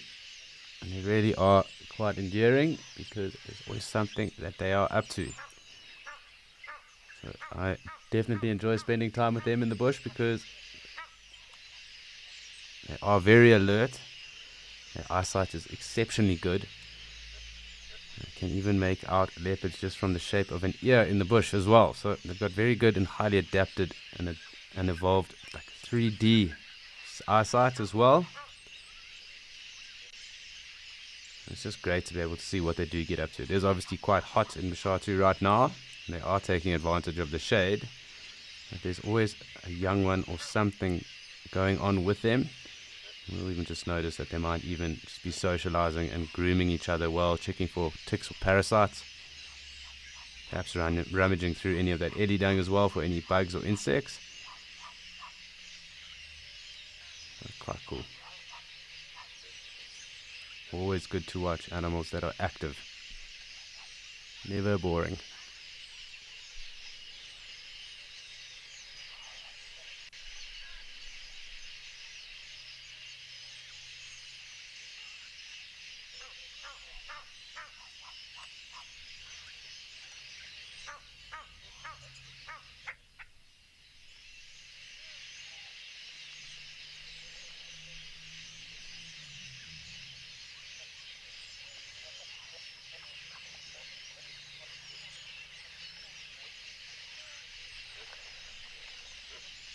It's quite cool just to sit back and enjoy what is going on with them. Maybe come out a little bit because I'm sure one or two will go to drink and get to watch that too.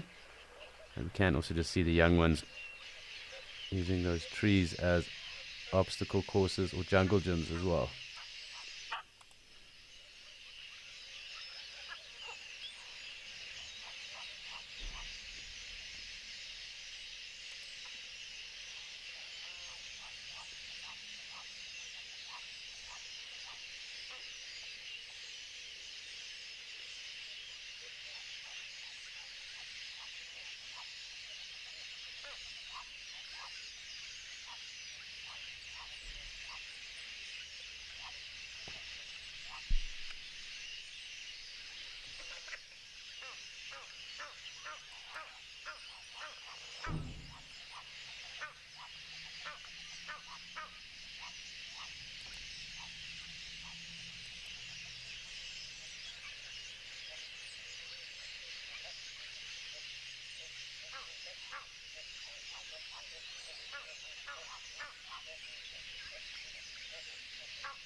So it seems to be quite a relaxing time, at least for the baboons right now. I'm just going to keep panning around.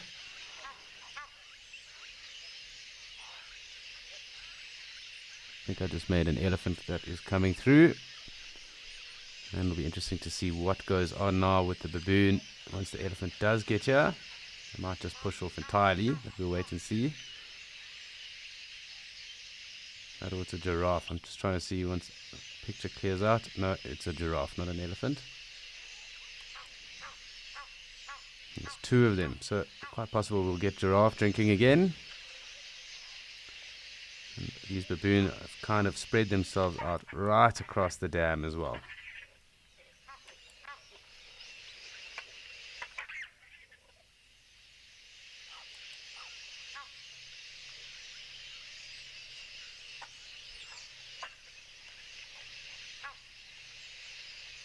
So Douglas, do you just get that question again? I lost comms there.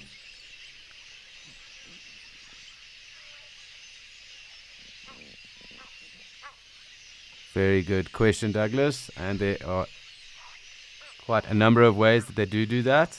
Very visual as well. So they do obviously chatter amongst themselves, lip smack. There's a variety of different calls that they also use. There's also some non-verbal cues as well, such as showing teeth, or baring their teeth, and also posture. So there are a number of ways that they do communicate. So they will use a number of different vocal calls, lip smacking, baring of teeth, and other forms of intimidatory tactics as well as different body positions and stances to communicate certain things. But grooming and maintaining those social bonds is also, I suppose, part of that communication, and does help to maintain anything or any good bond that they may have, or even repair any damaged bonds that might have occurred throughout any fighting that happened throughout the day or days. And also helps to set up a social hierarchy within the troop too. But one way to definitely gain favor.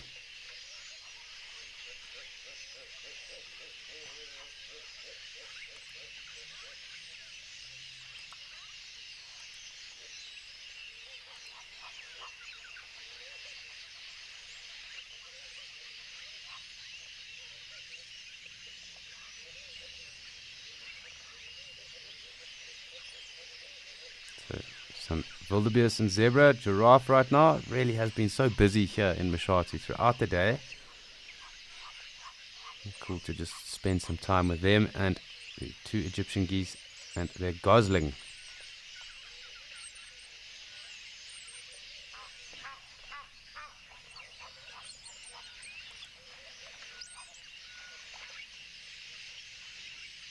Really lots going on at the moment. Ostrich sleeping in the background there.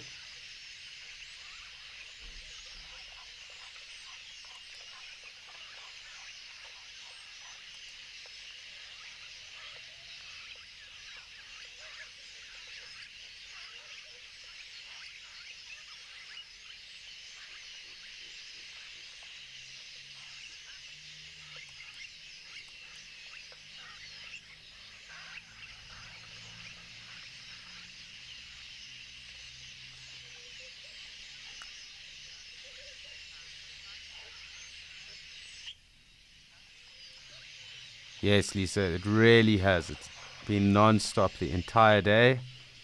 Lots of giraffe as well. Good elephant, good zebra, good wildebeest. And lots of impala too. And as well as this very big impala, baboon troop. We've also had some predators. We had quite good jackal action this morning, and then we had the hyena. And the hyena interaction we had today was also fantastic. And good birds, Kori bustards, the ostrich, guinea fowl. So it really has been a very fun day here in Mashatu, and obviously the warthog coming in and out. So lots going on.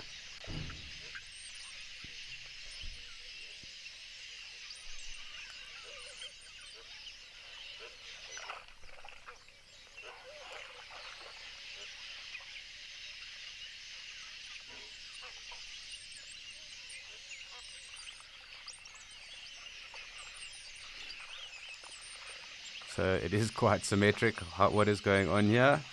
Pretty equal. 4 zebra, 2 giraffe and 2 wildebeest at the moment. So just an interesting pattern that has formed. It does look like these other zebra are slowly starting to move off. It does look like there's a chirp going on between them. There's a giraffe in the background as well.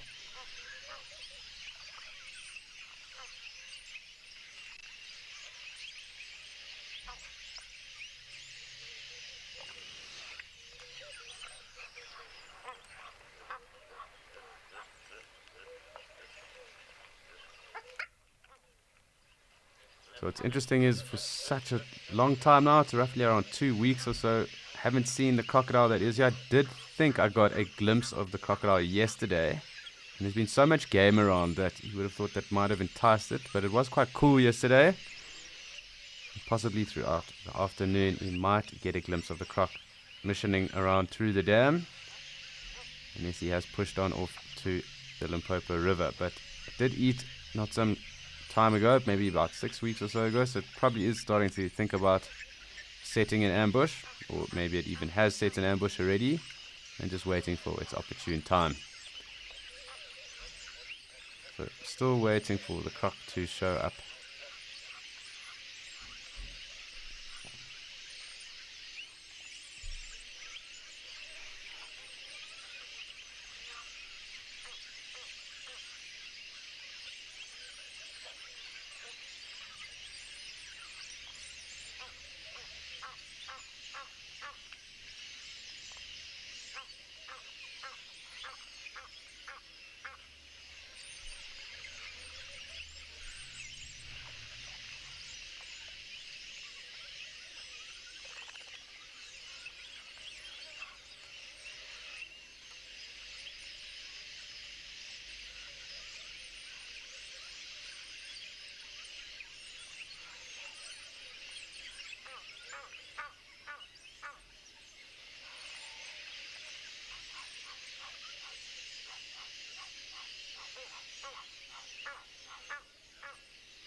More and more giraffe coming through to join us today. It really has been a day of giraffe and elephant here. But just about everything that could have come through has. I suppose we're missing Steenbok, Dacre and Yeland as well.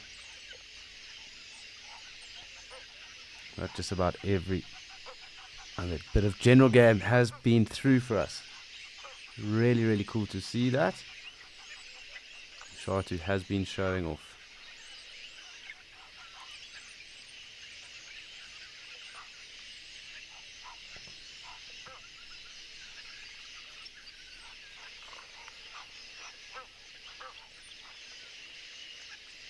So, so fantastic having all these giraffe around us. Lovely when there's more than one. And we are just going to sit here and just enjoy as they come through and drink. Just take a quiet moment.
So quite spectacular having this straight stripe of giraffe in front of us. Looks like some more zebra possibly coming through as well. And really just such awesome scenes for a Tuesday afternoon. As we begin to start to wind up, just fantastic to be able to take some precious time with these giraffe and what looks like the zebra coming through to join us as well now.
Hi Adam, yes, they're the only animals that have had to adapt themselves to this way of drinking or method of drinking. That's primarily because their neck is actually too short for them to bend down when they are standing and drink that way as well. Closely related to okapi, it is their closest relative, and they are called the forest giraffe, the okapi, and they only occur in the Congo Basin and in the rainforests of Africa, in the Congo area, and they don't have to do this. So it's just the giraffe that have adapted to drink like that. And there's two kind of poses. One that other one is literally just got up from. They do kind of have a bend in their knees. The other where their legs are wide and straight. And they kind of dip down almost like a pendulum. Almost like an oil pump. That is running. So there you go. You can see the bent legs. And we should hopefully see quite a wide stance there. There we go. We have both style of really that giraffe will drink it.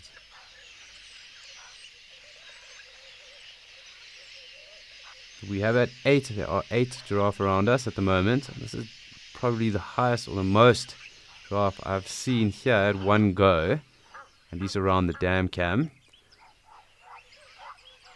In one sitting. Then 9 if you call it that. So really fantastic to see 9 separate or different giraffe here with us right now.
Looks like that giraffe is chasing that one zebra off.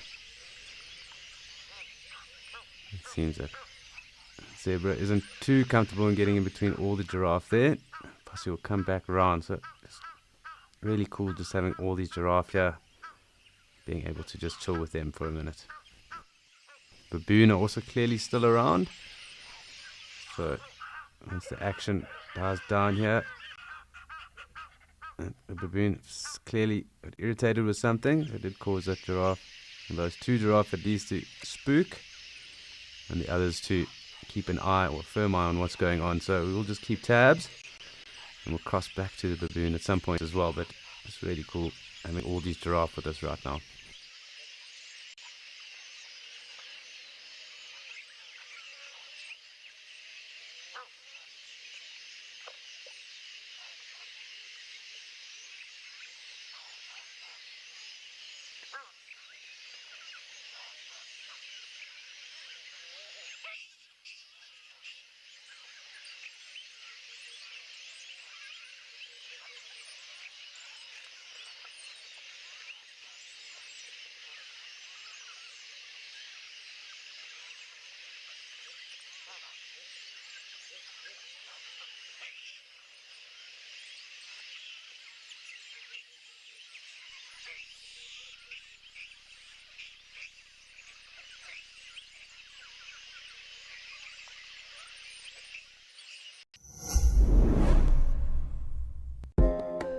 Here at Wild Earth, we know it's not always possible to watch your favorite show live. If catching up on safaris is critical to you, then download the Wild Earth app and watch the catch-ups here first. Catch-ups are available on our app before YouTube, and in addition, there are cut-downs of each show for those who only have time to watch the best bits. That was incredibly cute. Download the brand new Wild Earth app today and don't miss out.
Dwindling. I think they are just browsing off to the right hand side of us. I do just want to have a little look-see, because it's always cool just to get some different behavior going on.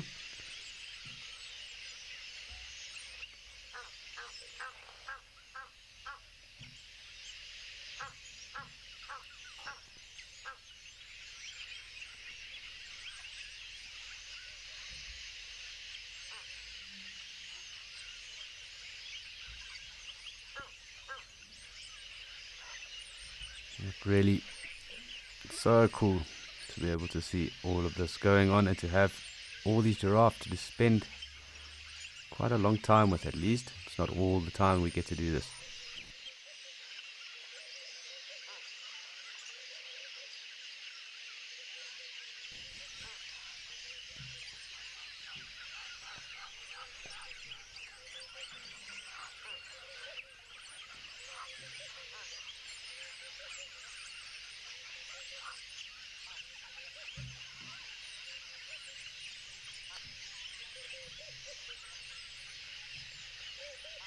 So it looks like they are kind of spreading out in the bush around us. And I do just want to keep track of where we are.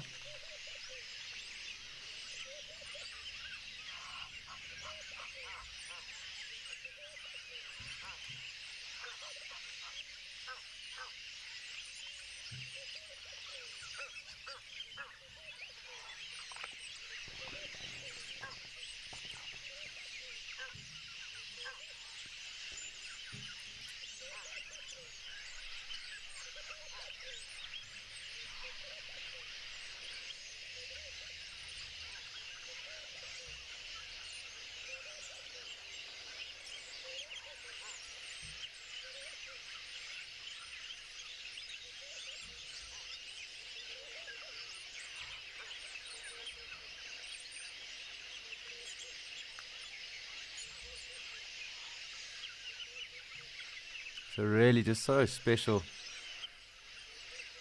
being able to watch these giraffe, how placid they really are, so gentle. So we've obviously got the one feeding in the background, and it looks like the second one on the left of us is going to drink as well. It's always fun watching giraffe drink and having them around a waterhole as well, and even just spending time with giraffe in general.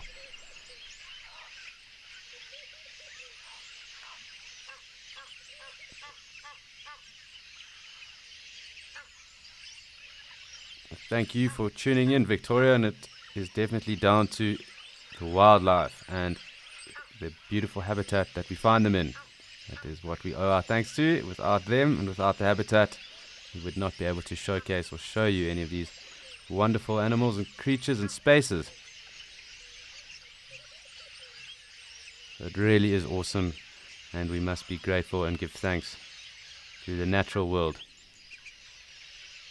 So thank you for tuning in. It's really been a fantastic day. Mashatu has really delivered today, actually the whole day. Quite spectacular.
Well, it really has been such a fantastic and splendid day here.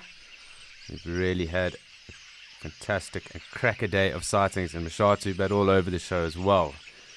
So on behalf of myself and everyone else here at Escape to Nature, and in particular a huge thank you to the wildlife for showing up the way that it did today.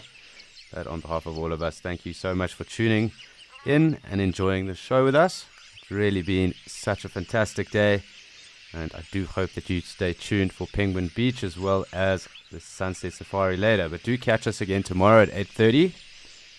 Hopefully we will have another bumper day of sightings. But wishing you a fantastic afternoon further. Cheerio.